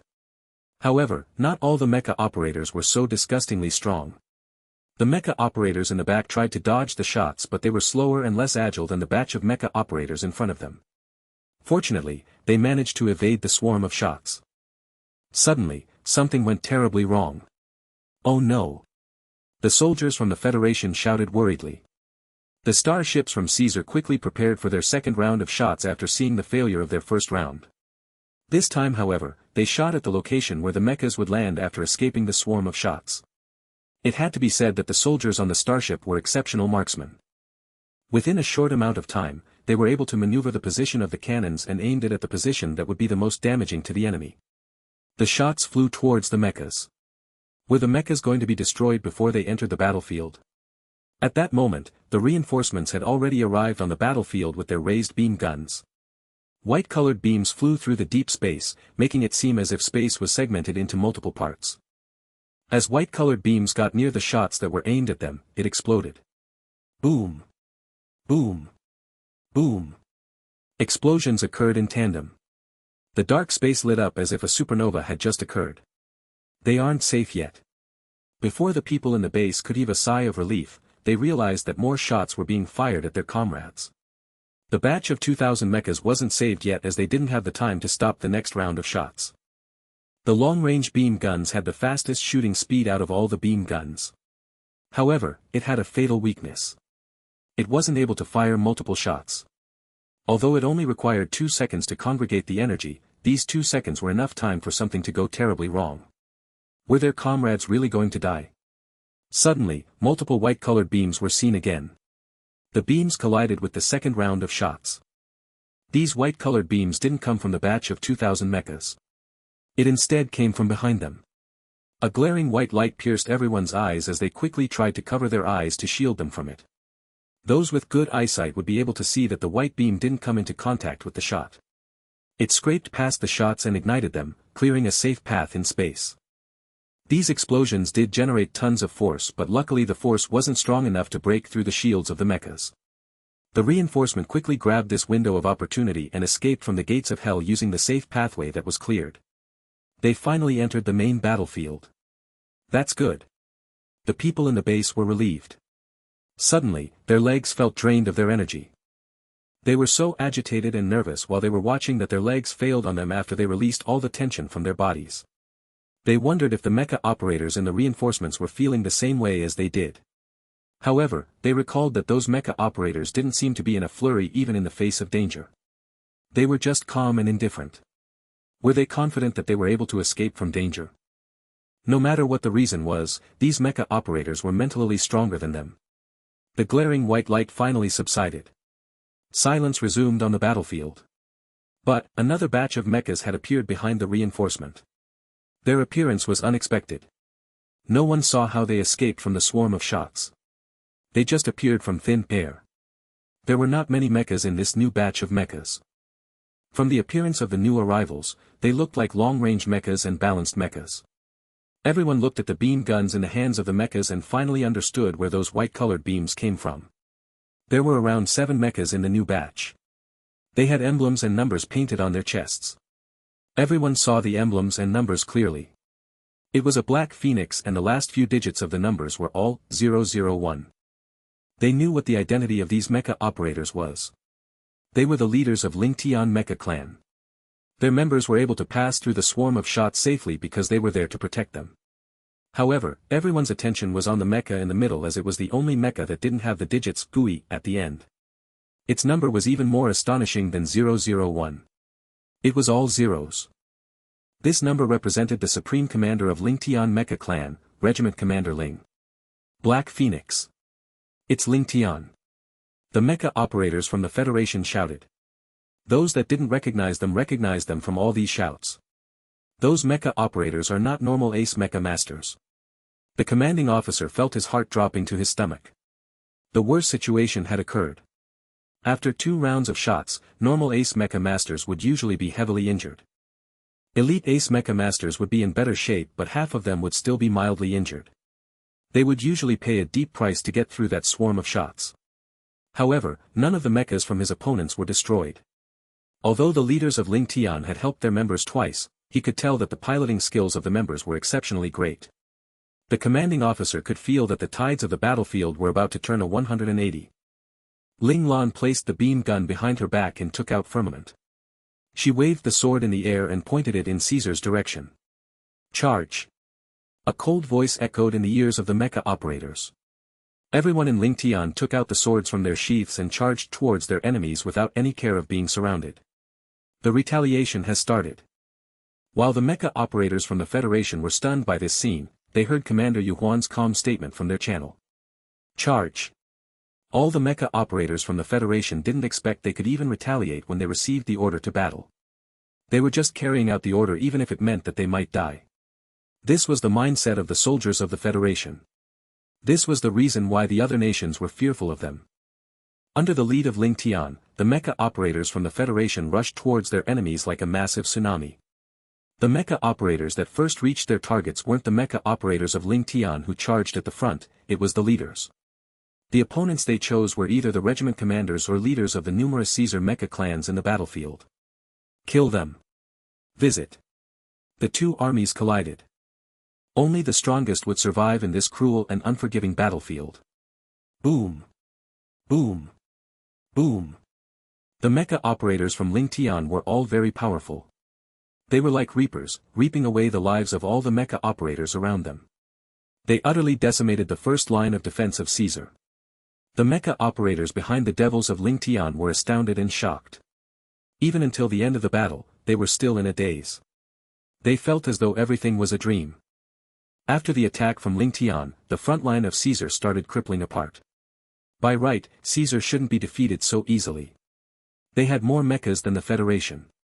However, the overpowering strength of the mecha operators from Ling Lan destroyed their confidence. They couldn't defeat the devils from Ling Lan no matter how hard they tried, even when they outnumbered them. The impact of this failure was even greater than losing a one-on-one battle. Adding on to this, there was a bunch of long-range mechas controlling the situation. They would snipe wherever they were needed. The mecha operators had to watch their comrades falling one by one. Yet, their opponents were still standing there confidently, taunting them, utterly humiliating them. This stark contrast of confidence and strength lowered their morale. As time went by, they started giving up. Commanding officer, the front line can't hold on much longer. The officer in the command center was pale in the face. He had a look of disbelief on his face.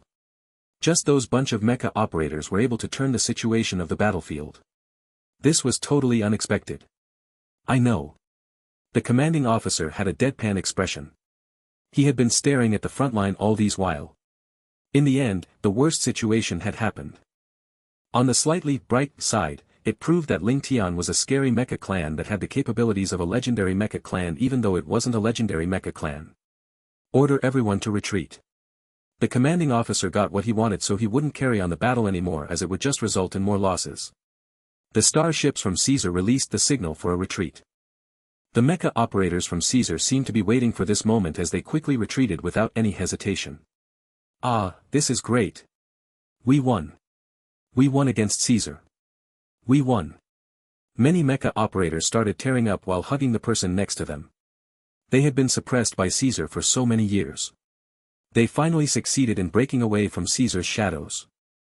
While the other mecha operators were celebrating the victory, the mecha operators from Ling Lan waved their swords unhappily. They turned around and looked at their regiment commander in hopes that he would order them to chase after their enemies. Regiment commander. Qi Long was unwilling to leave too. Ling Lan looked at the time on her communicator. 8 minutes was almost up. She said, let's go back to our base. Yes, regiment commander. The leaders could only agree with much regret in their hearts. All the mecha operators from Ling Tian put away their burning fighting spirit and gathered in their teams. The other mecha clans wanted to express their gratitude to Ling Tian, but before they could get near them, the mechas from Ling Tian had left. They disappeared in an instant. Ling Tian mecha clan is really arrogant. One of the regiment commanders hid his envy as he complained. If you can decide the outcome of a battle with just your presence, you can be arrogant too. Someone didn't agree with what he said and refuted. It's just that we fought together, so it's alright to greet each other, right? The person explained quickly. When Ling Tian came, we didn't welcome them. Hence, it's understandable that they will ignore us now. The other person felt that they deserved the cold treatment. It seems like the rumor of Piercing Arrow getting defeated by them is true. Someone suddenly recalled a rumor he had heard many months ago. Based on their performance just now, even the Proud Wind Mecha clan couldn't be compared with them. I suspect that the public information of Ling Tian is fake. Isn't it just a first-rank 5-star mecha clan? Or is it? This prediction was too frightening. The regiment commander quickly stopped what he wanted to say. While the regiment commanders were discussing among themselves, the mecha operators from Ling Tian had already returned to their base. The mechas entered the launching ports orderly, and most of them managed to land stability before the first anti-collision belt. Our mecha operators are amazing. The logisticians of Ling Tian looked at their mecha operators with admiration and respect as they safely returned back to the base. They felt proud that they were providing services to these mecha operators. Our mecha operators are outstanding, so we must be able to keep up with them. We must become the best logisticians. Do your best in everything. Don't embarrass our mecha clan. The leader smiled after he saw his words working their magic. The logisticians started working even harder. The overwhelming victory motivated the logisticians. Just like what their leader said, they had to work harder to catch up with these amazing mecha operators. Plus, servicing such amazing mecha operators was a display of their status too, as only the best logisticians could service the best mecha operators. The more powerful their mecha operators were, the higher their status was. In the past, they were looked down on by everyone like a pile of rubbish on the side of the road. They could only go to the worst mecha clan and become the lowest ranked logisticians, but finally, they were given a chance to walk on a new path.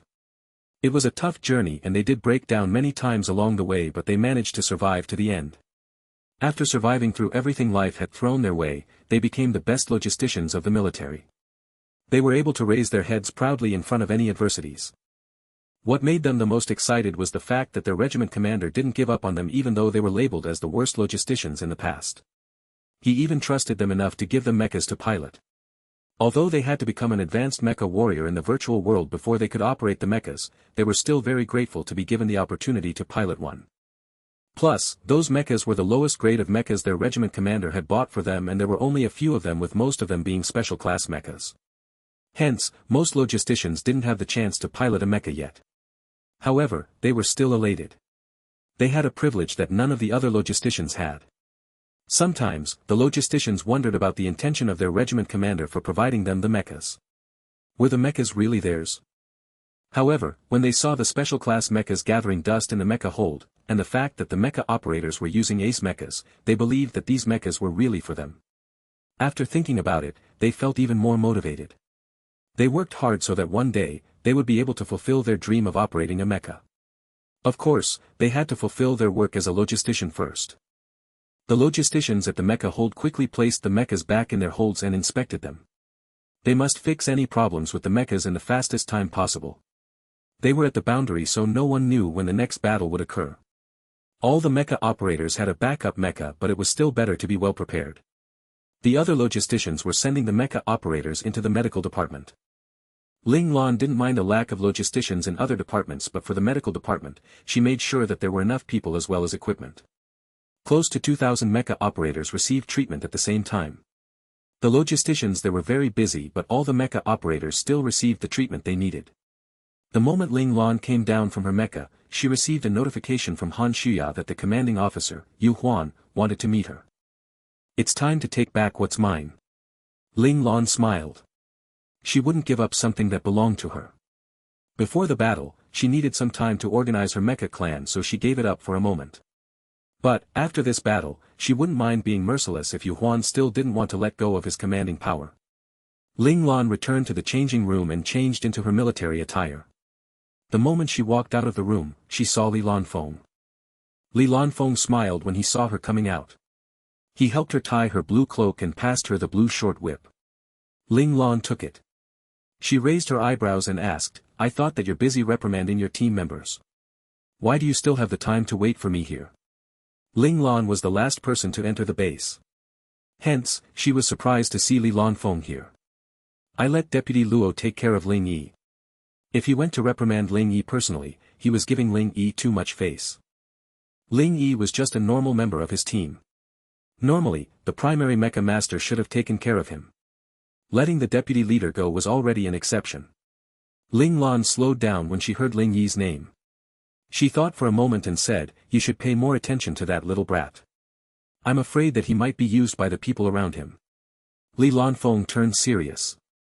"I understand. I'll personally keep an eye on him."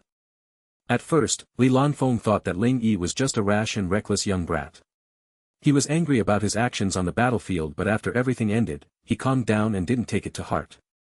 But now, after Ling Lan's reminder, Li Lanfeng started to become more vigilant of Ling Yi. "I'm not worried since he's in your team." Ling Lan didn't have the time to care about Ling Yi.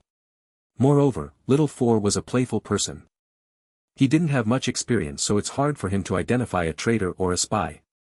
In the past, Little Four suspected that all the people around Ling Yi were problematic. She felt speechless when he heard that. Li Lanfeng's expression changed when he heard this. He lowered his head instinctively. Ling Lan didn't notice that when Li Lanfeng tidied her cloak, his hands were shaking. "Why do you treat me so well? It seems as though you only trust me. How can I let go of this? Do you know that Yu Huan wants to see me?" Ling Lan continued asking. "Yes. You should bring someone along to appear more dominating." Li Lanfeng forced out a smile. "If I bring you along, it won't affect my overall presence much." Ling Lan glanced at Li Lanfeng. She wasn't satisfied with Li Lanfeng's weak-looking frame. "I'll make you seem more powerful by comparison, right?" Li Lanfeng smiled. "Only Luo Lang and I are able to do that. You're underestimating me." Ling Lan turned and lifted Li Lanfeng's chin with her whip. She smiled and said, "There's still Han Jijian, Li Xiu, Lin Zhongqing, and many other people. People like Qi Long, Zhao Jun, Xie might be too large for me, but I can still manage everyone else." Ling Lan was a tall woman. However, compared to men, she was still considered short, especially when she stood next to people like Qi Long and Xie who were tall and muscular. Fortunately, Ling Lan's domineering presence allowed her to suppress all these tall people. No one seemed to notice that Ling Lan was shorter than them. Of course, there were also men who were shorter than her. Luo Lang was an instance of such men. If you just took a glance, you might think that Ling Lan was the same height as Li Lanfeng and Lin Zhongqing. This was the power of a strong presence. "Yes, I understand." Li Lanfeng smiled. As expected, Ling Lan didn't like people talking about his height. "Since you want to go, don't embarrass me." Ling Lan looked at Li Lanfeng with a threatening gaze before turning to leave. Li Lanfeng quickly caught up with her with a brighter smile on his face. He realized that Ling Lan was quite susceptible to his teasing. "Ling Lan, are you giving me a chance to be shameless so that I can get what I want?" Li Lanfeng suddenly slowed down a little with a dreadfully pale face as a voice similar to his echoed in his mind. "Li Lanfeng, you said that you won't do anything to Ling Lan anymore. Why did you change your mind after a few words? If you continue to be like this, you'll eventually make mistakes you will forever regret. Wake up. Remember that he treats you like his best friend and confidant." He doesn't like men. What happened? A warm hand suddenly grabbed Li Lanfeng's cold hand as he was falling in a dark pit in his mind. Li Lanfeng looked up with tearful eyes. He saw a pair of dark eyes that were filled with care and concern. Ling Lan was frowning too. She was worried about him. Did you take the medicine? Ling Lan's gaze turned sharp. Why didn't you go to the medical department for treatment? Do you think I'll be happy if you do this? Li Lanfeng shook his head. I didn't take the medicine. You told me that with my physical constitution and spiritual power, it's not suitable for me to take the medicine. It'll just bring me more harm than the rest of the people. Why won't I listen to you? I might not listen to other people but I'll definitely listen to you, Li Lanfeng continued earnestly. Why is your body reacting so violently then? Ling Lan continued frowning. She couldn't understand what was happening to Li Lanfeng's body. Having a strong spiritual power has its implications. Li Lanfeng smiled bitterly. He could only just push the blame to his strong spiritual power. Really? After the qi exercises helped her to recover her health, Ling Lan never experienced any more implications of having a strong spiritual power. However, she had a powerful bug known as Little Four. Even if a part of her spiritual power leaked out, Little Four would help her seal it. Li Lanfeng didn't have anyone helping him. He could only rely on himself, so it might be possible that there were implications even after using the qi exercises. Ling Lan looked at Li Lanfeng with pity. She decided to think of a solution for him so that he would never be affected by his strong spiritual power again. Yes, maybe she could disturb number 2. He had been studying spiritual fusion for a long time, so he might have learned something that could help Li Lanfeng's situation. If Ling Lan didn't have any questions about this, she wouldn't disturb number 2 if she didn't need to, as she was quite afraid of the mysterious number 2. I'll do research and see if there's any way to solve your problem. If you have any issues, don't keep it to yourself. Remember to tell me. She held Li Lanfeng's hand and squeezed it. His hand was so smooth. Wait, I should be comforting him, not taking advantage of him. Li Lanfeng's eyes lit up. However, in the next second, he gave a complicated expression. Okay. Li Lanfeng finally managed to squeeze an okay out of his mouth. Then, he looked down and pulled his hands back from Ling Lan's grasp. He was afraid that if he stared at Ling Lan for any longer, he wouldn't be able to control himself and reveal his feelings for Ling Lan. Li Lanfeng was filled with emotions, but he remained logical in the end. He knew that once he told Ling Lan his feelings, he wouldn't be Ling Lan's most trusted comrade anymore. He could almost imagine Ling Lan's eyes turning cold and looking at him as though he was a stranger. I can't say it. I can't.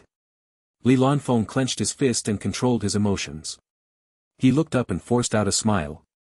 Ling Lan, thank you for your concern, but I'm fine. Ling Lan looked at him intently. She knew that the smile he was showing her wasn't sincere. However, she never liked to force people to do what they do not want. Hence, she didn't say anything and turned around. She walked out of the place. You know that I'm lying. Right, how can I fool you? You understand me just like how I understand you. I thought that we could be each other's confidants for the entire life. However, the friendship between us turned into a one-sided love. I try to cover up my feelings carefully, but it is slowly coming out. If you take pity on me, why don't you expose me? That way, I can confidently stand in front of you without any secrets and continue to be your friend. Li Lanfeng looked at the figure in front of him in a daze. He never knew that one day, he would be so pitiful that he would pray that he could stay beside a person and that the person wouldn't hate him. He never knew he could be so desperate for a person to like him.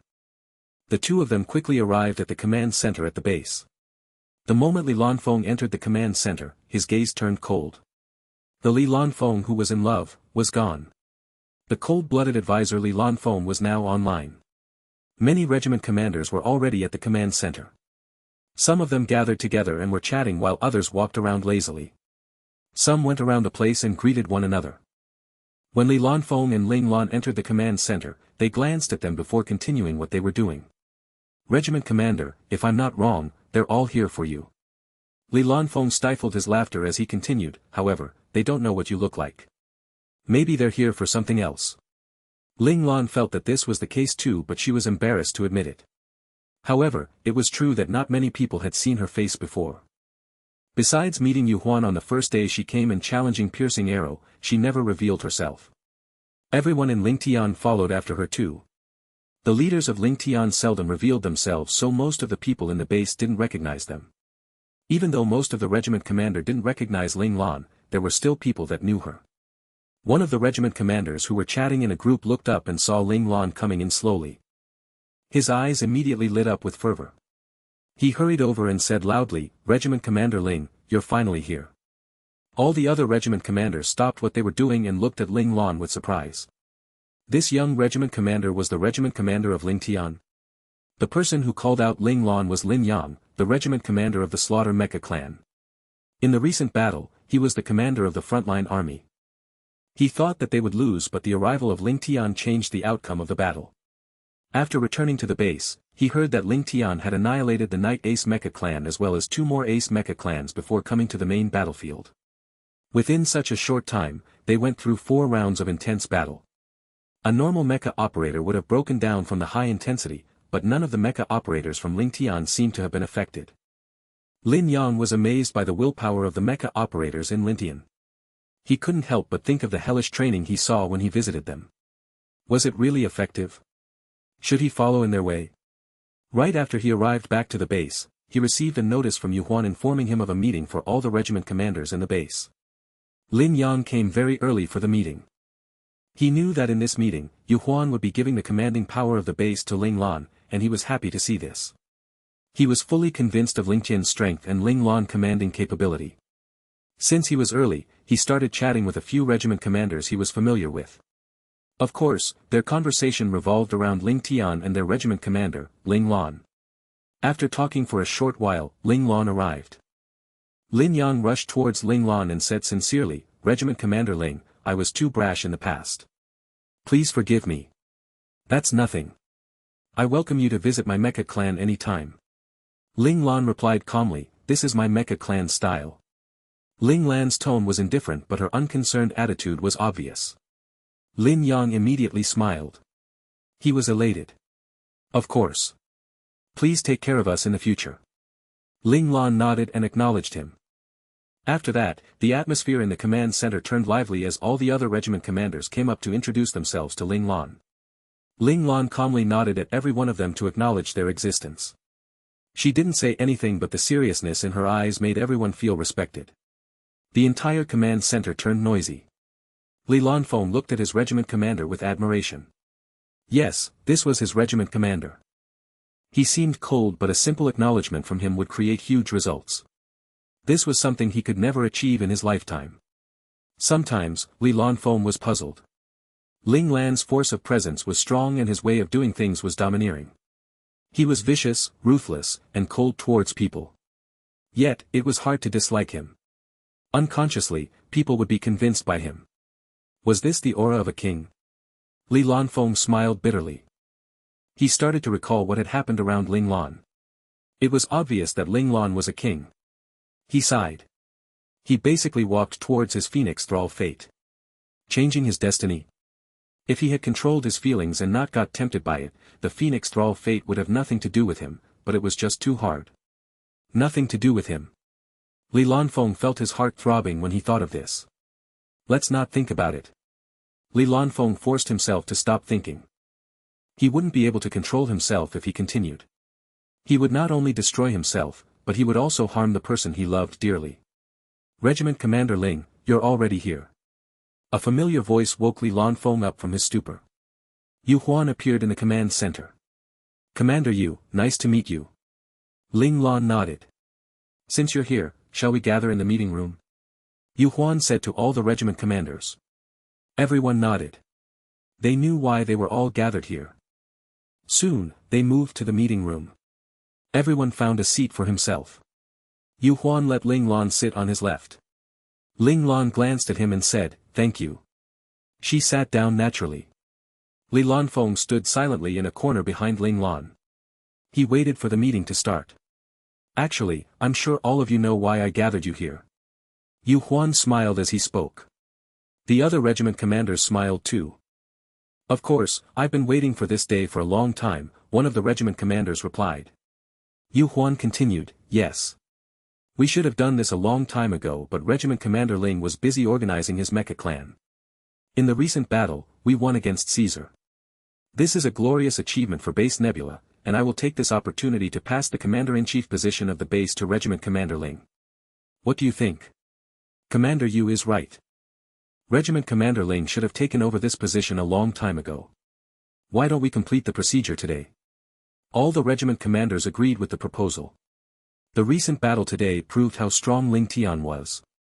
The fact that they defeated Night Ace Mecha Clan was already enough to convince them. Since no one has any objection to the proposal, let's proceed. We'll have a vote now. Yu Huan's smile got brighter. Commander Yu Huan, I have a question for Regiment Commander Ling. Just as Yu Huan thought that everything was going smoothly, one of the regiment commanders suddenly raised his hand. Yu Huan frowned. He controlled his unhappiness and said kindly, Regiment Commander Zheng, please go ahead. Since you're going to be the Commander-in-Chief of our base, can you introduce yourself? Regiment Commander Zheng disregarded the glares from the crowd and spoke his thoughts loudly. Since the other party wanted them to trust him, he should at least be honest about his identity, right? The other regiment commanders, who were unhappy at Regiment Commander Zheng's behavior at first, acknowledged his question.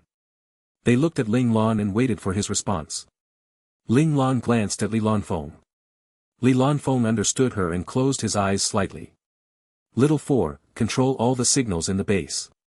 Ling Lan ordered Little 4 silently. I understand, boss. Little 4 rubbed his hands excitedly. It was finally his time to perform. My background is very simple. Ling Lan noticed Yu Huan's helpless expression. There was no way she could evade this question. However, she had never thought of hiding her past. She was proud to be Ling Zhao's son. All the regiment commanders were drawn in by Ling Lan's words. Some even seemed weirdly excited. I graduated from 1st Men's Military Academy. I entered the 23rd Division as the top student of my year. Ling Lan continued calmly, and I was very fortunate to be able to activate my mecha clan the moment I entered the 23rd Division. Everyone received surprise after surprise with every sentence Ling Lan said. Ling Lan made her life story sound easy, but they knew that she needed to pass the 3 hard assessments in order to activate her mecha clan. Even soldiers who had been in the military for 6 years might not be able to pass the 3 assessments. Yet, Ling Lan managed to do it the moment she entered the military. I have a bunch of reliable teammates, so after completing a 4-star mission, I took over the position of the regiment commander of the 250 Ace Mecha Clan. Ling Tian Mecha Clan used to be known as 250 Ace Mecha Clan. 250 Ace Mecha Clan was one of the top 10 mecha clan in the land clearing mission on planet Juhao. Everyone remembered the merit 250 Ace Mecha Clan had in the past. Ling Lan calmly glanced at the crowd before she continued, before coming to Base Nebula, I experienced a huge battle.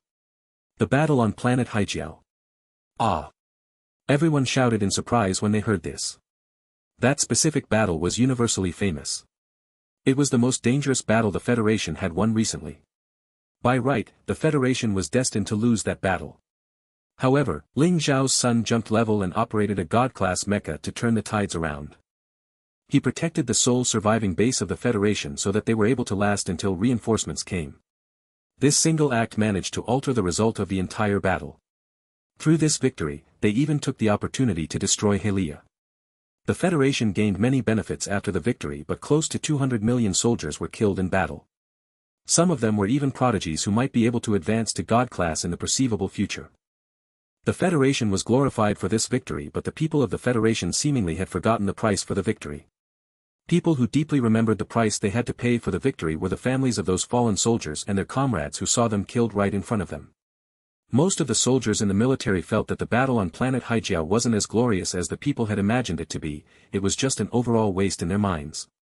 It was a battle filled with unnecessary sacrifices. If Prince Ling didn't sacrifice his own future for the so-called glory, it would just be a battle filled with waste and despair. Not every battle would have such miracles occurring. They had to carve this point deeply in their minds to prevent a similar situation from ever occurring again. All the regiment commanders were excited. They knew that the Federation had secretly sent the Flying Dragon Special Forces to reinforce the soldiers on planet Haijiao. There were even legendary mecha clans sent there too. Was Regiment Commander Ling from one of the legendary mecha clans? I was the commanding officer of the only surviving base on planet Haijiao, Base 013. Ling Lan's nonchalant tone sounded beside them. They were dumbfounded by the sudden surprise. You're Prince Ling. Even the forever calm Yu Huan was flabbergasted as he looked at Ling Lan in shock with mouth agape. I don't know why the military used Prince Ling to refer to me, but I am indeed the son of Ling Xiao. Ling Lan frowned in annoyance when she heard the nickname the military gave her. But, you're heavily injured. You shouldn't be able to operate a mecha anymore. Lin Yang couldn't believe it. The war hero he felt pity for was right in front of him unscathed, unharmed and in great health. Were they fooled by the military? I can operate a mecha, but my level has degraded. I can't perform difficult techniques anymore. You can say I'm half useless, Ling Lan replied calmly. When they heard that, some of the regiment commanders quickly remembered that Regiment Commander Ling didn't move much during the recent battle. Even the regiment commander of the Night Mecha clan was killed by 3 of his leaders, not him. His current situation was definitely better than what the military had announced to the public, but it wasn't too good either. However, they still felt fortunate that Prince Ling was still able to pilot a mecha. The only downside was that he wouldn't be able to advance further in the future. Everyone was quiet. Some felt pity for Ling Lan, but others were happy for her current situation. There were so many thoughts going through their heads that they didn't know what to say. Yu Huan took a deep breath and calmed down. He looked at Ling Lan with a complex expression on his face. He thought that Ling Lan was a talent the military was grooming. He never expected Ling Lan to be such a huge figure. He felt pity for Ling Lan's situation. If Ling Lan didn't jump levels at that time, he would definitely be able to become the general of a division, imprinting him and his father as legends in the military. Yu Huan knew that Ling Lan's future was dark, but since he came to Base Nebula, he should still provide Prince Ling the treatment he deserved. Yu Huan coughed and said, now that everyone knows Regiment Commander Ling's background, let's vote. However, before that, allow me to say a few words. Ling Tian is definitely powerful enough to become the top mecha clan in our base. As for Regiment Commander Ling, I acknowledged his commanding skills. I agree to let him become the commander-in-chief of our base. Lin Yang raised his hand immediately. I agree too. More hands shot up. I agree. The regiment commanders were already convinced by Ling Tian's ability on the battlefield. Now, after hearing that Ling Lan was Ling Xiao's son, they were even more convinced. Some regiment commanders who were hesitant at first, agreed too after seeing most of the regiment commanders voting for Ling Lan. Since Ling Lan was eventually going to be the commander-in-chief, why should they make him angry by not voting for him? He might not be at his peak anymore, but he still had a powerful father behind him, right? General Ling Xiao was said to be the next first marshal. He would be the most powerful person in the future. They didn't want to offend such a person. Boss, they're sending messages, Little Four shouted excitedly. He almost got bored from staring at the signals. Finally, before the meeting ended, something in his line of work happened. It's inside the base, Ling Lan said firmly. Yes. How do you know? Little Four asked curiously. The battle just ended, so the mainframe would be keeping a close watch of the signals outside of the base. No one would dare to send any messages out now. The mainframe would be able to track any messages sent out of the base now, so no one would be stupid enough to do it when it was high alert. Do you know how many people sent messages? Ling Lan asked. 7. They sent messages to people in their mecha clan. Little Four replied, are they all problematic? Maybe. We need to keep an eye out for any suspicious action. Ling Lan smiled. Those who did not send a message can't be cleared of their suspicion too. However, those who sent are definitely more suspicious. I will definitely dig them up. Little Four rubbed his fists like a swindling old man as he spoke. It was finally time for him to show his abilities. Just watch them for now. Don't make any sudden moves. Ling Lan suddenly put an end to his dream. Ah. Why? Little Four pursed his lips as he stared at Ling Lan for an answer. Li Lanfeng is already guarding the virtual world. He is probably there waiting for the big fish to take the bait. Ling Lan's eyes narrowed.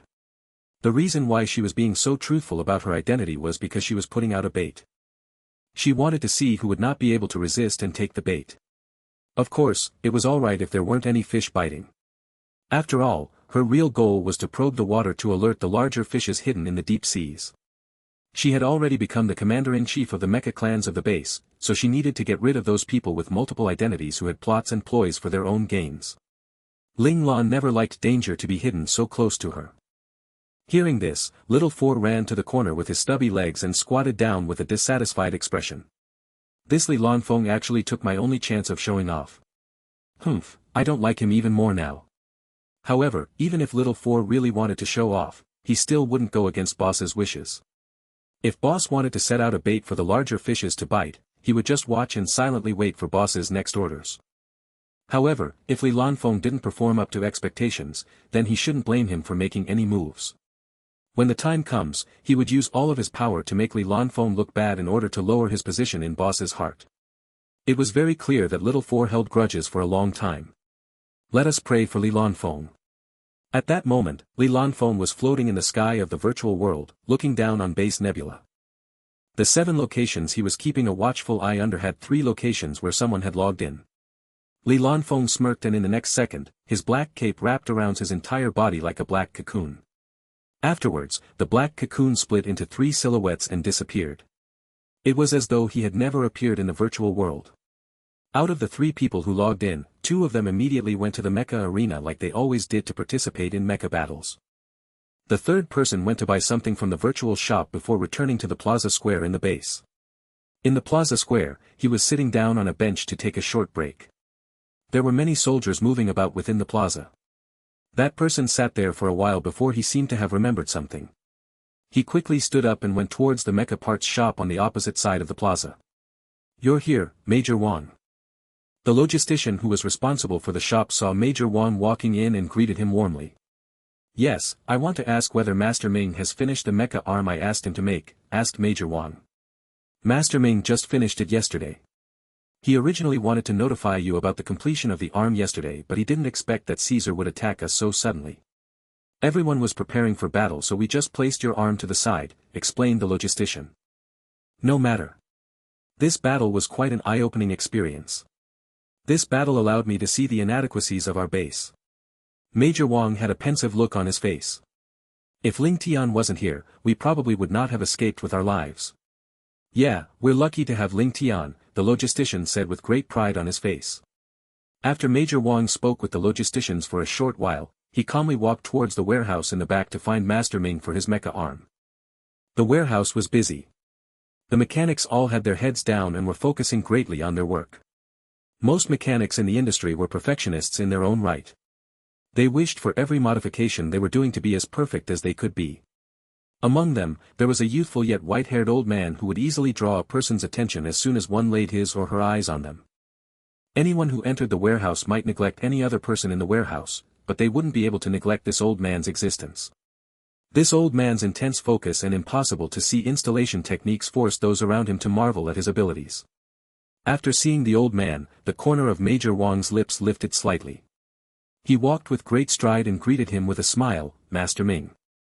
After hearing the greeting, Master Ming stopped what he was doing and raised his head. He realized that it was a familiar friend, and a smile quickly appeared on his face. "Major Wang, you're here." He stood up, took the towel from his assistant and wiped his forehead. Then, he spoke to the few logisticians who were studying his repairing techniques. "You've all saw those movements clearly, right? Now you guys give it a try." "Master, can we really do this?" It was clear that these logisticians weren't too confident. "Humph, a bunch of sissies. This is the virtual world, even if you break it, you can still restart. What are you afraid of?"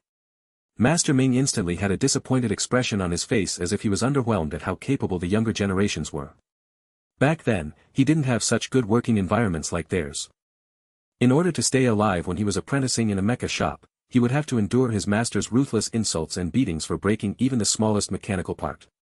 His food rations would also be reduced, and there would always be days when he would pass the night starving. Yes, yes, yes. The logisticians all knew that Master Ming didn't have a good temper, so they immediately nodded in agreement when they heard him starting to nag. After giving his orders to these apprentices of his, Master Ming said to Major Wang, "All right, let's go see the virtual data of your mecha arm." The 2 of them walked out of the warehouse and went into a product display room. Everything in the room was organized neatly. Master Ming led Major Wang towards an area where mecha arms were on display. He pointed towards one of the thick and shiny metal arms and said, "There, that one is yours." Major Wang's eyes brightened as he exclaimed in awe, "You truly live up to your reputation, Master Ming. This is exactly what I wanted." "As long as you like it." Perhaps he had heard all the praises in the world, so Master Ming only replied indifferently to his high praise. It's really too perfect. I believe that in Base Nebula, there isn't a single mecha engineer who can be compared to you, Master Ming. Major Wang seemed to be very impressed with Master Ming's techniques and was quite respectful in his words. These words seemed to have triggered a memory in Master Ming's mind. He shook his head and said, "Don't say that. I saw the live broadcast of the battle. Those mechas from Ling Tian are probably all modified mechas. Their modifications are all perfect for the mecha too. They definitely have a very skilled mecha modification master in their ranks." Of course, Ling Tian is. Major Wang quickly stopped what he was about to say. Is what? Master Ming seemed to be drawn into Major Wang's accidental slip-up as he asked curiously. Major Wang had a complicated expression on his face. Although it wasn't a secret that couldn't be told, he still felt that it wasn't good to tell others before Regiment Commander Ling publicly announced her identity. Major Wang, Wang Juanji, Little Wang. Are you planning on hiding something from me even though we're already so close? Master Ming had an annoyed expression on his face. He always hated it when people stopped midway in their sentence. Alright, Master Ming. I only just got word of this as well and will only be telling you. Please don't go around telling other people about it. Major Wang didn't want to anger Master Ming, so he could only tell him to not talk to other people about it. Am I someone who gossips? Master Ming's gaze narrowed. He felt that Major Wang's words were humiliating him. He didn't like to gossip, but sometimes after a few drinks, he would become very talkative. No one knew whether he was saying anything he wasn't supposed to. Major Wang rolled his eyes in his mind, but he still put up an expression of total seriousness. Okay, I'll trust you. Ling Tian's regiment commander Ling is the son of Ling Xiao who everyone talks about. Do you think his mecha clan wouldn't have mecha engineer masters? Even if General Ling Xiao was fair and just, he still would have to think about his own son. That's normal human behavior. Ah, I see. No wonder you didn't want me to say anything about it. This matter definitely cannot be talked about. Master Ming was very surprised. He was now even more interested in Ling Tian's mecha engineer masters. If General Ling Xiao made the arrangements, then this master of modification is definitely amazing. If it's possible, I would really like to sit down and talk to him. There will definitely be chances in the future since Prince Ling is now our base's mecha clan's commander-in-chief. He wouldn't be leaving the base anytime soon. Alright, I also need to return to the real world to install my mecha arm. Master Ming, thank you for time and effort. Why are you thanking me for? If you use it well and kill a few enemies, I would be very happy. Smiled Master Ming. The mecha arm has already been sent to the mecha hold. This is the serial number for the pickup. Go pick it up yourself. Major Wang put away the serial number, paid the required credits and bid farewell to Master Ming. Li Lanfeng, who was watching all of this from the side, frowned slightly.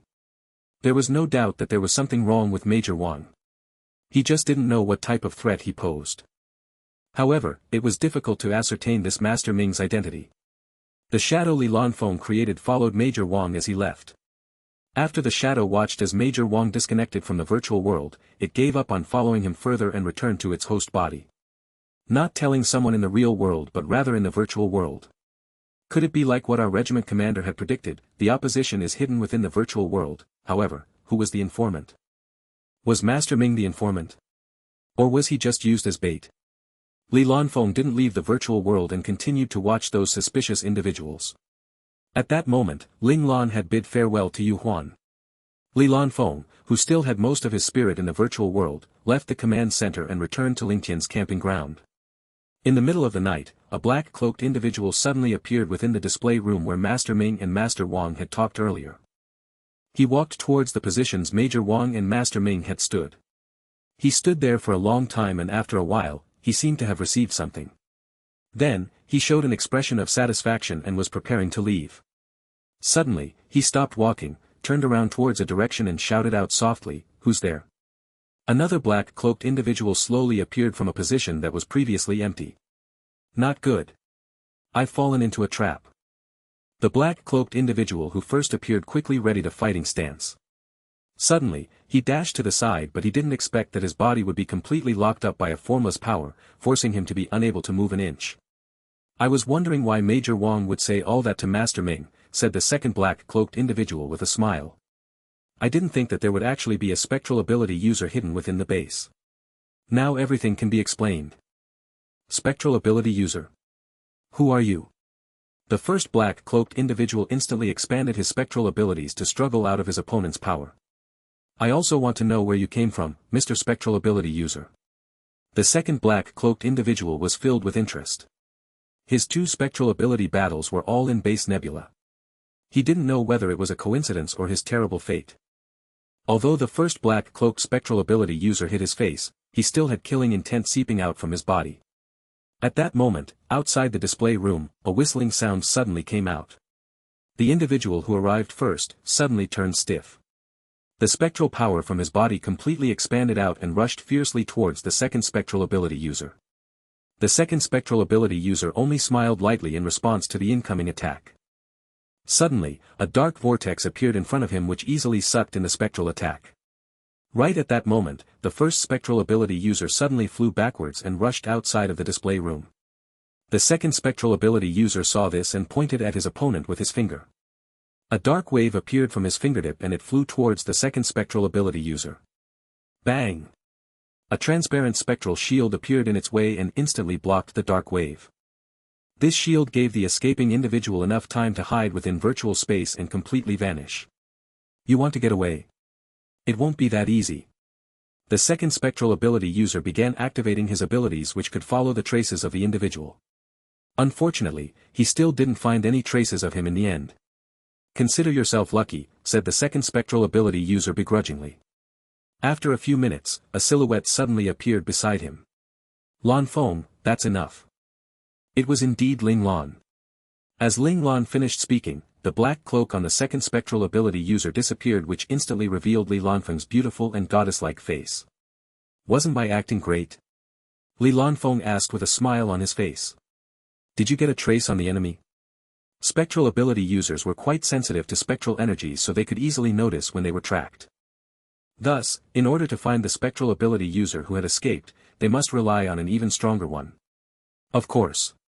In terms of spectral abilities, I've never lost before, Li Lanfeng said confidently. He should be here. A map of the virtual world appeared in Li Lanfeng's hand as he pointed towards a location on the map. So it's old acquaintances. Ling Lan saw the location and half smiled. Looks like Piercing Arrow has a lot of secrets. Li Lanfeng laughed. Let me do the rest. You go back and sleep. You've already been on the lookout for an entire day. Ling Lan turned towards Li Lanfeng and said concernedly. Li Lanfeng heard the concern in her voice and turned around with a shocked expression.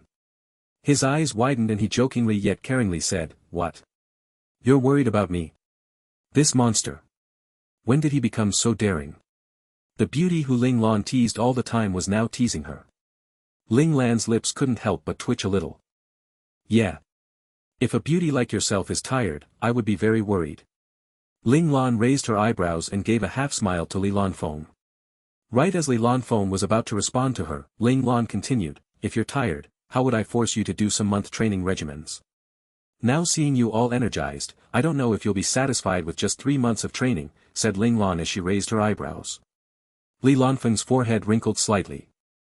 He looked at Ling Lan with a sad puppy look. Regiment commander, you're so cruel. The sad look of a bullied otherworldly beauty almost made Ling Lan drool. She really wanted to tease him even more. If I was actually cruel, I would instantly have you do half a year of training, Ling Lan snorted coldly. She definitely couldn't let her guard around this guy.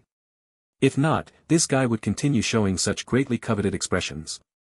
Don't show that kind of expression in front of me ever again. You're not even giving off the vibes of a man now, Ling Lan said with an annoyed tone. After hearing this, Li Lanfeng replied helplessly, Yes, Regiment Commander. I will try my best to adhere to your wishes. Ling Lan waved her hand to gesture to Li Lanfeng that he could leave. Seeing this, Li Lanfeng smiled and disappeared from the virtual world. The report of the battle for the Nebula boundary was quickly sent to the Federation's military headquarters. Just the first sentence in the report was enough to cause the entire military to erupt. Ling Tian wiped out Night Ace Mecha Clan. Everyone's legs were quaking when they read the report. Night Ace Mecha Clan. The one that's ranked 18th in Caesar. They double-checked and triple-checked before they could be certain that there wasn't any mistake in the report. Where did Ling Tian come from? I don't remember our federation having a mecha clan in the top ranks with such a title. Ling Tian's title was unfamiliar to every one of the higher-ups in the military. If I remember correctly, Ling Tian Mecha Clan was 250 Ace Mecha Clan that was under General Ling Xiao's 23rd Division. In the military, there were definitely those who had such information on hand and would explain the situation to their colleagues. So it's Prince Ling's Mecha Clan. After the name, 250 Ace Mecha Clan, was mentioned, everyone immediately knew who the Mecha Clan belonged to. Didn't the military hospital's godlike military doctor deem him to be unable to pilot mechas anymore? How could they have wiped out Knight Ace Mecha Clan? An officer asked in shock. Prince Ling didn't make any moves. It was his subordinates, said an officer who had the luck of reading the battle report. Holy sh*T, just his subordinate. What kind of monsters are they, said another officer who was listening in on their conversation. To annihilate Knight Ace Mecha Clan, they must have the strength of a legendary level Mecha Clan. From what I know, Ling Tian has 600 or so peak-level ace operators, 800 elite aces and more than 1,000 standard ace operators. An officer read out the data of mecha operators who Ling Tian had registered. Although their numbers aren't bad, it's still only considered between first rank 3 stars and first rank 4 stars. On paper, they aren't strong enough to wipe out Knight Ace Mecha Clan, which has already reached first rank 5 stars. It was clear that someone had tweaked Ling Tian's data. What if, half of the 600 or so peak-level ace operators hadn't updated their piloting skills in the past 10 years? Moreover, the most recent update was 5 years ago by a peak-level ace operator, suggested the officer who read the data. Holy sh*T. Holy sh*T. Holy sh*T. This insane suggestion caused the discussing officers to all cuss. Peak-level ace operators more often than not would advance into imperial operators. 5 years was usually enough time for a peak-level ace operator to get their foot out of the door into becoming an imperial operator, and there would usually be quantitative changes in a decade. Ling Tian's 300 or so peak-level ace operators hadn't updated their levels in the past decade, so it was quite possible that out of these mecha operators, some had advanced into the imperial level. Of course, the other half of mecha operators could also have advanced into imperial operators, but the probability of that happening was lower than those who haven't updated in a decade. However, no matter what, they couldn't claim that Ling Tian was a first-rank 3-star or first-rank 4-star mecha clan based on outdated data. Looks like our General Ling Xiao put in a lot of effort to create such a strong mecha clan to protect Prince Ling, an officer said mockingly. Prince Ling gave up his future for the Federation. He originally was going to be able to live freely and safely under the watchful eyes of General Ling Xiao. However, we aren't sure which idiot from the military made Prince Ling's 250 Ace Mecha Clan into its own entity. They even sent them to stand guard as the main mecha clan in Base Nebula. I don't even understand why the Federation would do this to those loyal to them. An officer heard the mocking tone of his comrade and didn't feel good about it. He instantly began ranting, the military is so unreliable. If his father didn't have the insight to build such a powerful mecha clan for his son, then it might become the older generation's mourning for the younger generation. That would be a joke. Yeah, you're right. However, I heard that 250 Ace Mecha Clan originally had 250 veteran peak-level Ace Mecha operators. Among them were people like Ursa Major and Sagittarius. They were all people who were considered to have a high chance to advance into the imperial level. Ling Tian having such capabilities may not be General Ling Xiao's will, an officer spoke out his own opinion on the matter. That's true. General Ling Xiao has always strictly followed the rules. General Ling Xiao didn't even dispute when the military idiotically sent the severely injured Prince Ling to Base Nebula. He fully accepted it. After everything General Ling Xiao had done for the Federation, sighed an officer. If there were more people like General Ling Xiao in the military, the Federation might be even stronger than it was now. Yeah. If someone suspected General Ling Xiao, that would be quite foolish. Everyone nodded in agreement. I just mentioned the possibility. I didn't mean anything by it. Seeing that he had angered everyone, the officer who had mocked Ling Xiao instantly had a terrible expression on his face and explained the meaning behind his words. It better mean nothing, coldly replied the ranting officer. Just from his tone, everyone knew that he didn't want to make peace with the mocking officer. Someone who dared to be disrespectful to General Ling Xiao definitely had something wrong with them and wasn't worth it to befriend. The atmosphere instantly became awkward. A colleague who was in good relations with the mocking officer immediately butted in and said, all right. Everyone was just blindly chatting. Don't take it seriously. Let's go back to work. No one had the desire to continue the discussion anymore because of the altercation, and they began to work on their tasks again. However, they were still curious about how Ling Tian had annihilated Night Ace Mecha Clan. Everyone was waiting for the military to give out the final report of the battle and publicly announce the rewards and merits. In a dimly lit living room, two people were sitting face to face in a dark corner of the room. A chess board was between them as they silently played against each other. Chief, the subordinate had waited for a long time. After seeing his chief not making his next move on the chessboard, he raised his head and called him softly. The chief seemed to have been awoken from his daze. He looked up towards his subordinate and said calmly, "What you told me earlier, tell me about your thoughts about it." His subordinate's fingers shook as he dropped the chess piece onto the board. He calmed his nerves before he carefully replied, "Chief, Ling Xiao's name is like the sun in the sky. In the military, if someone were to speak about him disrespectfully, they would be publicly attacked and or shamed by groups of people." After saying all this, he carefully glanced at his chief and said, "We have to be on guard." "How?" "His son achieved miracles one after the other. He can get all that he wants while doing absolutely nothing," the chief said calmly. "But we still can't let them do as they please. Otherwise, it would affect your plan," said the subordinate anxiously. "We're not in a hurry. Water can make a boat float but can also sink it. It isn't necessarily good for his name to be held in such high regard." The eyes of the chief seemed to be full of wisdom. "I want to see just how Ling Xiao will react." "We're only going to watch," asked the subordinate. "Ling Xiao can do as he pleases but he has a fatal weakness." The chief raised his head and smiled coldly. The black chess piece decisively fell onto the board. God-class operator. The Federation's rule states that unless it was a nationwide problem, God-class operators are restricted from taking the position of marshal. Prince Ling. He thinks he could use his son as a proxy marshal while in reality he would be the one in power. The chief smirked. He won't be able to get past the three marshals. "I understand, Chief." After hearing his chief's words, he instantly understood why his chief was so calm. "Although we don't need to do anything, we can still cause some trouble for Ling Xiao. We can get rid of some disgusting parasites along the way as well. Doing something that kills two birds with stone isn't bad, right?" The chief stood up. "Chief, you're saying," the subordinate understood. "I think Ling Xiao will be very willing to take care of this troublesome issue." The chief waved his hand and said, "Go make the arrangements." "Yes, Chief." The subordinate replied excitedly. The information they had accidentally discovered 10 years ago was finally going to be used. Finally, the dimly lit living room now only had the chief in it. He stood in the dark corner and looked towards a certain direction as if he was remembering something.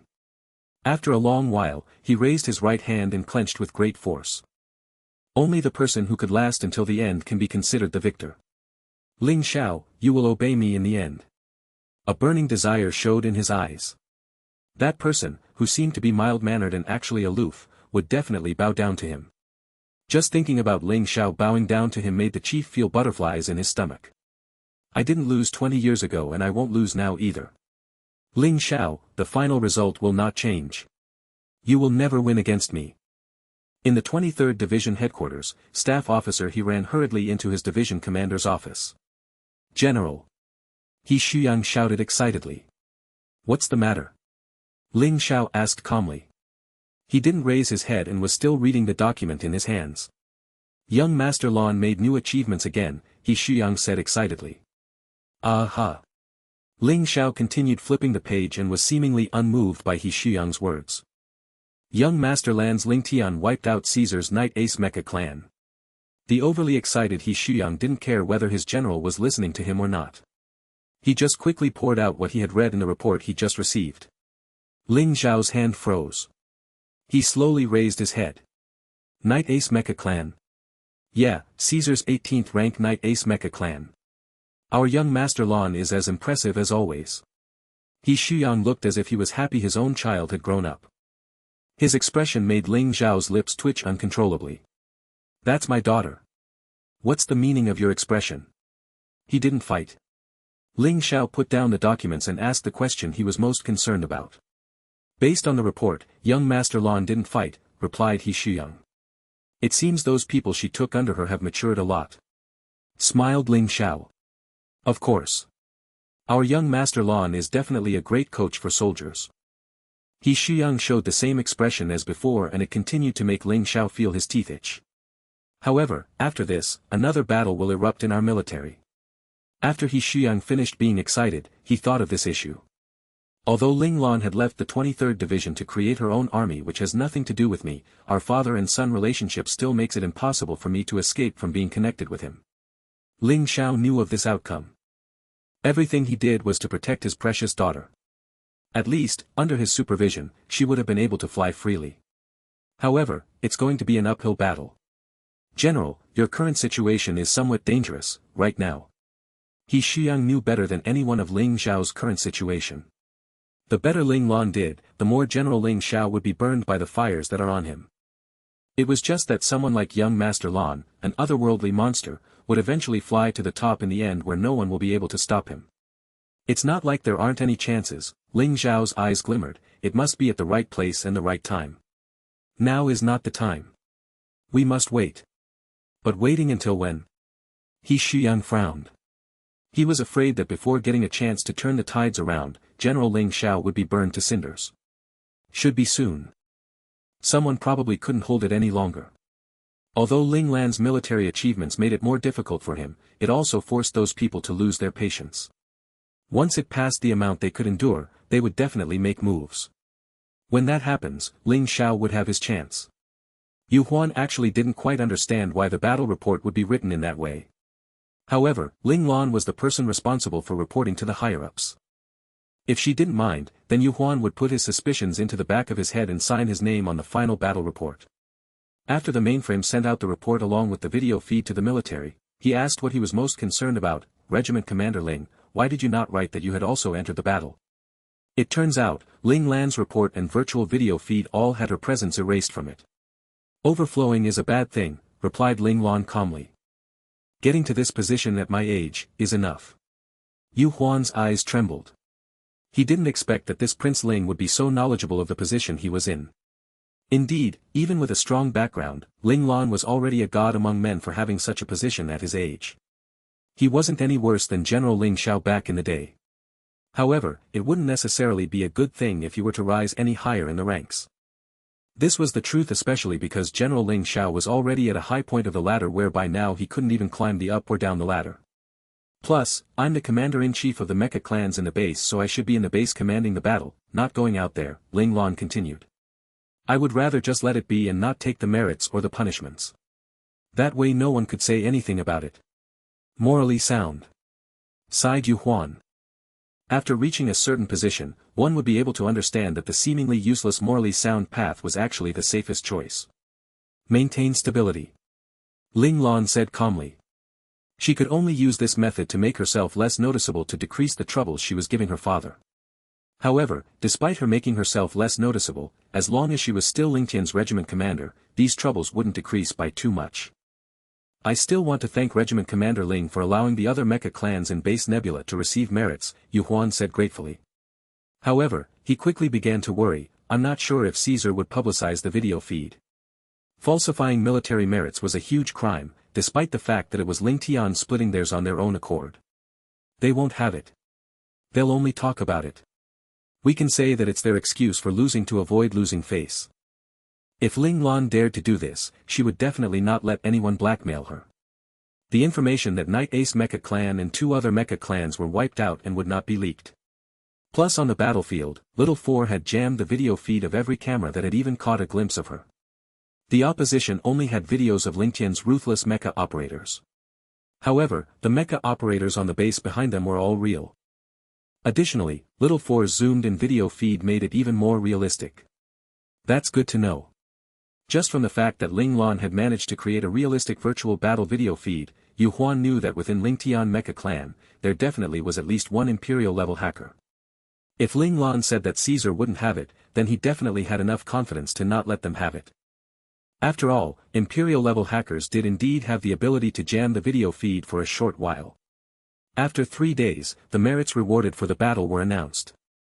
All of the Mecha clans in Base Nebula received a 3rd-rank group award, while the Mecha clans who had fought in the battle received a 2nd-rank group award based on the battle reports. Some Mecha clans had also received a 1st-rank award. Mecha operators who performed well were also awarded with individual awards for their achievements. Ling Tian, which had put in the most effort and could even be considered the determining factor of the entire battle, was not mentioned even once during the announcement of the rewards. There was only a small tidbit explaining that Ling Tian Mecha Clan's achievements and rewards hadn't been arranged and would be publicly announced in the next few days. Ling Tian Mecha Clan weren't weirded out by this. Wasn't the battle on planet Haijiao the same as well? After every battle, the military awards and merits always had difficulty appearing on their laps. They understood that it was because their regiment commander was always making great surprises. These surprises were so large that the military couldn't quickly digest it.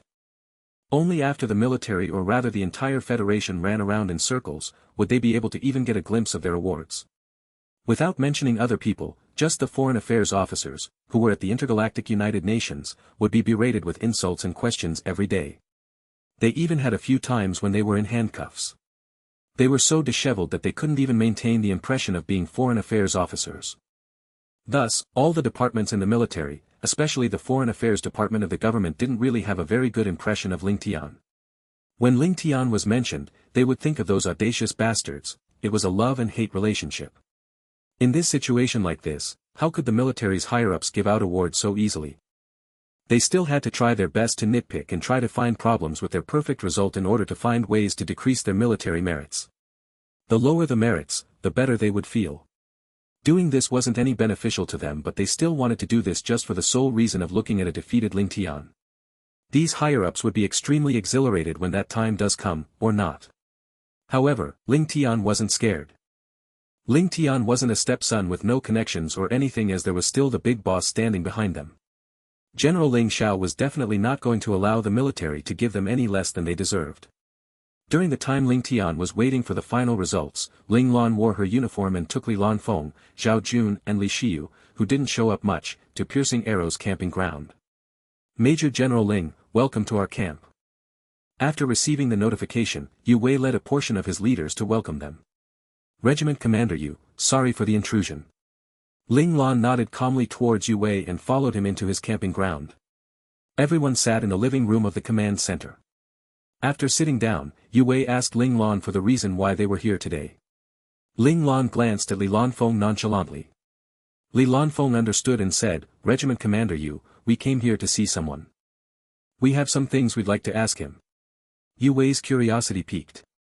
Who are you looking for? Zhang Han. Smiled Li Lanfeng. Zhang Chao looked at Li Lanfeng with a stunned expression on his face and said anxiously, Leader Li, how do you know my brother's name? Is this visit because of the leather whip? I've already taught him a lesson for disrespecting your subordinates. It's not because of that. We just want to ask him if he knows someone, Li Lanfeng explained in a warm tone. Hearing this, Zhang Chao was no longer worried and said, all right, I'll call him over here. Zhang Chao quickly contacted Zhang Han for him to come to the command center, as there were very important visitors who wanted to ask him something. Not long after, Zhang Han arrived. Once he entered the living room and saw that Ling Lan was sitting in the main seat, his expression changed. His footsteps slowed down and his shoulders started slouching down. You good for nothing, get over here. Seeing Zhang Han's cowardly posture, Zhang Chao became angry and shouted towards him. Zhang Han put his head down, slowly walked towards Zhang Chao and said weakly, Elder brother. Major General Ling has something to ask you. Answer him well. Zhang Han's helpless expression made Zhang Chao feel sorry for him, so he held in his anger and prompted him with care. Yes, I understand. Zhang Han nodded and walked in front of Yu Wei and Ling Lan and then saluted. He waited for the hard-hitting questions. Seeing Zhang Han standing on attention, Li Lanfeng spoke, Second Lieutenant Zhang, do you know Major Wang Juanji? Zhang Han had a blank expression on his face. No, I don't know him. Li Lanfeng turned on the virtual screen on his communicator and showed Wang Juanji's image. Second Lieutenant Zhang, think carefully, have you seen this person before? Li Lanfeng was very patient with his words. Zhang Han thought for a while and after a few seconds, he shook his head again. I'm sorry, I really don't remember. Seeing this, Zhang Chao quickly added, although my little brother is a bit useless, he doesn't really go out that much other than going out to buy daily necessities. He would stay in the camping ground most of the time, so he won't know many people from the outside. I never heard him speak of this person, so he probably doesn't know him. In reality, even Zhang Chao felt that the person in the image was unfamiliar. After all, Base Nebula was like a large city and every clan had their own location to set up camp. Some were even built away from the center of the base, so a lot of people might not even see each other even after retirement. Li Lanfeng seemed to not want to let up and continue to ask, "You also haven't met him in the virtual world?" Zhang Chao thought deeply for a moment before shaking his head with determination. "No, I definitely hadn't seen him before." "Alright, thank you, Second Lieutenant Zhang. Now there's another thing that we hope you can cooperate with us." Li Lanfeng no longer focused on the matter about Wang Juanji. He just gestured to Li Shiyu for him to come over. Li Shiyu walked in front of Zhang Han and said politely, "Second Lieutenant Zhang, please cooperate with my examination of you." "Why?" Zhang Han performed a guarded stance. "I have to make sure you were in a conscious state when you answered those questions just now." Li Shiyu took out an evaluation booklet and said helplessly. Li Shiyu was conducting this examination because there were countless types of medicinal agents in the market. Some medicinal agents could even successfully control a person's thoughts and force them to answer only about what they wanted to fool the investigators. Thus, all documented questionings needed the evaluation of military doctors. This was to confirm that all of the answers made by the person in question were answered in a conscious state. Hearing this, Zhang Han instantly loosened his guarded stance and didn't refuse Li Shiyu's examination of him.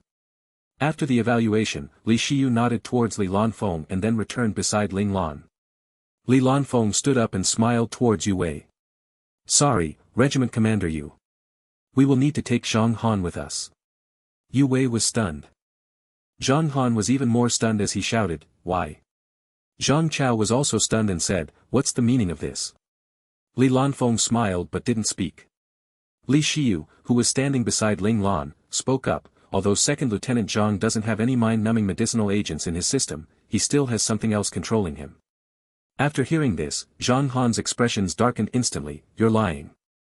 According to data I have examined, after around 10 days, you would have to use that thing again. Otherwise, you would suffer a fate worse than death." Faced with Zhang Han's anger, Li Shiyu calmly spoke out about what he had determined. After hearing those words, Zhang Han's face turned pale as a sheet. Seeing Zhang Han's pale face, Zhang Chao knew something was wrong and immediately shouted, "Zhang Han, what are you hiding?" Faced with Zhang Chao's intense look, Zhang Han only bit his lip as his face scrunched up in pain. "You're not a very good older brother," Li Lanfeng shook his head. "You don't really know your little brother. Your little brother has a lot of secrets. Right? Second Lieutenant Zhang, or rather Mr. Spectral User Zhang. Spectral User. Spectral Ability User." Zhang Chao could hear the memories of his precious little brother shattering apart like glass. The useless little brother in his memories was a spectral ability user. "Little Han, is this true? Why didn't you tell us?" Zhang Chao felt as if a sharp knife had been stabbed into his heart as he screamed out loud. His little brother actually kept such a big secret from him and everyone in their family. Hearing his elder brother's questions, Zhang Han just laughed coldly in response. "Didn't you and every single one of the family always think of me as useless? In their eyes, they only saw you as a good son they are proud of. How can you say that about mom and dad? They love you." Zhang Chao couldn't believe what words were entering his ears. They'll only give me some of their care and affection when they suddenly remember it once in a while." Zhang Han's face turned red in anger. He screamed angrily, "I don't have ** king need such cheap love." A hint of wild vengeance showed on Zhang Han's angry face. The look Zhang Han was giving him caused Zhang Chao to back up a few steps and fall into a chair behind him. He didn't know how to deal with this version of his little brother. It was as if he had turned into a total stranger. Right at that moment, Zhang Han suddenly turned around and rushed towards the door of the living room. Boom! A silhouette suddenly flew backwards from the door and landed onto the ground. Zhang Han held his chest in pain and looked ruthlessly at the soldier standing at the door who sent him flying back. It was Zhao Jun. "Second Lieutenant Zhang, you should learn to be a little smarter. Don't do anything useless." Li Lanfeng walked beside him and knelt down. "Although your strength isn't bad like your elder brother, for you to still think of escaping with domain realm masters around you. You're really daydreaming here. What can you do even if you capture me? I have already sent out all the available information about Ling Tian. You guys are too late." Zhang Han knew he couldn't get away, so he decided to let it all out. Zhang Han's words suddenly awakened Zhang Chao from his trance. He immediately stood up and rushed towards Zhang Han. He held him up by his collar and shouted angrily, "You bastard! What nonsense did you do? Zhang Han glanced at Zhang Chao coldly and then slowly forced Zhang Chao's hand away from him. Don't you think it's disgusting that you're acting all concerned about me now? Zhang Chao's eyes narrowed as he forced out his words through his gritted teeth. What the F***ck did you just say? Cleaning up after me. Didn't you always hate it? Didn't you want me to completely disappear from your sight? You think you hid your hate, your disgust and your contempt well from me? Sometimes, you don't even try to hide it. Zhang Han smiled, but it was deathly cold. Them as well.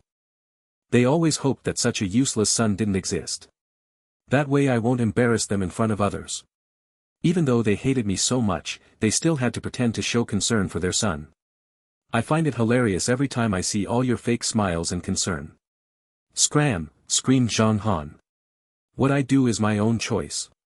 It has nothing to do with you. Zhang Han. Zhang Chao shouted angrily while holding back his tears. The wounds of his heart were showing in his eyes. Although he indeed hated Zhang Han's uselessness, he was still his little brother and his mom and dad's son in the end. How could they not care for him? However, their love for him, in his eyes, became all fake.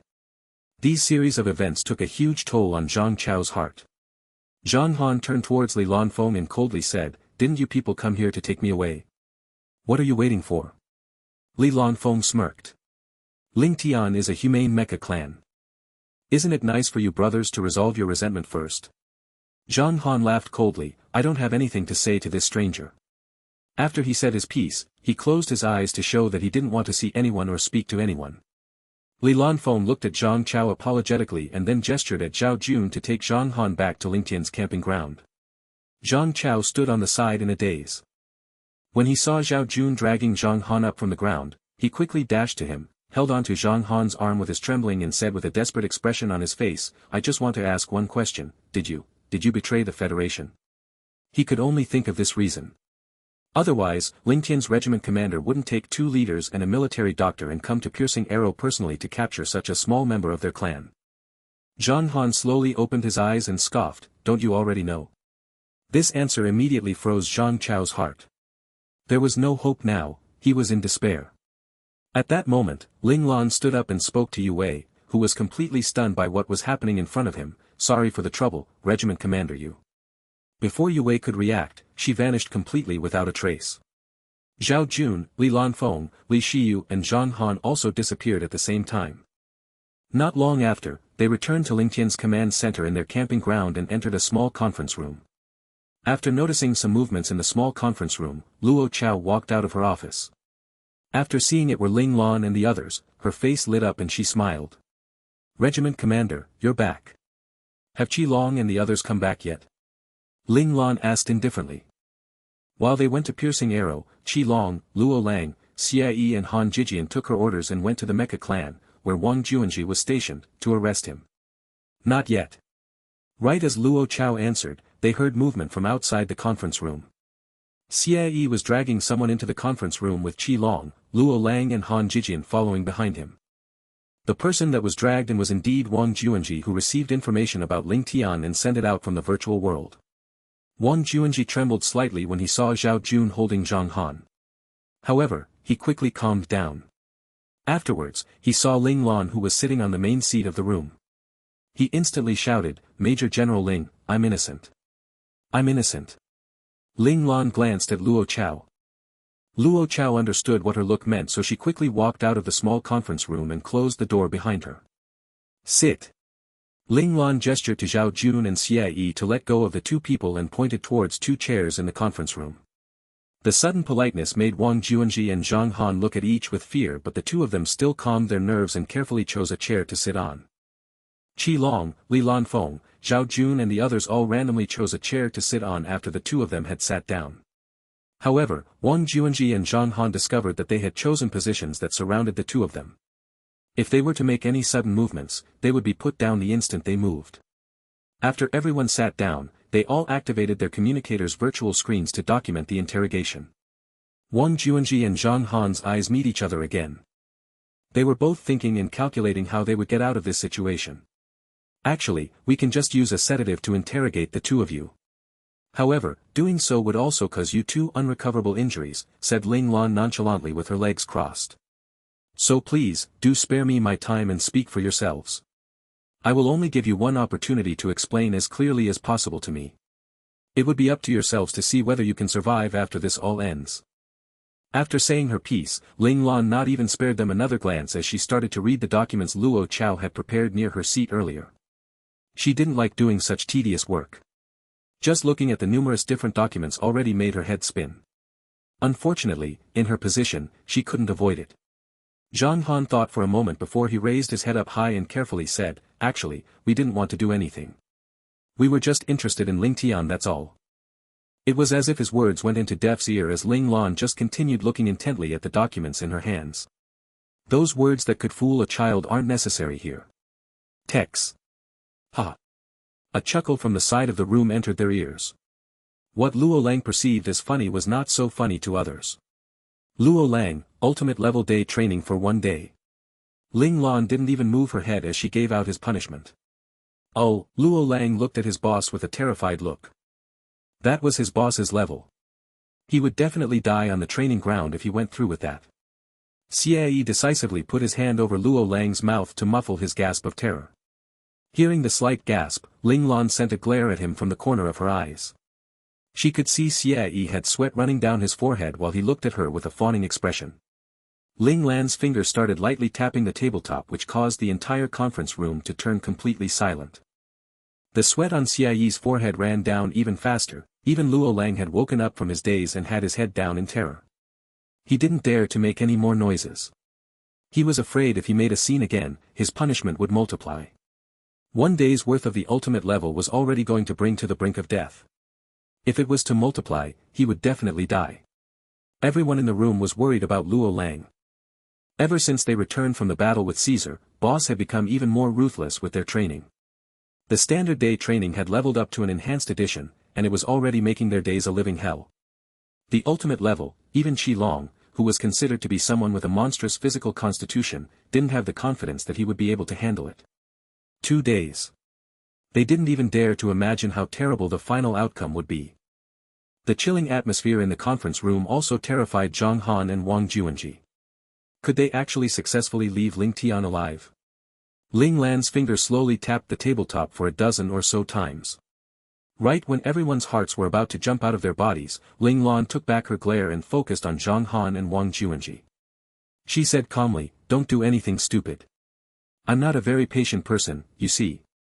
Next time you try to *T me, I won't be wasting my breath and would just use a sedative." Ling Lan's tone of voice was very indifferent and her expression showed that she didn't care at all. However, this seemingly uncaring expression caused Zhang Han and Wang Juanji's heart to drop to the end of their stomach. They weren't idiots. They could clearly sense the coldness and mercilessness of Ling Lan's words. Once Ling Lan lost her patience, what waited for them was probably the most brutal way of interrogation. Even if they haven't actually seen the outcome of such methods of interrogation, they had read it about in military documents. This method had a very high success rate. However, the damage it would cause to the interrogated individual was terrifying. Most would have mental regression and they eventually become mentally retarded or have dementia, etc.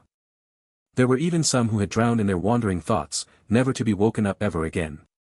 All in all, after a few sessions of interrogation, other than a few lucky survivors, the rest all had their minds broken apart. Zhang Han's body began to tremble in fear. He didn't want to become a useless idiot who didn't even know himself.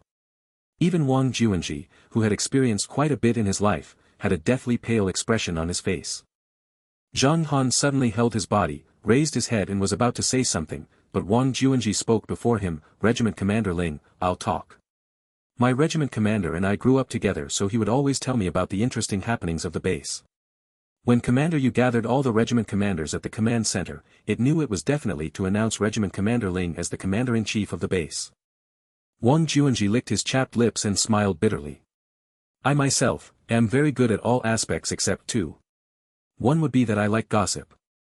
It was because of this that I accidentally became friends with Master Ming."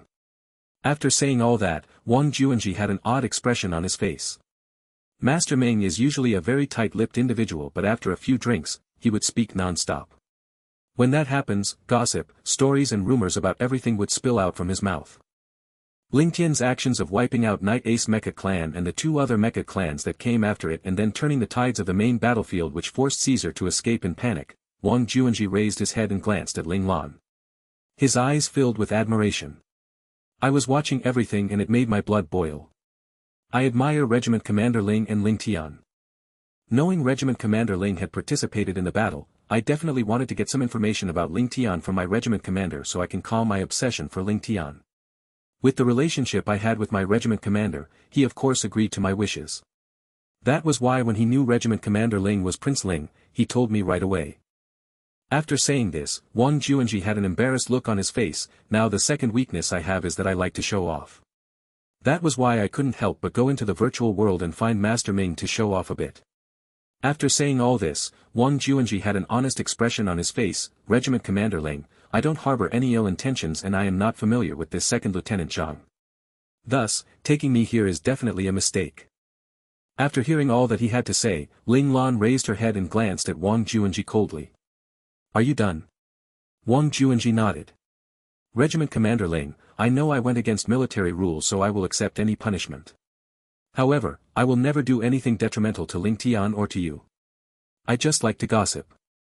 Ling Lan turned towards Zhang Han and asked nonchalantly, then, what about you? Zhang Han seemed to feel a terrifying cold dagger slowly sliding across his abdominal muscles. He couldn't help but tremble from the freezing cold touch. I went to Master Ming also because Master Ming had a lot of information that I don't know. Zhang Han raised his head and said with a pale expression on his face. He wanted to get some information from Ling Lan's expression, but Ling Lan had already returned to looking at the documents in her hands. He couldn't find anything and could only feel a vast and limitless coldness coming at him from all directions. This coldness was slowly seeping into the crevices of his body, making him feel afraid and despair. Just one mistake was enough to make him unable to make amends. No, he still had a chance. Zhang Han said calmly, I was always considered to be useless. From when I was young, I had always wanted to make those people who called me useless to eat their words. I wanted to achieve my goals and become better, much better than my older brother. It was originally just a dream that I had. However, one day, I suddenly realized that I wasn't useless. I had the power of the god of the virtual world, spectral abilities. After saying all this, the darkened expression on Zhang Han's face instantly brightened. At that moment, I knew my dream wasn't just a dream anymore and that I was going to succeed one day.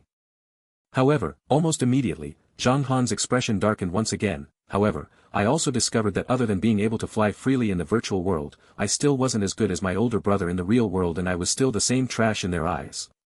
Zhang Han tightly clenched his fists as he remembered his past. I just can't accept that, especially after realizing I am a spectral ability user. Then, I began to wonder how I can get stronger than my brother. That was when I began to gather intelligence and information from the virtual world to sell. I used the money I made to buy genetic agents to improve my physical constitution. After saying all this, he sneered lightly. All of the money from my family was used to aid in my brother's development. Why would they think of using it on trash like me? I can only depend on myself. Just like that, I improved bit by bit. However, the more I improved, the more medicinal agents I required which in turn caused me to need more money. Afterwards I crazily gathered information to sell to those who needed it. It is the same now as well. I sold information within the base that isn't important and information that won't bring harm to the base. And Master Ming was my main source of information. That's because Master Ming modified mechas for the best mecha operators in all the mecha clans so he would receive the most information. Zhang Han explained the reason why he would go to Master Ming's place. But I didn't betray the Federation. The information I sold were carefully chosen and were only some unimportant side gossip. The information I sold would definitely not bring any harm to the base or the Federation. Zhang Han looked at Ling Lan with a determined look on his face. Although he made mistakes, they were not big mistakes. After Zhang Han finished speaking, the entire conference room became oddly silent. Qi Long and the others were silently documenting the confessions and they also wrote out their own opinions on the matter. Ling Lan seemingly finished a portion of the documents in her hand before she raised her head and asked, all done? Zhang Han and Wang Juanji glanced at each other. Then, they stared intently at Ling Lan and shouted in unison, yes sir. I understand now. Qi Long, take Major Wang Juanji back.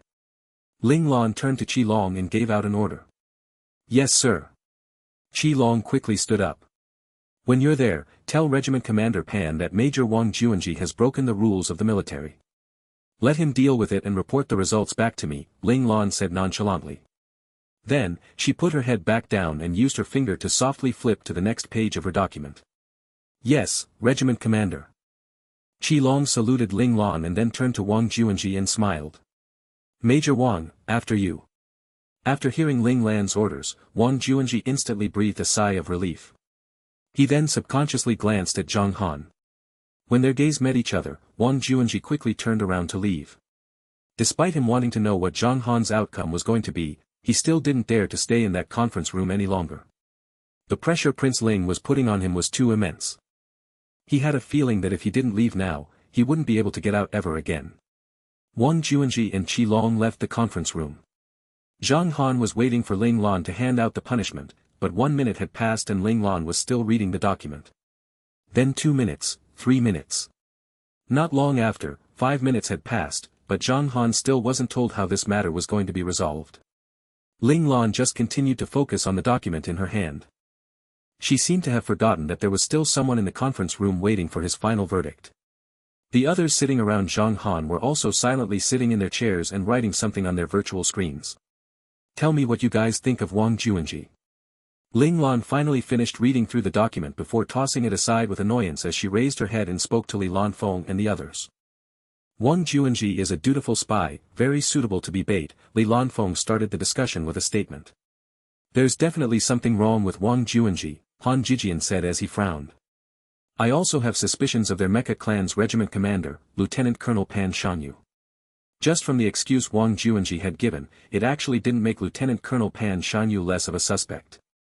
It made Pan Shanyu more of a suspect instead. Smiled Xie.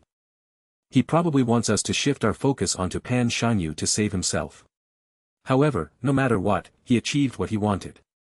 We currently cannot confirm our suspicions of Lieutenant Colonel Pan Shanyu.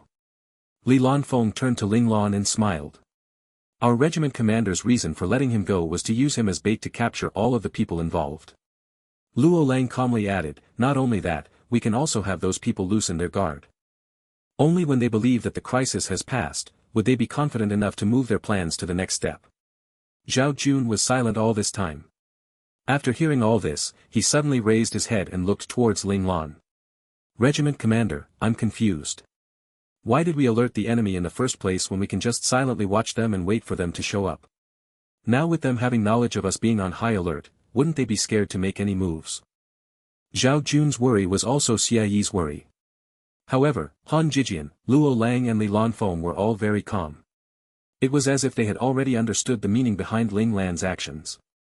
Ling Lan smirked and turned towards the three of them. What do you guys think? Li Lanfeng motioned towards Han Jijian, gesturing for him to speak first. Han Jijian didn't try to be modest and said, the real spy must make a move. Luo Lang added, Caesar needs information on us to help their foreign affairs officers put the Federation in a difficult position at the Intergalactic United Nations. They would just try to get back their so-called justice and fairness. In simpler words, we can wait, but they can't, Li Lanfeng said with a smile on his face. Our regiment commander's action only made it difficult for spies who aren't from other nations but are from different factions within the Federation. It is in case they would create problems for us which would allow the enemy to have chances to do what they are planning. After all, even the strongest hacker wouldn't be able to find the real enemy in those situations, added Han Jijian. Ling Lan then turned towards Zhao Jun and Xie Yi and said calmly, you guys understand now. I see. We're really not good compared to you guys when it comes to thinking about things. Laughed Zhao Jun. Xie Yi shrugged and said helplessly, as expected, I should just focus on my own mecha team. He couldn't help but look at Luo Lang with a look of admiration. It's so nice that you can use whichever personality is best suited for the situation whenever you need something. Calm personality, long time no see. Seeing Xie Yi greet him, Luo Lang pretended he didn't see him and calmly looked at his virtual screen to continue to write down his opinions on the matter. Little Lang, you're amazing.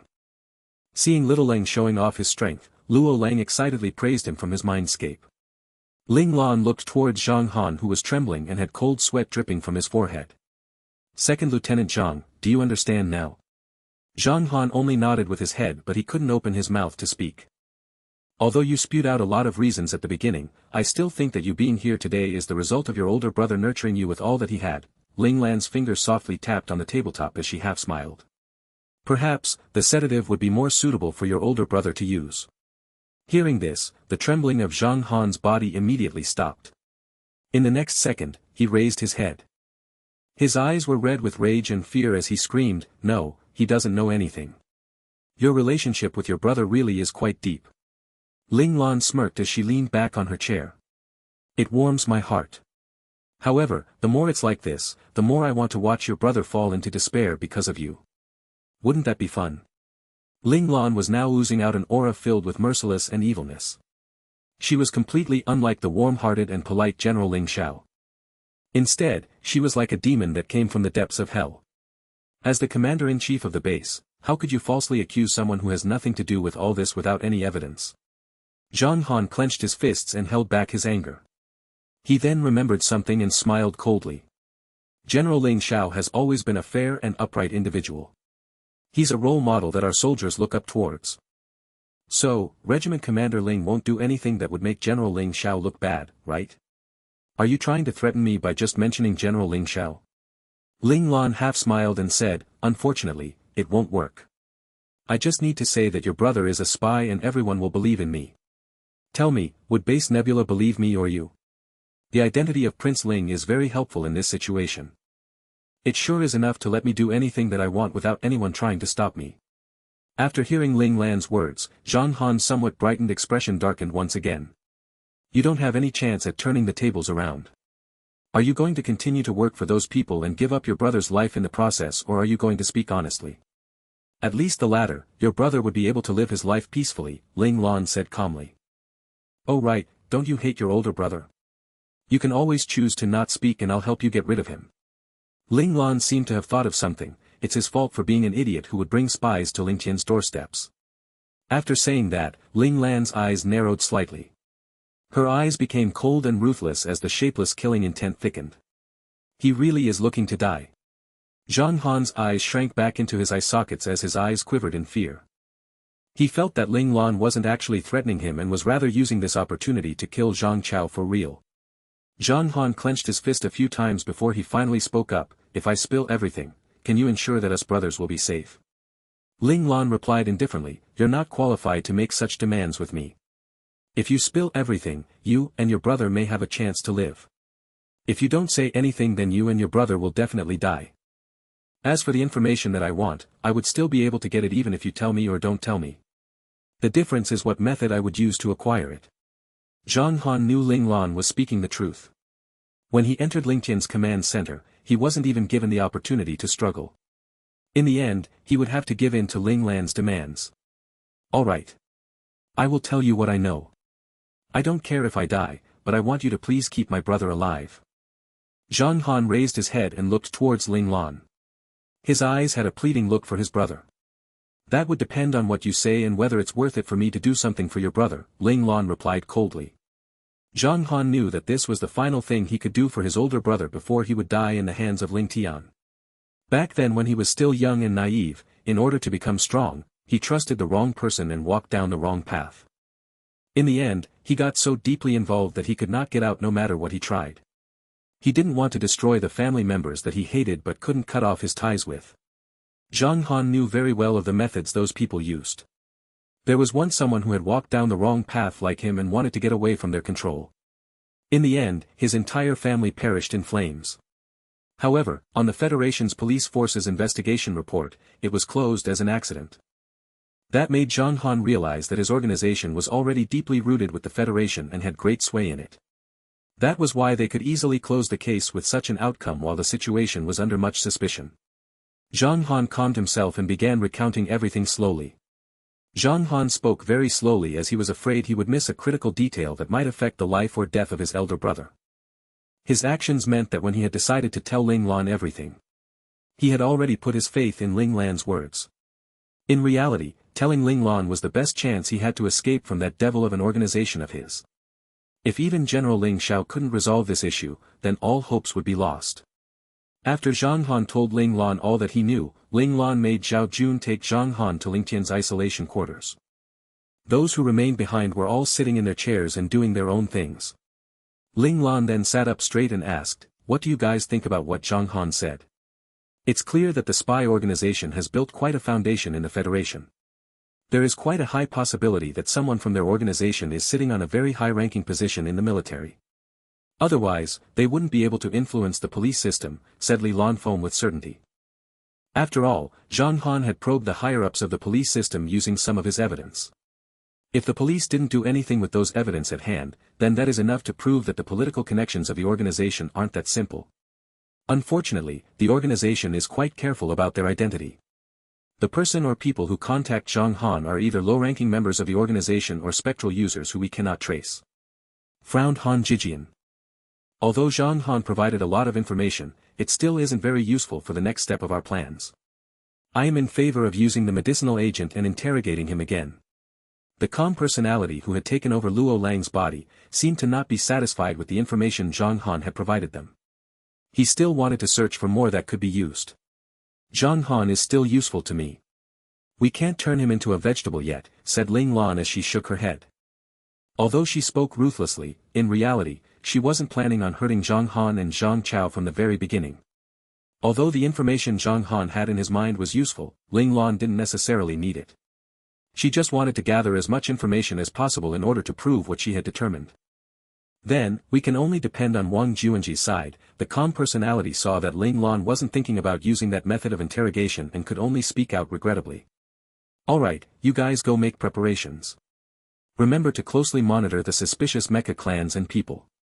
Ling Lan waved her hand to gesture that everyone should go do what they needed to do. Not long after, Ling Lan was the only person left in the conference room. Ling Lan crossed her arms in front of her chest, leaned back slightly on her chair and began to think deeply. Suddenly, 2 fingers appeared on temples and it started to massage her temples lightly. The force behind the fingers was perfect. It made Ling Lan feel that her tensed-up temples had loosened. 2. After being massaged for a few minutes, Ling Lan spoke up, "That's enough, Lan Feng." Li Lanfeng, who was behind her, smiled as he put his hands down. He turned and walked to Ling Lan's left side. Ling Lan already knew it was Li Lanfeng from the moment he returned to the conference room. Ling Lan's finger repeatedly tapped on the table as she thought about Ling Yi. After hearing what Zhang Han had said regarding the method of contacting that organization, she felt a certain familiarity. This made her think about the incident involving Ling Hua from many years ago. Would that organization forget about Ling Yi? Back then, when Ling Hua betrayed the Ling family, it was for his talented son. "Don't let Ling Yi out of your sights," said Ling Lan. "I know. If Ling Yi makes any moves, I will be the first to know." Similarly, Li Lanfeng also placed a lot of importance on Ling Yi, especially because Ling Yi was behaving in a way that seemed like he had a lot of hatred for Li Lanfeng, Li Shiyu, and Li Yingjie. His weird behavior caused Li Lanfeng to become more guarded against Ling Yi. Despite Ling Yi trying his best to hide this side of him, how could he fool the sensitive Li Lanfeng? The two of them stopped talking and closed their eyes as they sat on their chairs. However, those who knew the reality of it, knew that Ling Lan and Li Lanfeng had entered the virtual world once again. They watched over the entire base in the skies to wait for the spy organization to make another move. They were going to try to pluck out all of them from the base. At that moment, Ling Xiao had also received information from a source of a report stating that a certain general in the military was a spy, along with how this general had planned 2 assassination attempts on Ling Lan more than a dozen years ago. One of the 2 assassination attempts was a scare, but the other time, he almost succeeded. Luckily, Ling Lan was blessed with luck of the gods and had somehow escaped. However, she was severely injured and needed 3 years to recover, which forced Ling Xiao's mentor to stay in the Ling family manor. "General, this is big news. We must report it." He Shuyang saw the report and took a deep breath. According to the information written on the report, this general might not just be any general. If they were unlucky, that person could be at a similar point as Ling Xiao in a political standpoint. "Report to who?" Ling Xiao raised his eyebrows and asked. "The first marshal." "Other than the first marshal, the other 2 can't be trusted," He Shuyang said without hesitation. It would have been impossible for the sky to climb to the position of a general without the help of one of the marshals. "The first marshal." Ling Xiao frowned. That might not be a good idea, but it was a chance to probe him. Soon after, Ling Xiao sent the document to the first marshal directly. After a short while, Ling Xiao received the first marshal's call. Ling Xiao accepted the call and a virtual screen appeared in front of him. The first marshal's strict and proud face appeared in front of Ling Xiao. The first marshal didn't waste any time and asked, "What other evidence do you have?" Ling Xiao said respectfully, "I just received the report and sent it to you first marshal as soon as I could. Do you think this report is real or fake?" The first marshal frowned intensely. He didn't want spies within the higher-ups of the military as this would greatly affect the public image of the military. However, the information on the report was logical and evident. He couldn't pass it off as a hoax. The source of the information is very reliable. After saying that, Ling Xiao's expression suddenly became serious. "I still remember back then when my mission was leaked and Twilight laid a trap for me. Our ambush didn't work and I was ambushed instead. That mission's detail time was only known by a few generals. That alone answers how I could have been ambushed. You think this spy is connected to the person who set the trap for you?" The first marshal's expression turned grave. "Otherwise, they wouldn't make a move on my son," said Ling Xiao. Only his enemies would be worried that his son would take revenge after knowing the truth. That was why they wanted to get rid of the underlying threat and not leave any possibility of that happening. "You're right. In that case, I'll let you handle this matter," said the first marshal as he nodded in agreement. "It's time to make them pay. I will give you the go-ahead for that." Back then, although Ling Xiao had escaped the trap, he had still wandered away from home for 16 years. Thinking about this made the first marshal's heart ache. Thus, he opened the gates of convenience to let Ling Xiao exact his revenge personally. "Thank you, Marshal." Ling Xiao's facial expression quickly turned warm as a burst of gratefulness appeared on his face. As expected, Ling Xiao still wanted to personally exact revenge on the person who plotted the assassination on his son. The first marshal's face then disappeared from the screen. Ling Xiao turned towards He Shuyang who was completely dumbfounded, shook his head and smiled. "That's why I said this wasn't a good idea." The news of a mecha clan called Ling Tian from the Federation completely wiping out Night Ace mecha clan had spread through the human universe like wildfire. The unknown name of Ling Tian instantly entered the database of intelligence agencies of all nations. Ling Tian. What is their purpose? As the Federation's most prominent enemy, the military of Twilight Empire was quickly alerted after hearing such outstanding achievements of a mecha clan from the Federation. The intel our spy had sent us over the years never had this mecha clan's title. The officers of the military immediately flipped through all the data on all the secret mecha clans within the Federation. After looking through them many times, they still didn't find any data on Ling Tian. How is this possible? How could we not have any information on such a strong mecha clan? The generals of the military were all discontent. What is our spy doing? Notify him to get his hands on all of Ling Tian's data as soon as possible. The Twilight Empire must not commit such a blunder ever again. An unknown mecha clan suddenly appearing made the higher-ups of the Twilight Empire's military anxious. Twilight Empire knew very well that a war between the two nations was inevitable. It was only just that they didn't know when or where the war was going to completely erupt. Thus, as soon as something happened that was out of their control, the Twilight Empire would consider it as meeting with their worst enemy. Just like how they were now treating Ling Tian mecha clan. Roger. A secret message was transferred between many nations. After many layers of encryption and disguise, it had reached the Federation. In a large and gloomy apartment, a black-cloaked male was slowly reading a message on his communicator with a serious expression. When he read the last sentence of the message, his serious expression instantly froze. This is really troublesome. Unfortunately, he couldn't avoid this troublesome task. He had to do it even if he didn't want to do it. The Federation's military was still having non-stop discussion regarding Ling Tian's participation in the battle that occurred at the Nebula boundary. Some thought that despite Ling Tian achieving great feats, they were too ruthless in their ways of handling Night Ace mecha clan. Ling Tian's ruthless actions had dampened the valiant and glorious image of the Federation in the public eyes. Rewards could be given, but there also needed to be punishment to adhere to military regulations. However, many also believed that a battlefield was a dog-eat-dog world. In order to live, why did it matter that they had completely wiped out Night Ace mecha clan? Not only did Ling Tian not make any mistakes in the grand scheme of things, they also achieved great feats and showed the power and wrath of the Federation. They should be well awarded for their service. There were also some fence-sitters who believed that they should just leave the matter be. However, these opinions weren't accepted by many and were completely ignored in the end. In the end, the two opinions of the military couldn't convince the other side. Thus, someone suggested having Ling Tian's regiment commander come to the military headquarters to personally tell them about the details of the battle and the reason why they completely wiped out Night Ace Mecha Clan. Ling Lan received the summon and frowned. She watched the base in the virtual world from one end to the other, waiting for the spy to pop out so she could finally catch them in the act. However, she didn't expect that her plans would be completely ruined after the summon. What annoyed her more was that this summon had given a time frame in which she needed to leave within 2 hours. Otherwise, she wouldn't be able to arrive at the conference meeting at the military headquarters. All leaders and department heads, come to the conference room for a meeting within 10 minutes, ordered Ling Lan. After the order was sent out, Ling Tian started to scramble together, resulting in a giant mess. Luckily, most of the leaders and department heads were still in the camping ground. However, even so, these leaders and department heads still needed to push everything aside to their deputies to even arrive in the allotted time. When the last leader arrived in the conference room, Ling Lan looked at the clock. She nodded when she saw everyone arrived on time and said, "The reason for me calling you here is because there is an emergency summon for me to return to the Federation and report the battle with Caesar to the military headquarters."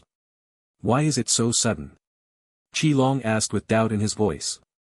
Ling Lan said calmly, "The summon said that the report and the video I sent in was incomplete and had many doubtful points, so they required me to provide the answers personally." "Is it because of us wiping out the mecha clans completely?" As a veteran mecha operator who had been in many battles, this was Yang Mingji's first thought. This was the easiest reason to denounce the actions of an individual or a group. "That's not the main issue," Ling Lan said as she shook her head. "I suspect that the spy organization has made its move, luring the tiger away from its lair," Han Jijian said with a serious expression on his face. "Once our regiment commander leaves Base Nebula, there wouldn't be anyone here to put pressure on those mecha clans. Those people who are of different factions would definitely begin to act. Then, those who are connected to the spy organization would be able to silently take over. Luckily, we already managed to find a few of them," Xie said joyfully. "Those people aren't the most important," said Li Lanfeng as he shook his head. "Is it only Caesar who has a spy organization? I don't think so. I feel that this summon was probably sent out because all of the spy organizations within our nation have made a move. That's why they successfully managed to send an emergency summon so that they could catch us with our pants down," Li Lanfeng told everyone what he was thinking. "Thus, not only do we need to look for spies from Caesar, we also need to find spies from other nations who have infiltrated the base. Saying all that doesn't do anything. We need to think what we can do if we don't have our regiment commander in the base." Han Jijian's eyes burned brightly as he stared at Li Lanfeng. The confidence he had almost lost due to Li Lanfeng was slowly recovering through his hard work. Now, he finally dared to directly face his opponent who had caused him immense distress. "For the spectral users, I can take care of them. However, without our regiment commander holding the fort and making all the arrangements, it's probably difficult for us to pluck out all of those spies." Li Lanfeng seemed to not have understood what Han Jijian wanted to say and just smiled while speaking what he was thinking. "I think that it is a good opportunity to lure them out," said Han Jijian. "Although we don't have our regiment commander holding down the fort, the opposition still made a mistake, and that mistake is that we have Meng Lan. A mainframe like Meng Lan was very capable in terms of defending the virtual world and analyzing the data within it. Although they won't have Ling Lan to hold down the fort, which would also lower Meng Lan's power, it was still enough to go against those spies who had no knowledge of Meng Lan. That way, we wouldn't have to wait for them to show up. The faster we get rid of those spies, the earlier we would be able to take over the base and move to the next stage of our plan." After saying all this, Han Jijian's expression became somewhat excited. Han Jijian's words made everyone's eyes brighten up. They knew about the 3-stage plan Ling Lan had made for Base Nebula. While they were amazed by their regiment commander's overall plan, they were also waiting for the final outcome to come to fruition. Currently, they were in the planning stage of the entire plan, and that was to create a worry-free base. After hearing all of this, Ling Lan tapped her finger on the table. Everyone turned towards her. Ling Lan tapped around 7 or 8 times before slamming the table and said coldly, "Now, I will give out orders." Everyone quickly stood up. Yang Mingji, Lu Furong and Qi Long will be responsible for the mecha teams. Li Lanfeng and Han Jijian will be responsible for taking command of the base. Lin Zhongqing will be responsible for cooperating with the base's logistics. "Yes, Regiment Commander. I have already upgraded Meng Lan so she should be able to satisfy your needs. Your mission will be to completely clear out the spies within the base during my leave." Ling Lan's words were laced with killing intent. Yes, Regiment Commander. Dismissed. After making arrangements for Ling Tian and the base, she prepared to leave the base and report to the military headquarters. Regiment Commander, you should take some people with you. Seeing Ling Lan was going to leave alone, Li Lanfeng walked up and stopped her. Ling Lan raised her eyebrows in confusion. She didn't understand why Li Lanfeng would suggest this. She was just going to report what they had done. What did he mean by taking some people with her? There are probably many people at the military headquarters who don't believe in Ling Tian's strength, so they might use this opportunity to challenge us instead, smiled Li Lanfeng. I think you shouldn't personally teach those trash a lesson, especially those people who are clearly spoiled. Compared to Ling Lan, Li Lanfeng was more knowledgeable about what kind of place the military headquarters was and what type of people was in it. Hearing this, Ling Lan frowned. Although Ling Lan behaved like the type of person who liked to act more than talk in reality, she was still quite lazy. For her, if she could not do anything, she would try her best to not do anything. After Li Lanfeng's reminder, she discovered that her trip to the military headquarters was indeed not as easy as she had originally thought. Ling Tian had received many military merits which had caused people to become jealous and resentful, especially so when she wouldn't be exposing her real identity on this trip. Despite the higher-ups of the military headquarters reaching a consensus that she was Ling Zhao's son, they still just kept that information in their minds and didn't announce it to the public. Perhaps some of the high-ranking officials might even be happy to see others challenging her. They would be able to use that chance to suppress the arrogance and fierceness of her and her father. Thus, taking a few of us with you would also be good for handling those challenges and some miscellaneous stuff. Li Lanfeng smiled. He didn't want his Ling Lan to handle such small matters herself. You're right, Ling Lan nodded. I'll take Luo Lang and Xie. Luo Lang and Xie were quite capable and they were enough to handle all kinds of people challenging them. The relationships within the military headquarters are weird and complex. Leader Gu was once the vice-regiment commander of the police force of the military headquarters. He can help you deal with these relations. Although the summon given to Ling Lan for her to return to the military headquarters was sudden, Li Lanfeng had already made arrangements in such a short amount of time on who should be following Ling Lan. That would be good. With Leader Gu there, it will be more convenient for us at the military headquarters. Ling Lan acknowledged the people Li Lanfeng had suggested. Plus, Liangjie also has nothing to do in the base. You might as well take him to the military headquarters to open his eyes and broaden his horizon, Li Lanfeng continued. Ling Lan raised her eyebrows and half smiled. I always feel that you're plotting against your younger brother. Li Lanfeng didn't hide anything and smiled. The Li family has received many benefits because of you, so we should stand in the line of fire for you. Otherwise, I don't think I would be able to stay here anymore after all that we've owed to you. Ling Lan felt bad for Liangjie. What did Liangjie do in his past life for him to have such a heartless and calculating older brother? It's your debt, but you send your younger brother out to repay it. You really are shameless. Didn't he also receive benefits from you? The debt should be repaid, so plotting against him isn't considered to be shameless in my opinion, Li Lanfeng smiled. He didn't feel any remorse for plotting against others. Ling Lan admired his honesty. Having a dark heart and yet pretending it was like nothing was also a type of strength. Li Lanfeng's plotting against someone meant how honest he was with them. This made Ling Lan involuntarily think of something evil. She smirked and said, the benefits that Liangjie have reaped will be repaid this time, but what about you? How are you planning on repaying the many benefits that you have received from me? Li Lanfeng saw the teasing and playful look Ling Lan had on her face. He felt his blood rushing up to his head. His ears that were not covered by the mask instantly reddened and were quickly turning even redder. Have you never thought about repaying me? Seeing Li Lanfeng, who was usually talkative, become speechless, Ling Lan felt that something was off, so she asked a second question out of curiosity. Li Lanfeng's hands silently clenched together. He couldn't hold back the impulse he had. He spoke out what was in his mind about how he would repay his debt. How about I repay with my body? Repay with your body? Interesting, Ling Lan raised her eyebrows. How do you plan on doing that? Ling Lan, of course, didn't think that Li Lanfeng was actually serious about what he said and thought he was joking. However, she was quite surprised at Li Lanfeng's kind of humor. You can do whatever you want. Anything you wish for, my regiment commander. Li Lanfeng smirked. He looked like he was joking but was also serious about it. This half-real half-fake behavior annoyed Ling Lan as she flicked her finger at his forehead.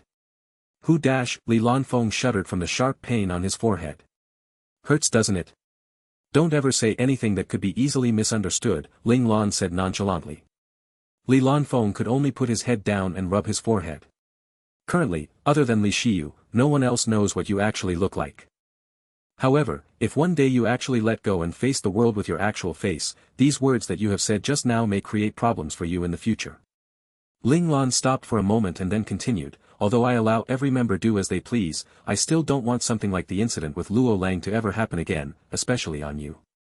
You are much more likely to encounter such problems. Don't do this in the future.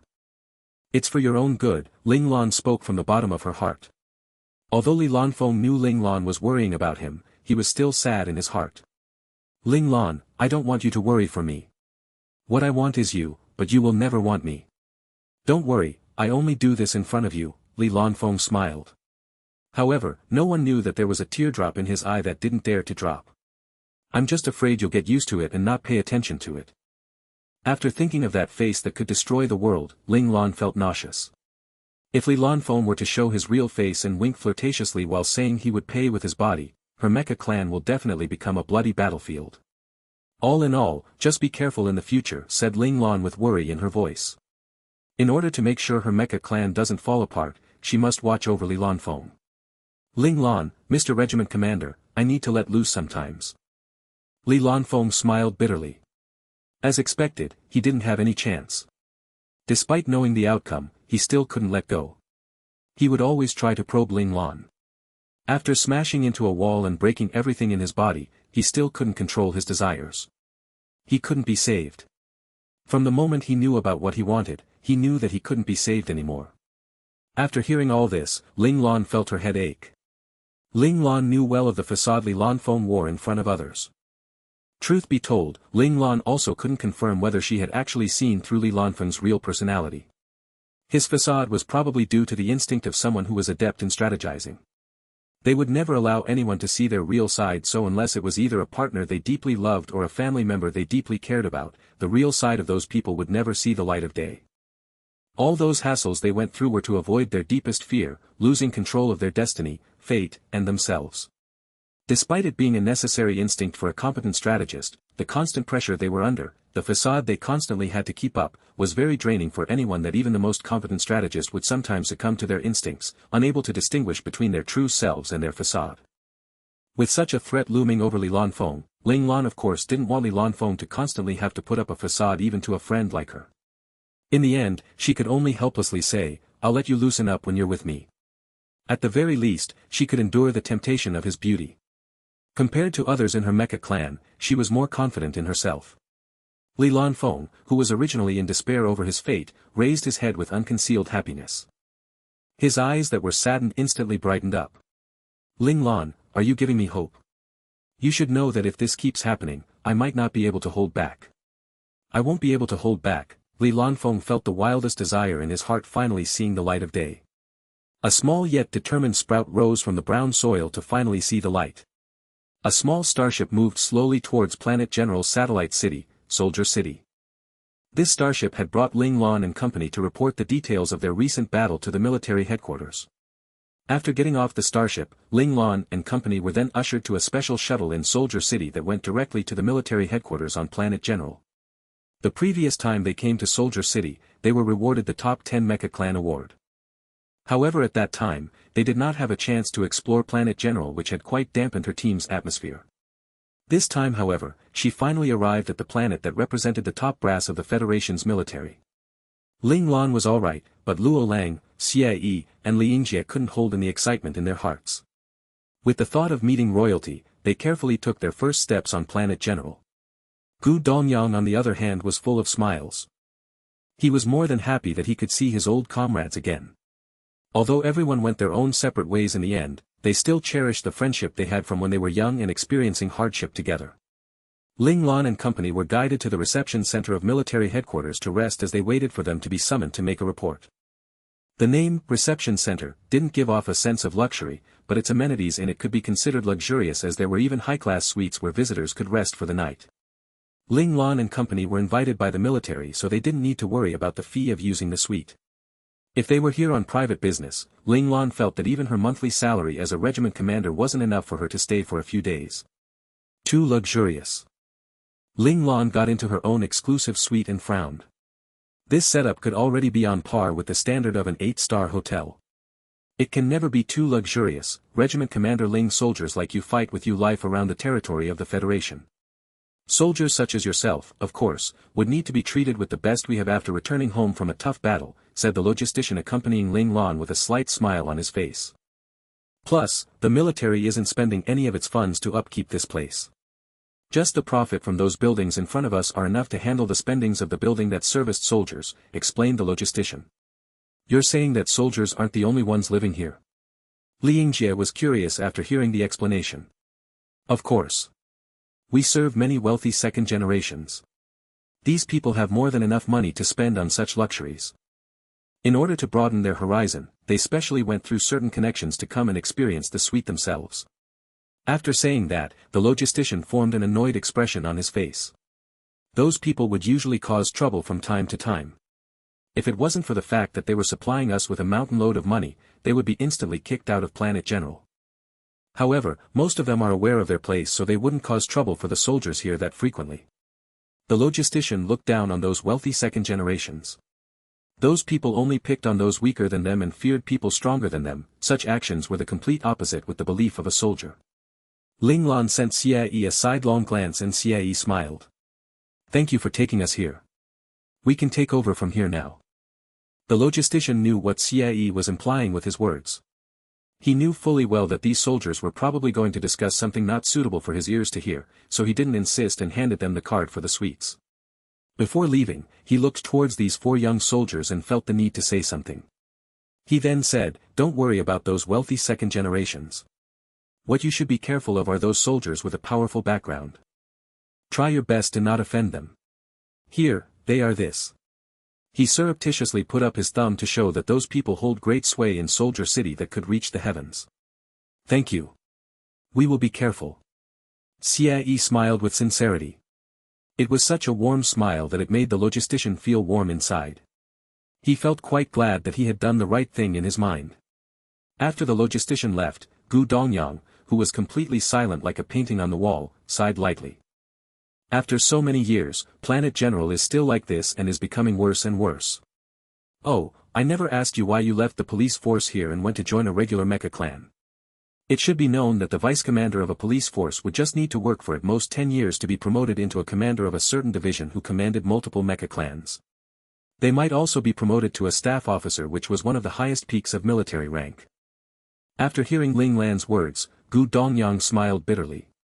Back then, I was too naive. I just couldn't stand by and watch a descendant from a powerful family bully another descendant from a normal elite family.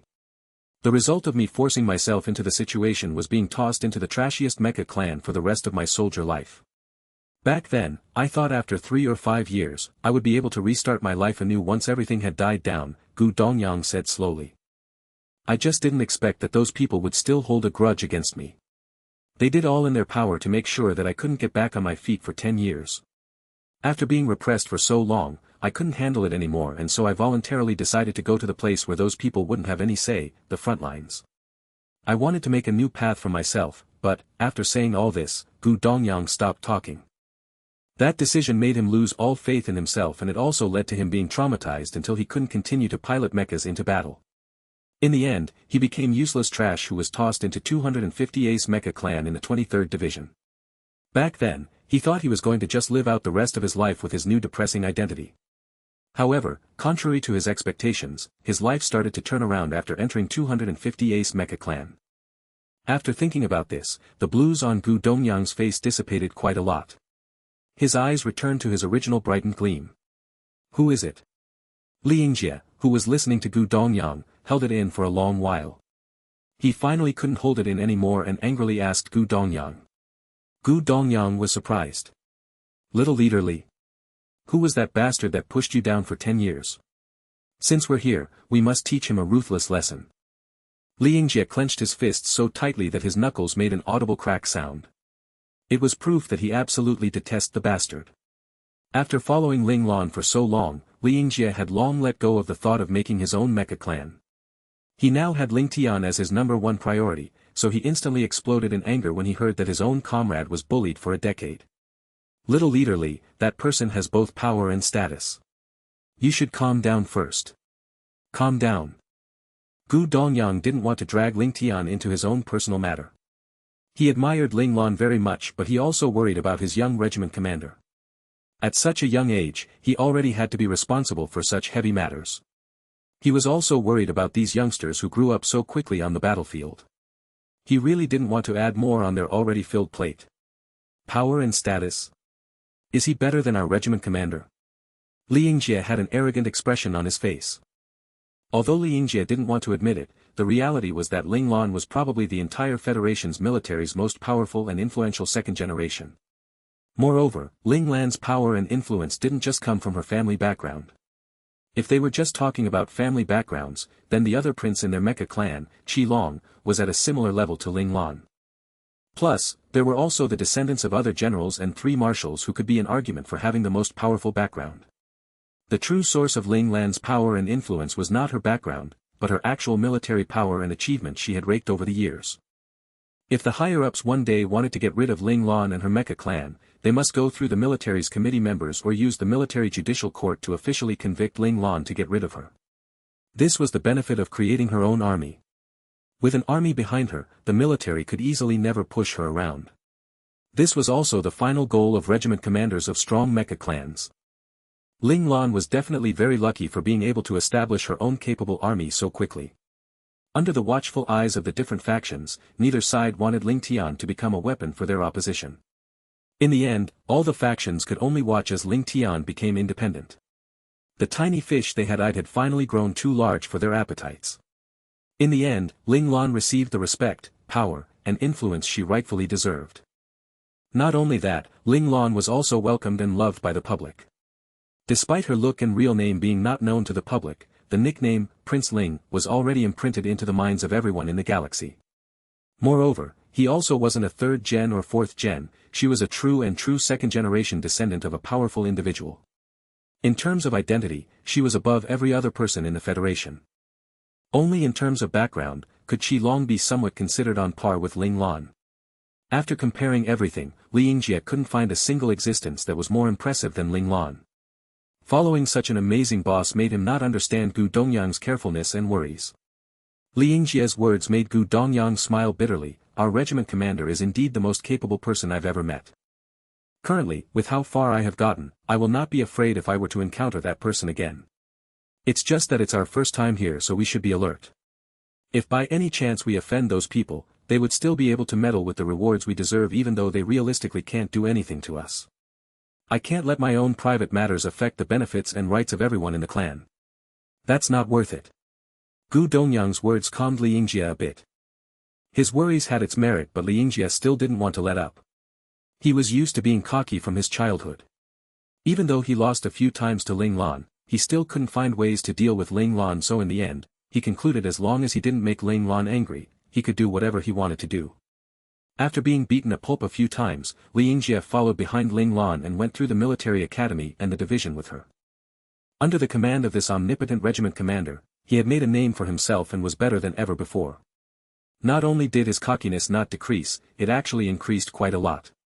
I don't believe that they could actually stop us from receiving our rightful rewards. Li Yingjie still spoke these words in the end. At the very least, he believed the Li family wouldn't sit and watch as their benefits got taken away, as these awards were most likely going to affect his and his second oldest brother's power, who were the 2 people who were mostly likely to take over as the family head.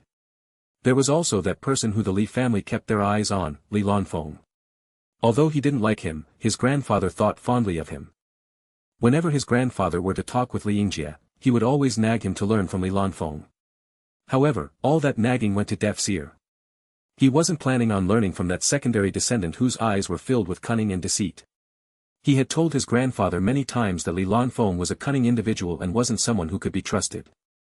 They must be on guard against him. Unfortunately, no one believed what he said. Even his second elder cousin brother Li Shiyu didn't believe him. He would rather believe a person who was in a branch part of the family than to believe in his younger brother. After thinking about all this, Li Yingjie felt frustrated. Just what kind of charm did Li Lanfeng have to make so many people from the Li family trust in him? Li Yingjie was quite annoyed, but he couldn't find anyone to speak to about his worries. After all, this was a matter within the Li family. I won't lose. Li Yingjie's frustration only lasted for a moment. In the next second, he returned to his chipper self. He clenched his fists and made a silent promise to himself that he would definitely find evidence of Li Lanfeng's cunningness, so he could finally rip that disguise off him and finally show to everyone his ugliest side. Gu Dongyang pretended to not hear Li Yingjie's words. Everyone knew very well that this trip to the military headquarters with their regiment commander was not a peaceful one, it was instead actually going to be a battle with words and wits, and no one knew what the final outcome will be. Originally, Li Lanfeng, who was an expert in debating, was the most suitable to help Ling Lan. Unfortunately, ridding the base of spies required Li Lanfeng's abilities. The base needed it more than them. Ling Lan did indeed want to take back their awards and merits, but she needed to make sure her own headquarters was safe first. After seeing everyone ignoring him, Li Yingjie turned frustrated as he sat down on the sofa in the living room with great indignation written on his face. He called out towards Ling Lan, who was standing in front of a window, looking at the view outside and ignoring what they were saying with a saddened tone. "Boss Lan, do you think that we should just endure anything that comes our way?" Hearing the confusion, Ling Lan closed the curtains of the window, turned around and said calmly, "Have you guys forgotten what I said when I named the clan Ling Tian?" Li Yingjie's eyes brightened. He knew his dominant boss Lan wouldn't just endure without retaliating back. It was because of such dominance that he was willing to follow Ling Lan. Plus, following Ling Lan not only made it not frustrating, but it actually made him become even more arrogant than when he didn't follow him. This type of dominance was unreasonable and was very satisfying for him. Ling Lan's words made everyone in the room stand still. They began to recall the time of their clan's inception and what their regiment commander had said to them then. Ling Tian Mecha Clan's commandments: Number 1, don't cause trouble. Number 2, don't run away. Number 3, kill all that stands in our way. Ling Lan's cold voice echoed into everyone's ears. I want you all to remember that. There isn't anyone in this world who could make Ling Tian lose this determination, Ling Lan said without hesitation. She didn't need the people in her clan to compromise. Even if there was a need to compromise, it was something her as a regiment commander needed to do, not her members. It was just like how her father, Ling Xiao, pushed her into becoming a regiment commander under the worst circumstances, but he protected her to let her grow quickly. She was also going to protect her subordinates the way her father protected her in order to let them do what they wanted to do without any worry. Yes, regiment commander. Everyone held back the excitement in their hearts and stood up and saluted to Ling Lan. This was their regiment commander, Ling Lan. Gu Dongyang looked at the cold yet determined regiment commander Ling Lan with a complicated expression on his face. After a short moment, he slowly breathed out. The heavy feeling he had felt when he entered Planet General slowly dissipated. A smile slowly appeared on his face and the negative feelings he had for the past 10 years or so disappeared just like that. In a convertible hover car, 2 people were sitting in it and quickly driving towards their destination. I just received news that Ling Tian Mecha Clan's regiment commander Ling has arrived, suddenly said the charming young man sitting on the left. The cool-looking young man sitting on the right side didn't have any reaction to the sudden news. Why aren't you saying anything? The charming young man glanced at his comrade. What should I say? We've only just met him once back then, the cool-looking young man responded coldly as he turned towards the other young man. Yeah, it was only just one encounter. But this person was deemed to be trash and yet still led his mecha clan and achieved feats that even us, the Flying Dragon Special Forces, feel shocked about.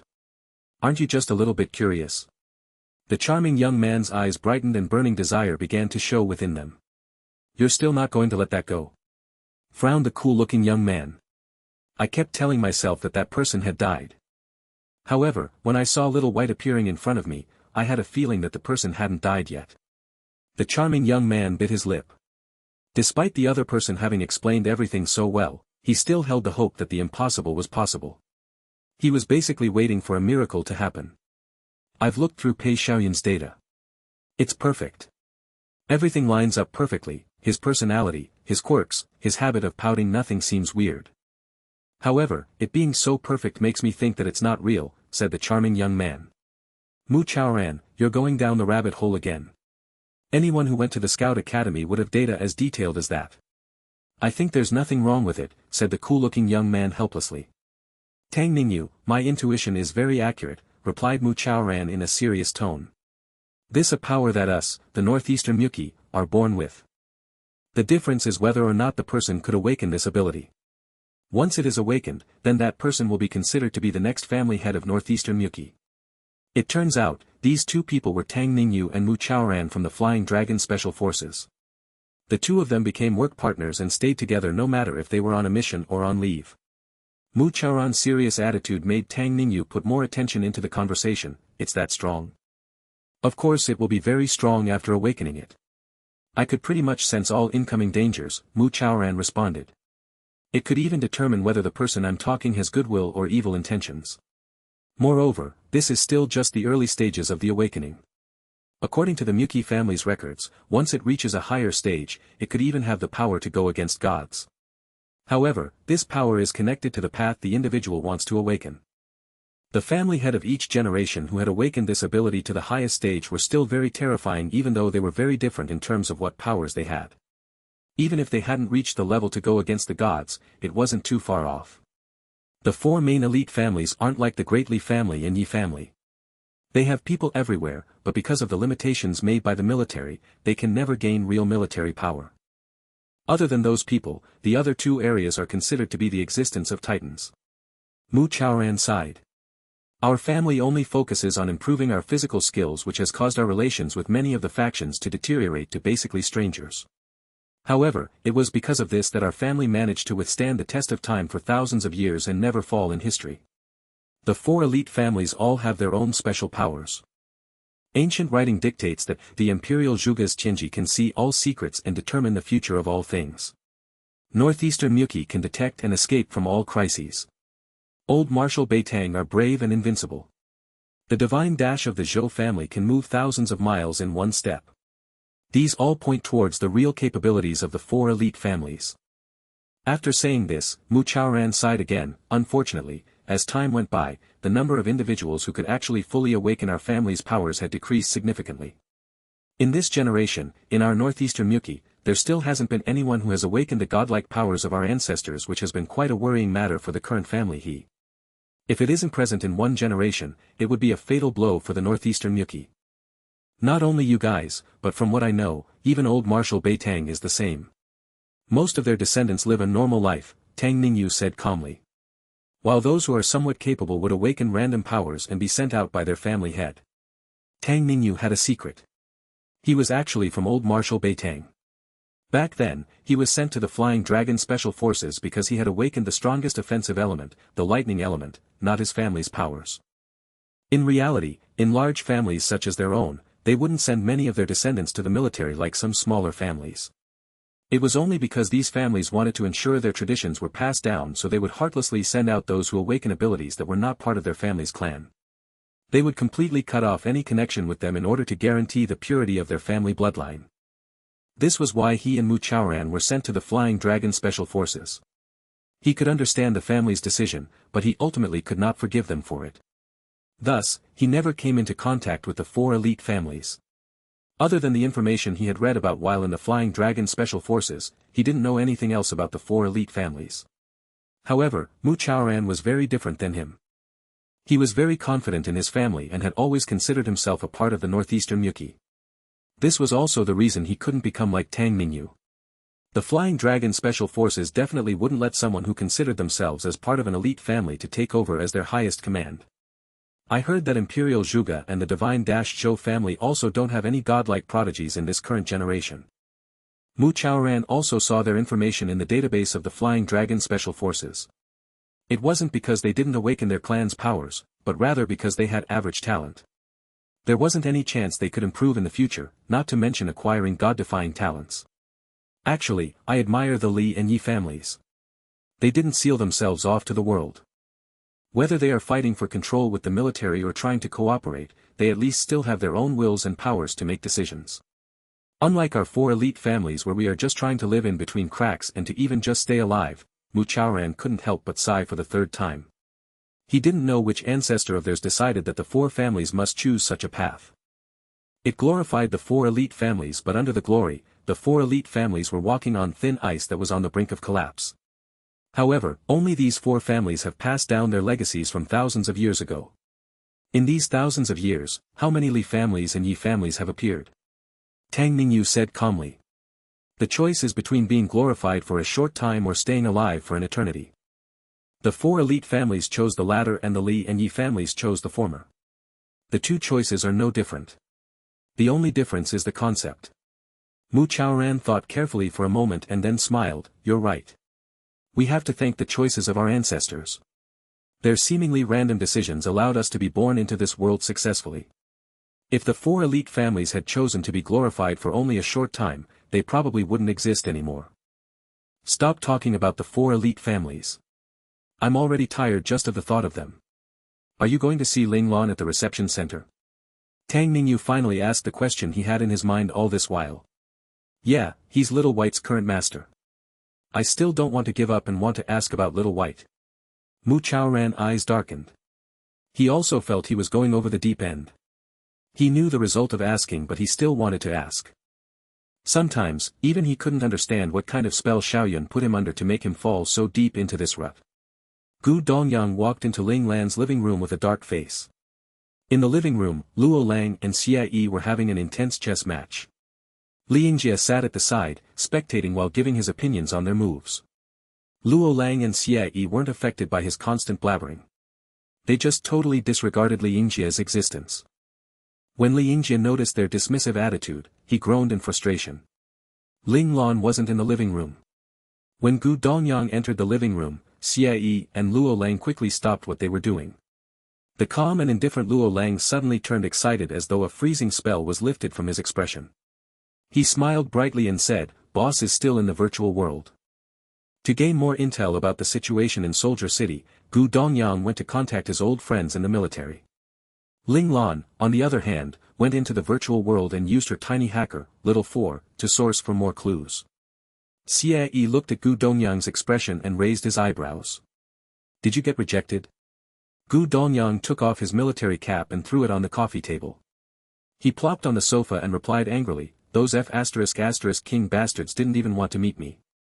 He felt that he had treated his friends of the past sincerely, but none of them treated him the same way. All of them said that they were busy and rejected him coldly. He was furious. They're not simple people. Xie felt that it was normal to be rejected. Any relationship required time and effort to maintain. No matter how good your relationship was in the past, it would deteriorate over 10 years if it wasn't maintained properly. Moreover, Gu Dongyang was chased out of Planet General as an outcast. Who would be willing to risk their future to befriend an outcast like him? If there was really someone who would take the risk, he must treasure that person. But, I still managed to get some clues. Someone in the military secretly told me that the situation is against us. Someone from the Disciplinary and Investigation Committee found evidence that our regiment commander had killed people without mercy. This was another reason why Gu Dongyang was frustrated. Xie frowned. The Disciplinary and Investigation Committee? Why are they still finding trouble with us? Do you know who the person is? Gu Dongyang shook his head. He's not sure too. The information was restricted by the higher authorities. They probably want to catch us off guard. Luo Lang's gaze turned cold.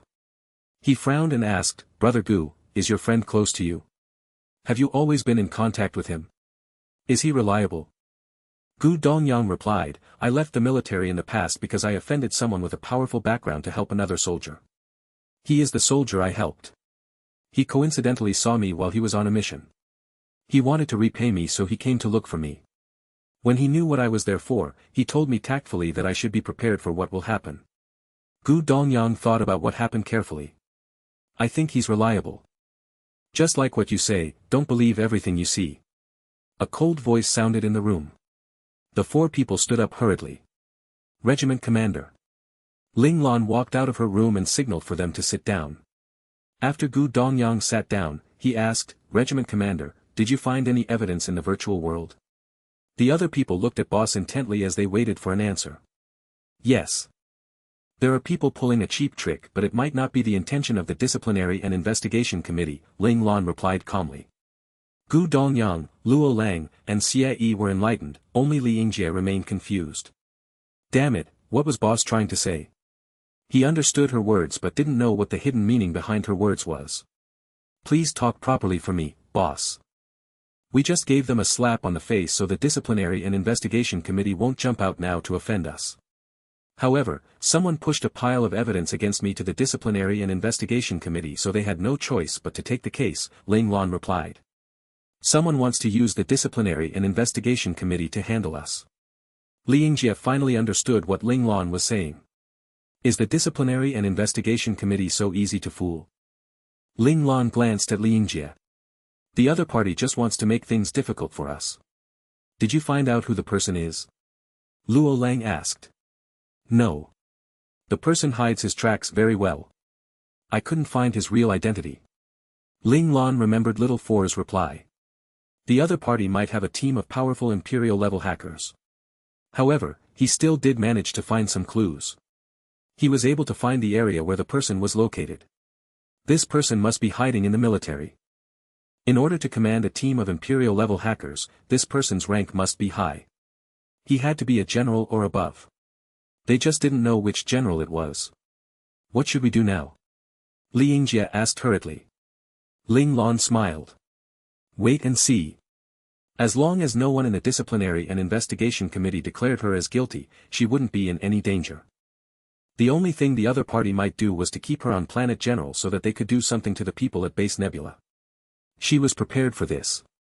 She left Li Lanfeng, Han Jijian, Yang Mingji, and Lu Furong at Base Nebula so that they could control the situation while looking for the spy. If things went out of hand, Ling Lan had other plans too. She chose these 5 people specifically because she knew what they represented. Yang Mingji was the confidant of the First Marshal. As long as she and her father didn't betray the First Marshal, on the surface, Yang Mingji would definitely ask the First Marshal for help. The First Marshal wouldn't want to disappoint his subordinates, so he would lend a helping hand. Since the First Marshal dared to send Yang Mingji over, she also dared to use him to her advantage. As for Qi Long, Han Jijian, and Li Lanfeng, they represented different factions. Qi Long was the prince of the 13th Division. Li Lanfeng was the real heir of the Li family. Both of them would use their power to protect Ling Tian if there was a need to. As for the Han family, it was not as simple as what Han Jijian thought. Ling Lan wanted to use this opportunity to see what the Han family wanted from Ling Tian. As for Lu Furong, his children and wife were staying with the Ling family, so he must stand by the Ling family and protect Ling Tian. If the other 4 people went astray, Lu Furong and the loyal Lin Zhongqing would also be enough to salvage the situation. The people she left behind were carefully chosen. They checked and balanced each other out. With their presence, Ling Tian would be safe. Luo Lang, Xie Yi, and Gu Dongyang nodded and went into deep thought after hearing Ling Lan's reply. Li Yingjie, on the other hand, was frustrated.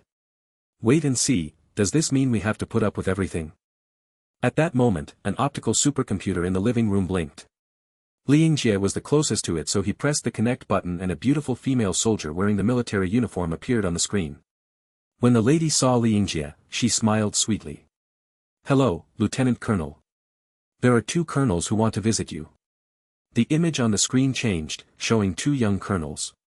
They were Tang Ningyu and Mu Chaoran. Li Yingjie raised his eyebrows in surprise. He didn't recognize these 2 people. The colonel with a cold aura sensed Li Yingjie's confusion, so he explained, "We're here to look for Regiment Commander Ling." Li Yingjie looked at his regiment commander and waited for her answer. Ling Lan looked towards the screen curiously when she heard the voice. She frowned when she saw the 2 figures. Why were they looking for her? She had explained herself clearly in the past. There were no loopholes in her disguise. However, since they came to find her, she couldn't chase them away. She nodded at Li Yingjie. Li Yingjie turned and said, "Our regiment commander invites you in." Soon, there was a click sound at the door. Li Yingjie rushed out and opened the door. When the door opened, it revealed Tang Ningyu and Mu Chaoran standing at attention. Li Yingjie moved aside and motioned with his arm. "Please come in." Tang Ningyu and Mu Chaoran nodded at Li Yingjie. This was the first time they saw Li Yingjie. They were quite surprised to see someone so young to be only 1 rank lower than them. They entered the living room and saw Ling Lan waiting for them on the sofa. She was a major general now.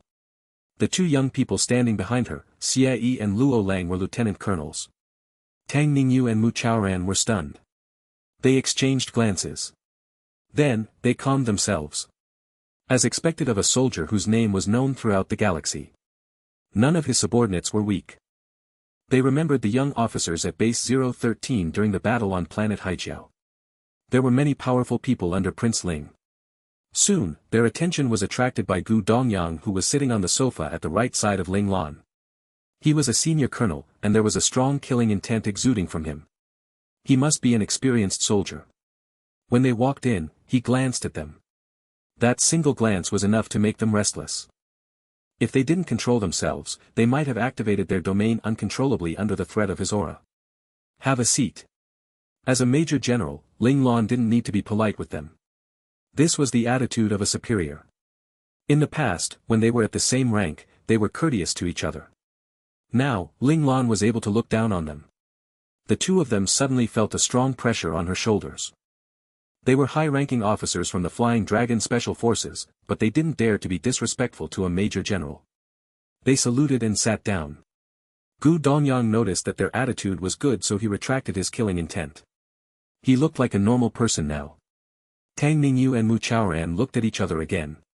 Their arrogance as a member of the Flying Dragon Special Forces had disappeared by now. When Gu Dongyang knew that the two people who came were the leaders of the new generation in the Flying Dragon Special Forces, he decided to give them an opening gambit so that they wouldn't be impolite to his regiment commander. Time flies. It has been almost 8 months since the battle on planet Haijiao. Ling Lan signaled for Liangjie to pour some tea. Liangjie looked around him but saw no one he could order. He gritted his teeth and went off.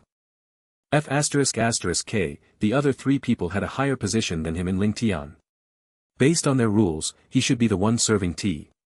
Liangjie took out 4 teacups. He forcefully placed a teacup in front of Mu Chaoran and Tang Ningyu. Then, he lightly placed a cup in front of Gu Dongyang.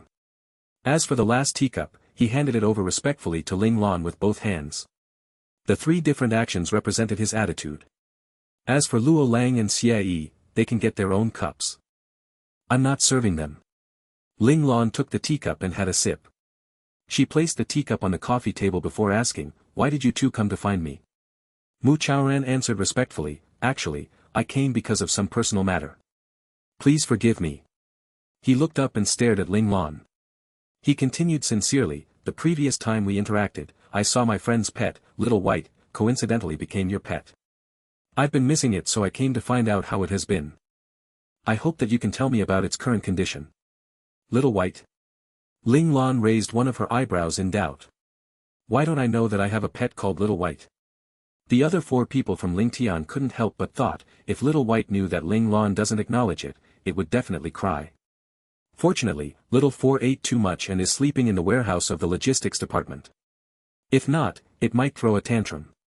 Mu Chaoran smiled. Of course. Little White is probably with Li Lanfeng now. Although the soldiers from Lingtian had a tight mouth, Mu Chaoran still managed to find out that Little White was thrown to Li Lanfeng after Major General Ling went back. "Oh, that small little thing." Ling Lan appeared enlightened. "It kept following me, so I picked it up," she replied calmly. Mu Chaoran got excited. "How is it?" "Lingtian is still able to feed it. Leader Li has been raising it well," Ling Lan answered. Actually, when she was saying this, Ling Lan felt guilty. Little White had a huge appetite. She had some difficulty trying to feed it. In the end, Little White had to go outside to fill up its stomach. Before they went to Base Nebula, Little White started sleeping. Fortunately, she sensed that it was still very much alive. Ling Lan knew that once Little White woke up, it would become more powerful. Sometimes, Ling Lan was jealous of Little White. It just needed to eat and sleep and it would become more powerful. What a comfortable life. She was so jealous of it. "I've always wanted to ask if you met an innocent and beautiful young man while you were doing your mission." Mu Chaoran hesitated for a moment but still decided to ask this question. Ling Lan looked at Mu Chaoran and frowned. After so long, Mu Chaoran still hadn't let go. "No," Ling Lan replied calmly. This was something he had to overcome himself. Ling Lan didn't feel that she needed to help him. Mu Chaoran's gaze turned dim. He shouldn't have given himself any hope. Tang Ningyu was sad too. However, he must accept the truth in front of him. Hence, he wasn't as disheartened as Mu Chaoran. "Since you asked me a question, I hope that you can answer my question too." Ling Lan thought for a moment before opening her mouth. Tang Ningyu became serious immediately. He turned vigilant. He didn't know what Major General Ling wanted to ask them. "I want to know when the reporting conference will be held." Ling Tian saw the vigilance in Tang Ningyu's eyes. "Although we're from the Flying Dragon Special Forces, we don't know the decisions made by the higher authorities. Tang Ningyu narrowed his eyes. Ling Lan smiled slightly. She glanced at Tang Ningyu coldly. Then, she turned to Mu Chaoran and said indifferently, Colonel Mu, I don't want to hear another lie. The conversation had startled Mu Chaoran. He gave his signature naughty smile and replied, Major General Ling, you are overestimating me. I have to suspect that the Flying Dragon Special Forces has pushed you out to be the scapegoat if you don't even know such a small matter. After all, you're the leader of the new generation. Ling Lan smiled at Mu Chaoran. I remember that the time of the conference is written clearly on the summon. Tang Ningyu tried his best to give a reply. I think that a new summon will be coming soon. Ling Lan suddenly said something entirely unrelated. Tang Ningyu and Mu Chaoran's expressions changed. They realized that they chose the wrong time to visit Ling Lan. There was silence in the living room. The atmosphere turned awkward. Tang Ningyu and Mu Chaoran looked at each other. They decided to leave. At that moment, Ling Lan's communicator vibrated. Ling Lan smiled as she looked at the two restless people. She accepted the call. The virtual screen lit up. A beautiful virtual female soldier smiled elegantly as she told Ling Lan the new summon that just came. The conference which was supposed to be held in 2 hours would be postponed. The postponed time was not determined yet, so a further notification would be sent to confirm the time. She ended with a happy goodbye. Ling Lan looked up. Did you hear it clearly? Tang Ningyu and Mu Chaoran felt awkward. They didn't know that Major General Ling had noticed the cheap tricks of the military headquarters. We really don't know. Tang Ningyu didn't want to disobey the rules. 3 days later. Mu Chaoran suddenly opened his mouth. Chaoran. Tang Ningyu shouted in surprise. Mu Chaoran signaled for Tang Ningyu to remain calm. He stared at Ling Lan intently as he said, it will be held 3 days later. Many factions will do something within these 3 days. Major General Ling, please be careful. Ling Lan nodded. Thank you. She took her teacup and had a sip of tea. Tang Ningyu and Mu Chaoran heaved a sigh of relief. They stood up in unplanned unison and saluted to Ling Lan. Then, they left. When they reached the main atrium, Tang Ningyu grabbed Mu Chaoran and asked, Chaoran, why did you leak the information? Major General Ling is not our enemy, Mu Chaoran replied calmly. You'll be dead if our superiors knew what you did. Tang Ningyu was worried. As one of the leaders of the new generation, Tang Ningyu knew how strict their instructors were to them. They wouldn't allow them to make any mistakes. Once they discovered what Mu Chaoran did, he would lose everything. This was a huge burden on their shoulders. There was no time for them to relax. Both he and Mu Chaoran had different ways of relieving this stress. He became expressionless while Mu Chaoran's smile became slightly evil. There was no right or wrong. This might be why the innocent and pure smile of Pei Xiaoyun meant so much to them. They felt that his smile was something precious. They just wanted to be able to feel the warmth that they had never felt before. They hoped that they could have someone they could dote on without being on their guards. Yet, this opportunity was taken away from them mercilessly. It's all right. Mu Chaoran remained indifferent. Major General Ling saved us on Planet Azure. I'll take it as repaying him. There are many ways of repaying debt. You might be sent on a suicide mission if you get caught. Tang Ningyu frowned. If he knew this was going to happen, he wouldn't have come. He could already feel the unhappiness his superiors had for Mu Chaoran. If that happens, you'll have to prepare a banquet to send me off. Mu Chaoran gave a naughty smile. He seemed unconcerned. Chaoran. Tang Ningyu said angrily when he saw how nonchalant Mu Chaoran was. Mu Chaoran's smile disappeared slowly. After 3 seconds, he replied in a soft voice, Brother Xiaoyun disappeared on Planet Azure. I'll take it that I'm telling him this information. For some reason, Mu Chaoran felt that his little brother Xiaoyun would be happy with what he did. He would give him that pure and bright smile. You, Tang Ningyu sighed helplessly. Let's go. We might be scolded again when we return to our base. Mu Chaoran noticed the change in his superior's attitude too. However, he couldn't go against his heart. Maybe, just like what Tang Ningyu said, he would anger his superiors one day and they would send him on a suicide mission. Tell them that it's my idea, Tang Ningyu reminded him earnestly. Their superiors were more lenient towards him. There wouldn't be many consequences if he took the blame. Mu Chaoran was grateful. However, he just smiled and replied, of course. Why would I want to be punished? The two people sat in their hover car and quickly went back to the base of the Flying Dragon Special Forces. After the two visitors left, Xie and Luo Lang came to sit on the sofa. Xie immediately opened his mouth and asked, "Boss, do you think that he is telling the truth?" Ling Lan replied calmly, "Most probably. Why are they postponing it?" Li Yingjie frowned. He couldn't understand the decision. "It is so that they can have more time to collect evidence against me." Ling Lan gave a cold smile. "Exciting times are ahead of us. Everyone will stand opposite of us. My plan is completely messed up. Damn it." Ling Lan seethed with gritted teeth. She quickly downed the whole cup of tea before slamming it heavily on the table. The teacup started to crystallize into shards of ice before it exploded in a loud burst. The shards of ice in the air quickly disintegrated into nothing as if it was never there. Everyone at the scene felt their heart pumping heavily. They knew Boss was really infuriated with the current situation. Boss seemed cold and heartless, but in actual fact, it was hard to anger him. No matter how unhappy he was, he would at most glare at you. They rarely saw him expressing his anger in this manner. Luo Lang had been with Ling Lan since they were young children, so he remembered the last time Ling Lan got this furious was during the battle with Lei Tang in the military academy. That was when the other party tried to cripple Qi Long.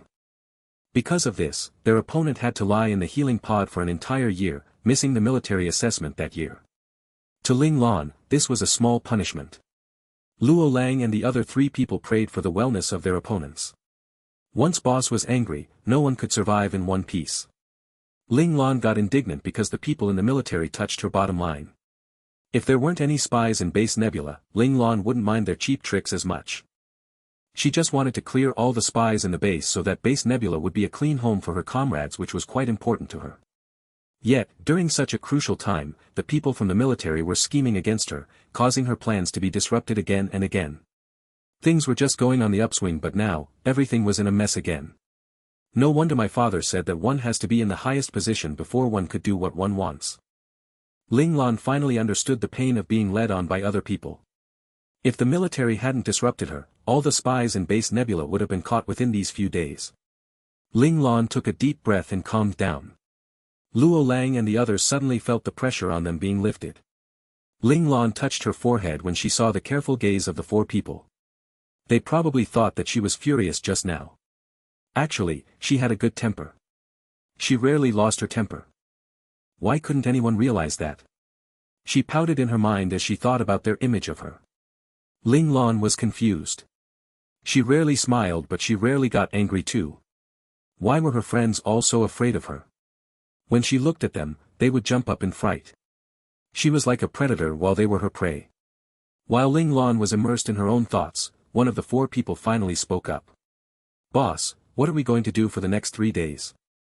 The innocent Luo Lang got pushed out from his mindscape.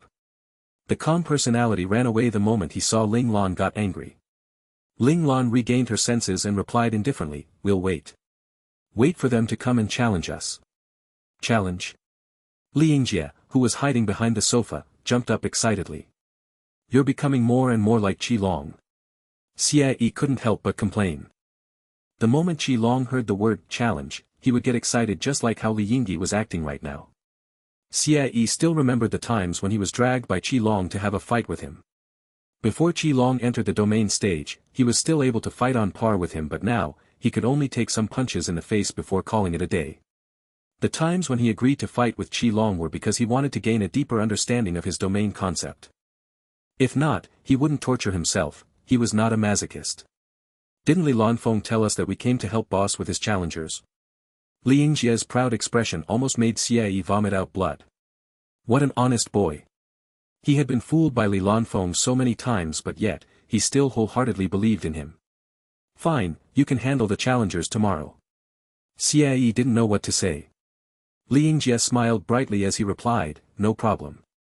I'm more experienced than you when it comes to these matters." Xie hugged his head helplessly and leaned towards Luo Lang. He had nothing to say. He used to think that Li Yingjie was an irritating bastard, but he was actually a stupid and innocent little boy. Luo Lang saw Xie leaning over from the corner of his eyes. His gaze suddenly turned cold. Just as Xie's head was about to touch his shoulder, he moved forward. Luo Lang's action was too sudden and silent, so Xie didn't notice it. He fell sideways to the ground. Just as he was about to hit the floor, Xie got into a plank position and pushed his body up. He didn't fall to the ground, but it was still embarrassing for him. Xie looked at Luo Lang unhappily. Luo Lang's gaze turned pure again. He looked at Xie innocently. It was as though he didn't know why Xie suddenly fell from the sofa. Xie touched his nose with a blushed face. He couldn't blame Luo Lang. How could he blame someone who didn't know what was happening? Plus, this blur Luo Lang was quite cute too, right? They had a long journey, so they quickly went back to their rooms to have a rest. The night went by peacefully. The next morning, Gu Dongyang woke up in the break of dawn. While he was trying to sleep last night, some questions popped into his mind, but it was too late to ask Ling Lan. Thus, he set his mind to immediately go ask Ling Lan after freshening up the next morning. He went to Ling Lan's room after he freshened up. He pressed the doorbell. The door opened after a while. The moment he entered the room, he saw Liangjie sitting on the sofa, yawning.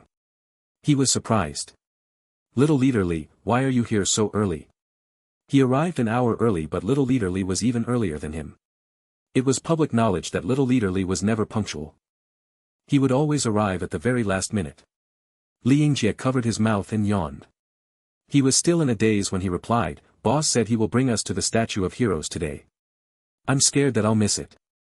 Liangjie was afraid that he would infuriate Boss if he woke up late, so he counted his fingers until the sun rose. He didn't sleep a single wink, so his eyes were bloodshot. "You're really early." Gu Dongyang was speechless.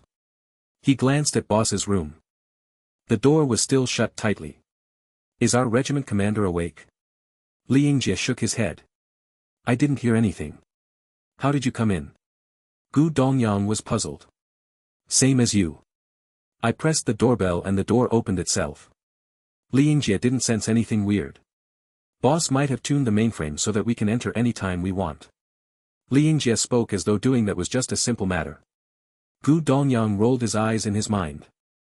The mainframe of the room was connected to the mainframe of the Federation. If Boss wanted to control the mainframe of the Federation and the surveillance cameras of the room, he needed to have exceptional hacking abilities. Gu Dongyang didn't dare to think any further. This had nothing to do with him anyway. The two of them sat quietly on the sofa and waited for their regiment commander to get up. After some time, Xie and Luo Lang walked into the room. It's obvious that Xie went to look for Luo Lang so that they could come in together. When Gu Dongyang saw all of them had arrived, he went to the optical supercomputer and ordered 5 breakfast sets. The sound of a door opening was heard and Ling Lan walked out in full black. She was wearing a black shirt and a pair of black pants. It was simple, but she looked cool and handsome. Ling Lan was fiddling with the buttons on her sleeve when she came out. "Everyone is here." "Yes, Boss Lan. I even ordered you breakfast." Liangjie quickly stole Gu Dongyang's glory. Gu Dongyang shook his head and smiled.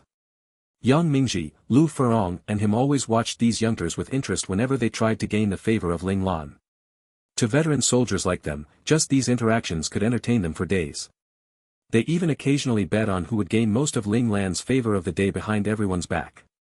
Hence, he was quite used to what Liangjie did, as this happened all the time. The only surprise was who would be the most shameless on the day. Plus, the leaders had their principles too. They would acknowledge the shamelessness of the person and never exposed him. The only thing they would do was to shoot glares at the person. Unsurprisingly, Liangjie received glares from Luo Lang and Xie right after he finished speaking. Xie was speechless while Luo Lang's face was all puffed up. He hated himself for reacting too slowly. Xie patted Luo Lang's shoulder to console him. Luo Lang was always slower than other people when it comes to fighting for the favor of Boss. He could only win if his other personalities took over, for instance, the calm personality. Ling Lan pretended that she didn't notice their emotions. Since her friends liked to play this game, she would pretend that she didn't know anything and cooperate with them. The daily training was tiring enough, so they should have a chance to relax and play. "Regiment commander, aren't you going to wear your military attire?" Gu Dongyang asked Ling Lan when he saw her attire. "We are just going for a walk, so wearing military attire will be inconvenient." There were many generals on Planet General, but none as young as her.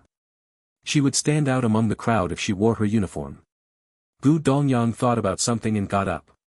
"I'll go change." Ling Jie was very excited when he heard this. He jumped up and shouted, "I'll go change too." Sob, he hadn't worn his luxurious and extravagant clothes in a long time. Luo Lang was at a loss. He didn't know why Ling Jie and Gu Dongyang left so quickly. "Boss, Luo Lang and I will go change too. Am I finally able to wear the couple shirt I bought long ago?" Xie Yi felt elated when he thought about this. "But I didn't bring." Before Luo Lang could finish his sentence, he was dragged away by Xie Yi. Ling Lan looked at the empty living room and smiled.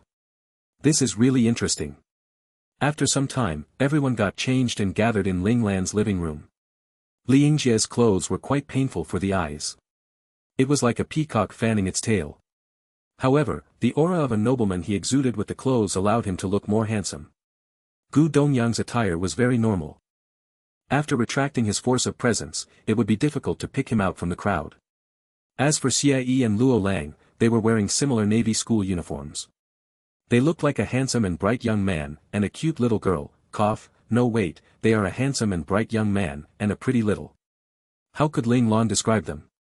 Luo Lang looked like a lady wearing a man's costume. Ling Lan came beside Luo Lang and patted his shoulder. She sighed. "It's better if you wear your military uniform next time." He didn't look much like a man in his military uniform, but it was better than this current attire. If they went out now, Luo Lang would definitely be catcalled. Luo Lang was confused about what Ling Lan meant. He thought about Ling Lan's words carefully and felt that she meant he looked much better in his military attire. As expected, military uniforms suited him more. Luo Lang was happy at his realization. He glared at Xie Yi. Xie Yi was still delighted even though he was glared at. His expression seemed a little stupid. Their breakfast got sent in soon after. After they finished their breakfast, Ling Lan put on her cloak and went out with everyone. They flagged for a small hover car at the stand beside the place they stayed at. They entered the car and Gu Dongyang entered their location's coordinates into the optical supercomputer. The Statue of Heroes was located at the Planet General Plaza. There were many military museums built there too. One trip to the plaza and one would know all the disclosed history of the military of the Huaxia Federation. The glory gained by the military, the humiliations that were avenged, the legendary battle teams of the past, all of these were recorded to remind the citizens of how Huaxia Federation rose to its current position. They wouldn't be able to say that they had been on Planet General if they didn't visit the Planet General Plaza. This was one of the reasons why Ling Lan decided to bring them there. Another reason was that she was very curious about what lies within the plaza. Little Four had once showed her a 3D image of the plaza, but nothing beats seeing it personally. She wanted to understand why this place meant so much to the citizens of the Huaxia Federation. There was some distance away between the place they stayed at and the plaza. The hover car drove for 1.5 hours before arriving.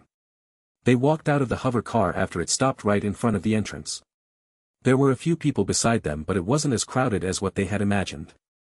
"Is the plaza always so empty?" Ling Lan asked curiously. Gu Dongyang smiled. "Of course not. The mainframe would distribute the crowd evenly, making it seem as though there are very few people from the outside." He walked towards a nearby blinking optical supercomputer and scanned his communicator on it. He seemed familiar with this place. The optical supercomputer quickly activated its virtual screen. Gu Dongyang entered the number of people as 5 and then asked the group to scan their communicators too. Soon, all their communicators displayed their next location. "We're a group now. This way, the mainframe wouldn't split us up." Gu Dongyang explained as he looked at the information on his communicator. Xie Yi, Luo Lang, and Ling Jie kept nodding like country bumpkins. Ling Lan glanced at her communicator before saying, "Let's go." Then, she walked towards the destination on her communicator. Little Four had already displayed the entire 3D and bird's-eye view map of the plaza in Ling Lan's head, so she knew exactly where to go. Gu Dongyang looked at Ling Lan with respect. He took one entire year to memorize the locations of all the exhibitions and paths in the plaza. However, it had been a long time since he came here. He didn't know if his sense of direction could still be trusted. As expected, a hacker was different. Ling Lan and her friends followed the instructions from the mainframe and toured a few exhibitions. They saw the history of many soldiers, some of which were still alive while others were gone from the world. In order to make the Federation stronger, many valiant soldiers were sacrificed in the process. This was still a price they had to continue paying because everyone wanted a brighter future for the Federation. We are going to see the statue of heroes next. That's great. Luo Lang was elated when he received the new notification. Some tour groups around them stared at him with hatred. Although the exhibitions were educational, most came to the plaza to see the statue of heroes. The statue of heroes wasn't a series of statues. It was like a museum. This museum consisted of the information of the strongest soldiers in the Federation. Some of these heroes weren't announced to the public too. If one could pass the 3 tasks assigned by the mainframe, they would be able to get the non-disclosed information from the statue of heroes. Only 7 people managed to pass the 3 tasks ever since the statue of heroes was built. This showed how difficult the 3 tasks were. Even so, many people were still curious enough to try and complete the 3 tasks. Unfortunately, it had been 30 years since the last person completed the 3 tasks. The statue of heroes wasn't easy to find either. Everyone required to receive a notification from the mainframe before they could even go there. If you looked for it yourself, you wouldn't have the right to enter the museum. This was why the people around Luo Lang stared at him with envy when he said that he would be going to the statue of heroes soon. Let's go. Ling Lan smiled when she received the notification. She was probably the only one who knew why they received the offer so soon. The statue of heroes was located right in the center of the general plaza. Without the instructions from the mainframe, you would still be able to find the statue of heroes if you walked towards the center of the plaza. There was a huge stone statue in front of the museum. The names of all the famous soldiers in the Federation were carved on this stone statue. They were all prominent figures important to a certain generation. The Huaxia Federation had thousands of years of history, but there were not many names carved on the stone. There were only 98 people whose names were carved on it. The heroic acts of everyone were written in detail below the name. Yet, only a small portion of the stone was occupied. The last person whose name was carved lived more than 100 years ago. I wonder who the 99th person will be. Ling Lan wondered to herself. The group of them looked up at the statue before entering the statue of heroes. The statue of heroes was very big. Once someone entered, a list of marshals would be displayed. Ling Lan glanced at them and entered deeper into the venue, and the list of God-class mechas were finally displayed in front of them. Ling Lan felt her heart thumping. She quickly moved to the end and saw her father's name. Ah, it's General Ling. Luo Lang shouted excitedly. Luo Lang was Ling Lan's faithful follower. His respect for boss's father was evident. What, Ling Xiao? The person who used his name to acquire merits and selfishly used his powers to promote his son to his current position. Fortunately, he failed even after putting in all that effort and his son became useless. It really makes me happy to know that. Suddenly, a sharp voice echoed within everyone's ears. What did you just say? Li Yingjie was the first to turn livid. He walked up with an angry expression on his face and shouted. The person, who spoke in an insulting way, was a 25-year-old young man. He had an expression of schadenfreude as he mocked Ling Xiao with a belittling gaze. Ling Lan slowly turned around and a flash of killing intent went through her eyes. If she was the one being insulted, she would not care too much about it. However, her father, Ling Xiao, and her mother, Lan Luofeng, were the 2 people she didn't allow anyone to insult. No matter who stepped over this line, Ling Lan would retaliate hundredfold. Am I wrong? It's only because he lied to the world, making them actually believe that he and his son were the saviors of the battle on planet Haijiao. All bullshit if you ask me. That young man spat on the ground with a smug gaze. It was as if he really believed that he was the only one in this world who was woke enough to understand the truth about Ling Xiao. The man's gaze and action infuriated Luo Lang and the others greatly. Ignorant bastard, speaking so absurdly. Even Gu Dongyang, who usually could stay calm, was angered by this young man. Right as he was about to walk up and teach this ignorant fool a lesson, a white hand stopped him. If you dare to question General Ling Xiao, then you probably have a strong enough background. Who are you? Ling Lan asked calmly. Heh, only elites could question Ling Xiao. I'm a proud citizen of the Federation. I, of course, have the right to question any higher-up of the military, said the young man proudly. Ling Lan smirked and raised her eyebrows. Just an average citizen. That's right. Citizens aren't allowed to speak freely. The young man stared Ling Lan down and had an unruly expression on his face. Bang! The young man was suddenly sent flying before landing on the ground with a heavy thud. The sudden commotion instantly attracted the attention of the visitors who were looking through the murals. They all gathered towards the commotion with surprised expressions on their faces. It should be known that fighting was prohibited near the statue of heroes. "Yo, you dare to attack me?"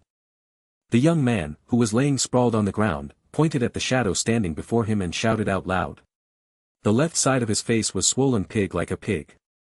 In between his words, blood burst out from between his teeth which made him look somewhat pitiful. Seeing the pitiful situation the young man was in, those who came towards the commotion had expressions of pity on their faces. Right as they were about to blame the person responsible for the act, they immediately stopped having the thought right away. The person who did this was actually a beautiful girl. Despite her tomboyish look, her face made everyone else understand that this person was definitely a woman. If she wasn't, they would poke their own eyes out. Thus, the bystanders began to think about what had happened before the fight. In the end, they came to the conclusion that the young man had perverted thoughts after seeing the beautiful woman. He probably flirted with her and was beaten up badly instead. Luo Lang blew on his fist and smiled radiantly.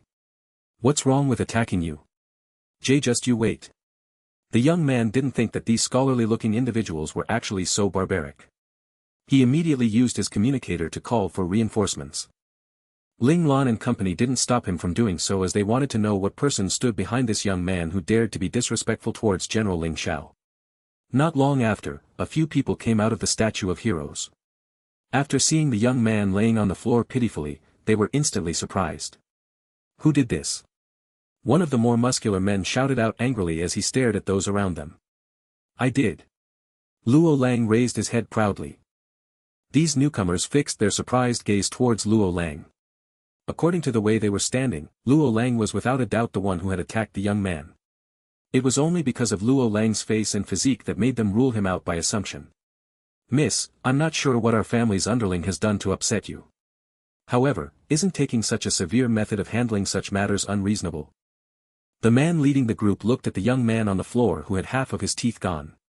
Despite knowing that it was quite possibly his underling's fault, the amount of force used still made him angry inside. "Who are you calling miss?" Luo Lang instantly exploded with anger after being referred to as a woman. He quickly stepped out and threw a punch. Bang! Two fish smashed into one another. The man who spoke couldn't handle the force behind Luo Lang's fist and moved back 10 or so steps before managing to regain his balance. Luo Lang on the other hand took back his fist and snorted coldly. "So, you're somewhat capable it seems. That was just a lesson. If you refer to me as a female again, then don't blame me if I put in more force behind the next hit." Luo Lang's words dumbfounded those around them. This little lady was a man. Was that true? Are they really going to poke their eyes out? The muscular man's expression changed. When he looked at Luo Lang once again, his expression was now much more alert. "I'm sorry for the mistake just now, friend." He could only bow his head down because he was clearly in the wrong. Luo Lang was satisfied with the reply. He flicked his sleeve and then began to answer the question that person had asked. "I beat him because he was insulting General Ling Xiao. I was already holding back. If not, making him lay in bed for a whole year would be the least of his worries." Luo Lang's words widened everyone's eyes. They looked at the young man, who was already taken into the group of people led by the muscular man, like he was an idiot. Someone actually dared to insult their idol. Were they out of their mind? The muscular man cried out internally. He knew best what type of person his underling was. He was always very unwilling to accept Ling Xiao and his son, and he would constantly mock them of fishing for fame. Although he warned him to speak and act with caution, it still wasn't very effective. He finally caused a scene. "Ajin, is that true?" The muscular man turned around and looked towards the young man who was beaten up. After averting the gaze of Luo Lang, he silently gave a look to the young man. "Of course not." The young man called Ajin was clever and immediately changed his tone. "General Ling Xiao is our military's role model. How could I disrespect him? You guys definitely heard it wrong or perhaps misunderstood." Seeing his underling react well, the frozen expression on the muscular man's face loosened a bit. He turned towards Luo Lang and said gently, "This is a total misunderstanding. I can vouch Ajin's respect for General Ling Xiao. It is from the heart. He definitely wouldn't say anything to insult the general. It's possible you people heard him wrong or misunderstood him. That's right. However, you people beat me up without any reason. Shouldn't you do something to rectify your mistake? The young man, Ajin, wasn't willing to just take a beating like this. He actually made a remark and turned the situation against Luo Lang and the others.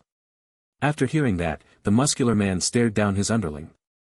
However, what was said had already been said, forcing him to hold the wolf by its ears. He could only play along with his underling's statement and said, "Indeed. My underling was beaten up without any reason. Shouldn't you do something to apologize to him?" Those watching around them were now completely confused, and didn't know who to believe. Logically, there was indeed no one who was stupid enough to insult General Ling Xiao. However, looking at the people from Luo Lang's group, they were either calm, of noble status, happy-go-lucky, or beautiful. They didn't seem like people who would randomly accuse someone of doing such a heinous act. I was so excited that I turned on a recording when I walked in the Statue of Heroes. How about we look at the audio and video of the recording to clear things up? At that moment, Ling Lan, who was standing on the side, spoke out. "What? Audio and video?" Ajin's expression changed instantly as panic showed in his eyes. "Alright, I don't want you to apologize anymore," Ajin shouted. Oh, everyone's face showed an expression of understanding the situation. Ajin's sudden change of heart made everyone realize that he definitely had insulted General Ling Xiao. They all looked at the young man's group of people with glares, some were even death glares. They all seemed to want to go up and beat them up for doing such a thing. The vengeful looks from everyone made Ajin and the muscular man have disheveled expressions on their faces. The muscular man also ruthlessly glared at Ajin, then he smiled apologetically as he pretended to brush the matter as a minor thing. "I'm sorry. It seems that this underling of mine indeed made some poor remarks. However, please believe me that he didn't do it on purpose. Can we just leave this matter be?" Luo Lang received Ling Lan's silent glance and walked up. He lifted up his beautiful little chin and spoke proudly. "You think you saying that it was not purpose would solve anything? You think you can just leave this matter be, and we'll just let you go? What do you want?" The muscular man instantly grimaced when he heard Luo Lang mocking his proposal. "Well, since you dared to insult General Ling Xiao, you must be prepared to be taught a lesson by others. Thus, we'll settle this matter through a battle." Luo Lang instantly gave out this challenge. Heh, someone who's halfway into the domain stage actually wants to challenge someone who's only at the early stage of Qi Jin. "Even if my underling was the one who wronged you, aren't you being too over the top by forcing this challenge upon him?" asked the muscular man angrily. "I'll allow you to find someone to substitute this garbage of a human being." Luo Lang looked at Ajin with a look of disdain. Then, he said proudly, "How about that? No, don't do that. That's not fair for you. Don't be so naive. You'll fall into their trap." The bystanders instantly shouted out towards Luo Lang after hearing him giving the young man a way out of the situation. However, everyone's suggestions were completely useless. Luo Lang seemed to have already made his decision to determine a winner through a challenge in order to get back Ling Xiao's reputation. If that's the case, then I, Lan Rong, will accept the challenge instead of Lan Jin. The muscular man responded coldly and stopped pretending to be polite when he saw the determined look on Luo Lang's face. After hearing the name Lan Rong, everyone at the scene had a change in expression. Their begrudging expression instantly vanished. Many of them slowly backed away and were prepared to leave the scene. Lan Rong, Lan Jin, all from the Lan family. Heh. I see, Ling Lan smirked. The Lan family, who had been silent all this time, finally couldn't hold themselves back and began to act on their own accord. Ling Lan knew very well about the other parts of the family that her mother didn't want her to know. With little Four digging far into all the data, it was impossible for Lan Luofeng to hide her secret. She just wasn't sure whether her father knew about this. Or perhaps he knew but pretended to not know in order to keep her mother happy. "See you at the arena tomorrow." Lan Rong accepted the challenge and left after saying those words. He led Lan Jin and the others out of the Hero Statue Museum. "They're from the Lan family. You guys should leave Planet General as soon as possible." The bystanders who haven't left breathed a sigh of relief while showing worry and concern. Those who were somewhat daring weakly gave them the suggestion of leaving. Then, they sighed and went their separate ways. On Planet General, there might be a chance to right wrongs when offending others, but the offending the Lan family. Unless their luck was through the roof, no one would be able to save them, even if that person was General Ling Xiao. It was because the top-ranked official in the military had the surname Lan. Plus, those from the Lan family battled in countless wars for the Federation, lost many of their brethren and almost got wiped off the face of the galaxy. Only 3 seeds remaining from the Lan family had escaped that fate. How could the Lan family not care and protect them? It was because of such actions that created this generation's oddity, Lan Jin.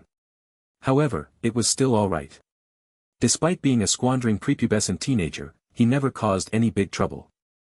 The higher-ups of the military also treated them well because of their relation with the first marshal and the merits of the Lan family, which made the Lan family acquire a godlike status on planet General. People were afraid to even slight them. Gu Dongyang had a worried look on his face as he watched Lan Rong and the others leave. No one knew better than him of how terrifying the Lan family could be on planet General. It could be said that the Lan family was nothing anywhere else, but on planet General, the status of the Lan family was extremely special. Offending them was clearly not a good thing to do. Regiment Commander, do you think, Gu Dongyang thought whether or not they should ask General Ling Xiao to make this known to the first marshal to resolve this conflict? Don't think too much. Even if we were to back off today, they would still come to us the next day, Ling Lan said calmly. After Ling Xiao and Ling Lan's reputation went higher than the first marshal, the Lan family stopped being silent. Unless the first marshal made a move, the Lan family wouldn't find any chance of causing Ling Xiao any trouble. Plus, her father wouldn't give them any chance to trouble her mother. With this in mind, they could only find ways like this to trouble her. Gu Dongyang and Xie Yi's expressions showed they were in deep thought. Luo Lang saw Xie Yi was thinking carefully. He thought for a moment, then his eyes instantly entered a calm state. So those words were deliberately said for us to hear. After the calm personalities analysis, Luo Lang finally understood. That's why, no matter if we had the original video of the incident, the challenge was going to happen either way. The difference was whether we brought it up or they brought it up, continued Ling Lan. Giving us 3 days, the military planned this out perfectly. Gu Dongyang felt the pressure and anxiousness from a brewing storm. All the factions within the military were trying to push for chaos. This was exactly what they wanted, for the first marshal's faction to fight amongst themselves. It could still be the first marshal's doing. It's just that I don't know what that old fox is actually planning. Ling Lan frowned. Even if her amazing father were to face the first marshal, he would be afraid. She was not even worth mentioning because she was not perfectly skilled in dealing with politics. She was even more unsure of her success. The scene that happened at the Statue of Heroes was quickly known by people who paid attention to such things. Inside a luxurious gazebo, a group of women of different ages with nothing better to do was having a tea party. The gazebo was built in such a way where one level of the gazebo would tower over 2 subsequent levels, making sure everyone would know their position in the family. At the highest level, it seated a strict-looking woman, kind-looking woman and a mild-mannered woman who were the eldest, second and fourth sister-in-law of the Lan family respectively. These 3 women were the figureheads of the current Lan family. At the second level, it seated a bunch of relatively younger-looking women when compared to the women at top level. Although they didn't seem as dignified as the women seated at the highest level, they still couldn't be scoffed at. However, when one looked deeply in their eyes, one would see the deep-rooted fear they had for their older sisters at the highest level.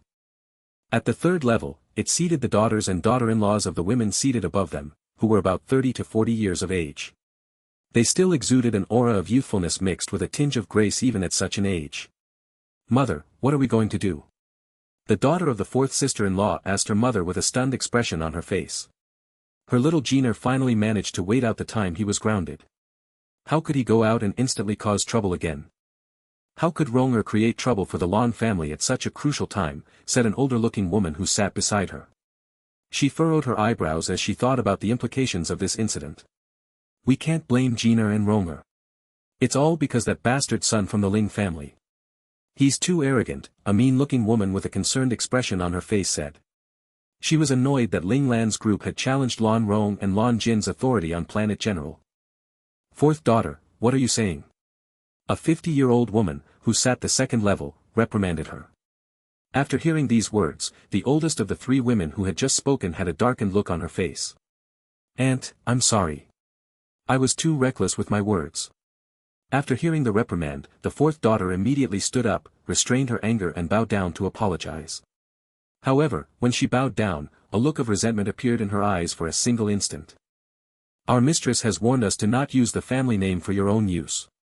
The eldest sister-in-law snorted. "But you all disregarded that. Now, look at what mess made in that Jeaner, what has he become?" All the daughters and daughter-in-laws all quickly put their heads down in shame. They didn't dare to make even the slightest bit of sound. The second sister-in-law began to speak after seeing the situation getting so tense. Elder sister, our children just doted on 3 offspring of the Lan family. Jiner is still young. He still hasn't matured yet. He does indeed do some unorthodox things, but he still hasn't made any big mistakes. He'll be fine as long as we slowly teach and guide him towards the right path. However, our Ronger and Inger are doing great, especially Inger, even our family head says so himself. After hearing Inger's name, the eldest sister-in-law became more calm. At least, he doesn't disappoint and embarrass the Lan family. As for Ronger, accepting this challenge was something he couldn't avoid. In that instant, he couldn't refuse, so we can't blame him. A slight smile appeared on the face of the second sister-in-law. There was nothing that could make her happier than hearing others praise her grandchild. However, that kid from the Ling family is a cold-looking woman, who was the seventh sister-in-law, suddenly spoke up from her silence with hint of alienation in her voice. Seventh sister, he's just a vile spawn. Opposite of her sat a ruthless woman who cursed out loud after hearing her words. The matter has already passed for so long. You still can't let it go, replied the seventh sister-in-law. Let it go. I will never see eye to eye with that bitch. The ruthless woman clenched her fist so tightly that her nails dug into the skin of her palm. If you didn't stop me, I would probably have already killed that vile spawn. That way, the Lan family wouldn't experience such a decline. Plus, what's wrong with Jiner insulting Ling Xiao? He deserves it for being blind. Not marrying an actual princess from the Lan family but instead marrying that succubus.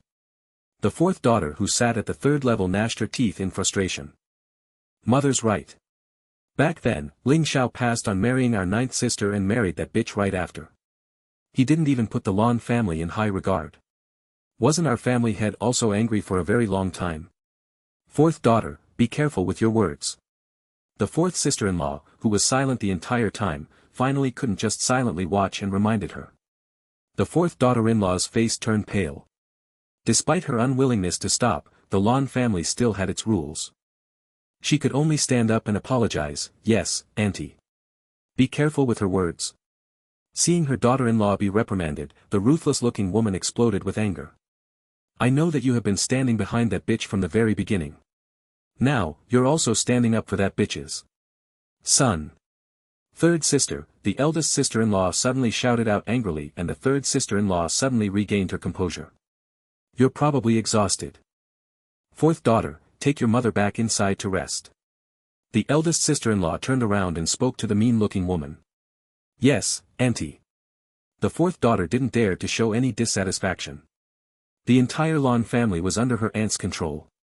If she actually were to anger her aunt, she and her mother-in-law would definitely not be treated well. Seeing the two of them leave, the eldest sister-in-law glared at the seventh sister. Seventh sister, why did you suddenly bring up Ling family's son? I'm only reminding you of him. Ling Xiao's son is still the Lan family's blood relative, said the seventh sister-in-law proudly. You know your third sister-in-law. That person is a demon in her heart. Sighed the eldest sister-in-law. And because of her we're letting the real descendant of the Lan family just run about as if he is nothing? Sneered the seventh sister-in-law. I know you and our third sister-in-law were great friends when you were young, but it's hard to say who was in the wrong for this situation, said the eldest sister-in-law helplessly. The seventh sister-in-law opened her mouth but no words came out in the end. She quietly stood up and said, don't invite me to these gatherings in the future. I'll just be frustrated every time I see those two people. Seventh sister, that's still your third sister-in-law. The second sister-in-law couldn't help but speak up after hearing those words.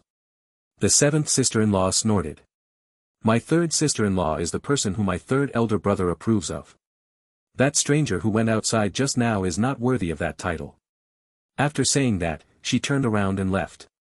The servants who were serving them, all put their heads down and held their breaths after hearing those cold words. Despite them knowing that the seventh mistress and third mistress were not friendly with each other, they still didn't think their relationship was this terrible. It was terrible enough for the seventh mistress to not even acknowledge the status of the third mistress. They all felt that they had a glimpse into matters that they had no business in. They should act as if they had heard and seen nothing. Otherwise, they might get into big trouble. Seeing the seventh sister-in-law not listening to their words and left in a huff, the three women who were sitting at the highest level were helpless. They could only shake their heads and sigh while waving their hands to gesture to the servants to leave the vicinity. Seventh sister has been given too much love by mother, said the second sister-in-law with frustration. Back then, our third sister-in-law was indeed wronged. The eldest sister-in-law knew very well what happened many years ago. It had created the seed of a problem that was not supposed to even appear in this world. Seventh sister was also raised by third sister-in-law. In her mind, compared to our family head, she was more loving and respectful towards her third sister-in-law. Wasn't the only reason she didn't want to marry was because she wanted to protect third younger brother's bloodline? After so many years, she has indeed endured much hardship, sighed the second sister-in-law. But, our third sister-in-law is our third sister-in-law. In terms of morality, she had done her duties. We can't say anything about it. I really hope our seventh sister can think it through on her own. The fourth sister-in-law wasn't certain about some of the details regarding the matter. In her eyes, the third sister-in-law was officially married into the Lan family, so she must respect her. The other one, however, was a person without any given status. She didn't want to mention her. Fourth sister, the issue is somewhat complicated. You shouldn't meddle in it. The eldest sister-in-law frowned slightly. If she didn't know the truth of what happened many years ago, she would also think seventh sister was overreacting regarding the matter. Alright, I'll listen to you, elder sister. The fourth sister was a person who knew how to read the situation, so she obediently agreed to the eldest sister-in-law's suggestion. Once she heard her eldest sister-in-law saying those words, she knew the issue was extremely complicated, so she stopped trying to be compassionate to her third sister-in-law. After all, she still needed to look after her little troublemaker. That Lan Jin was indeed her blood-related grandson. All the trouble he caused definitely made her daughter-in-law endure many hardships. Should we report this to mother? Asked the second sister-in-law. Of course we should tell her. I'm sure mother also wants to know about the happenings of the Ling family, replied the eldest sister-in-law. The three of them quickly left the gazebo and walked together to the home of the old mistress of the Lan family. Once they entered the yard, they saw a woman in her 70s tending to the flowers and plants in her yard. The three of them immediately walked up with the intention to help, but they were quickly stopped by the mistress. If I let you do it, then what would I do? Calmly said the mistress as she continued to tend to her precious plants and flowers. Mother, we're just afraid you'll get tired. At that moment, the fourth sister-in-law no longer acted as graceful as she was in front of the servants. Her expressions and gestures became more like that of a child. Alright, stop with the act. Tell me what you're actually here for. With your personalities, you definitely wouldn't just come here without reason. The mistress knew her daughter-in-laws quite well. Mother, we just received news that Jiner got into trouble with someone. Rongler represented him and accepted the challenge. The eldest sister-in-law didn't waste any more time and told her what had happened. Doesn't something like this always happen? You coming here means the challenger is somewhat special, or perhaps Jiner finally offended the wrong person. The mistress still was calmly tending to her plants and flowers. If that brat Lan Jin did not cause trouble, she might perhaps be surprised. That challenger is the son of the Ling family. When the eldest sister-in-law said, son of the Ling family, she spoke in a more heavy tone. The mistress' hand suddenly froze in midair. She slowly turned around, looked at her three daughters-in-law and confirmed, the son of Ling Xiao. Yes, mother, the eldest sister-in-law nodded in reply. Jiner should be taught a lesson. Good on that son of the Ling family, the warm-looking woman suddenly laughed. However, the person who brought up the challenge wasn't the son of the Ling family. It was his subordinate, continued the first sister-in-law. I heard that the son of the Ling family had operated a god-class mecha and was hurt from the strain it had put on his body. Without a healthy body, letting his subordinate issue the challenge is quite normal. The mistress seemed to be quite knowledgeable about Ling Lan's situation. She easily determined why it was his subordinate that made the move and not Ling Lan himself. I'm just afraid. Will this incident affect our family head? The oldest sister-in-law had a serious expression on her face. If the Lan family and the Ling family were to be at each other's throats, it would definitely cause trouble for their family head. How could it affect anything? Smiled the mistress. We're already stuck on Planet General. What else can we do? Moreover, if he can't even manage to deal with such a small matter, then he should stop being the first marshal and come back to help me tend to these plants and flowers. Do we need to inform father? Listen to his advice. The second sister-in-law was somewhat hesitant. If someone were to publicly publish this matter, it would definitely cause some tension between their father and Ling Xiao. Moreover, right now, what their father needed the most was Ling Xiao's support. We have to tell him, but we don't need his advice, the mistress replied calmly. Will that be alright? The Lan family had been relying on their family head to acquire their special position on Planet General. After hearing the old mistress' words, the 3 daughter-in-laws were all stunned. I perhaps don't understand politics, but when it comes to family matters, he has to listen to me, the old mistress said without hesitation. Back then, because she had foolishly listened to him about family matters, all of her sons who she had carefully nurtured with love all perished in battle, which left a group of widows in her family. If it wasn't for the fact that she still had 3 great-grandchildren left, she definitely would have completely broken off her relationship with that old bastard. What was more frustrating was that she still couldn't do anything for her 3rd son. She didn't even have the chance to see her granddaughter, who was her 3rd son's only child. Back when her 7th son secretly told her that his 3rd brother had a daughter, she was very excited. She read through all of the vaults of names left by her ancestors before finally giving her new granddaughter the name Luophone. The meaning of the name was, the phoenix child in their warm grasp. Unfortunately, the baby she wanted to cradle in her arms lost her status because of that old bastard who only wanted power and to climb up the ranks. The baby couldn't even receive the name she chose from the Lan family's ancestry. In the end, the baby could only be named Lan Luophone, a fallen phoenix. After thinking about all this, she felt her heart ache. Lan Yu, if the child of our 3rd son left behind is in any danger, I'll make sure you won't hear the end of it. The first marshal ended the call. Now, his frown became even more pronounced. After silently sitting there for 10 seconds, he sighed. Basing judgment on emotions. However, we now know which powers are going to act rashly. Moreover, it's also a good time to check Ling Zhao's loyalty. I hope he doesn't do anything stupid. The first marshal then turned on his communicator. A young and happy face suddenly appeared on the virtual screen. Great-grandfather. A complicated expression appeared for a slight moment on the first marshal's face. Did this way of addressing mean that he was getting too old? Ronger, I heard you challenged someone, asked the first marshal calmly. Yes. Lan Rong instantly became anxious, much like a child who was caught doing something bad. He was afraid he was going to be reprimanded for this matter by his great-grandfather, who he admired greatly. The first marshal had a hint of regret in his eyes. Out of the 3 children that were left, one was completely useless, and this one couldn't manage his nerves and calm himself. The only one who had a good personality and satisfied his requirements, had only common talent when it came to mecha piloting. It was difficult for him to rank up through battling. He could only slowly climb up the military using education and use time to exchange for status. If it wasn't for the fact that monsters like Ling Xiao and Ling Lan ranked up like having jetpacks on their backs, the first marshal perhaps would have been satisfied with the 3 of them. Unfortunately, these people appeared, and it was not just 1, but 2 of them, especially Ling Lan, who wasn't any slower at advancing than his father. Sometimes, the first marshal would reflect on his past decisions. If he had chosen another talented individual to nurture, that person would not be connected to the Lan family anymore. That way, he and Ling Zhao's relationship wouldn't have reached this point. However, this was just a sudden thought he suddenly had. The feeling of regret instantly disappeared from the normally calm first marshal's face. It was because of this trait, if not regretting what he did, made him to the person who he was today. Do you know who they are? Asked the first marshal. If he didn't know, then he might have to give up on Lan Rong after already giving up on Lan Jin. I know. They're from Ling Tian Mecha clan. One of them is probably Ling Zhao's son, Ling Lan.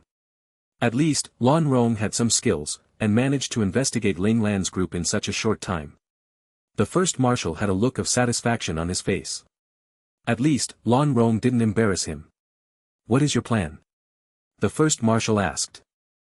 Lan Rong could feel the praise from his great-grandfather's eyes, so he quickly became much calmer as he carefully replied, I'll do my best. If I lose, I'll apologize sincerely. How can you think about losing before the fight even started? The first marshal frowned. In his mind, he agreed with the plan, but he still felt that this wasn't a mindset a youngling like his great-grandson should have.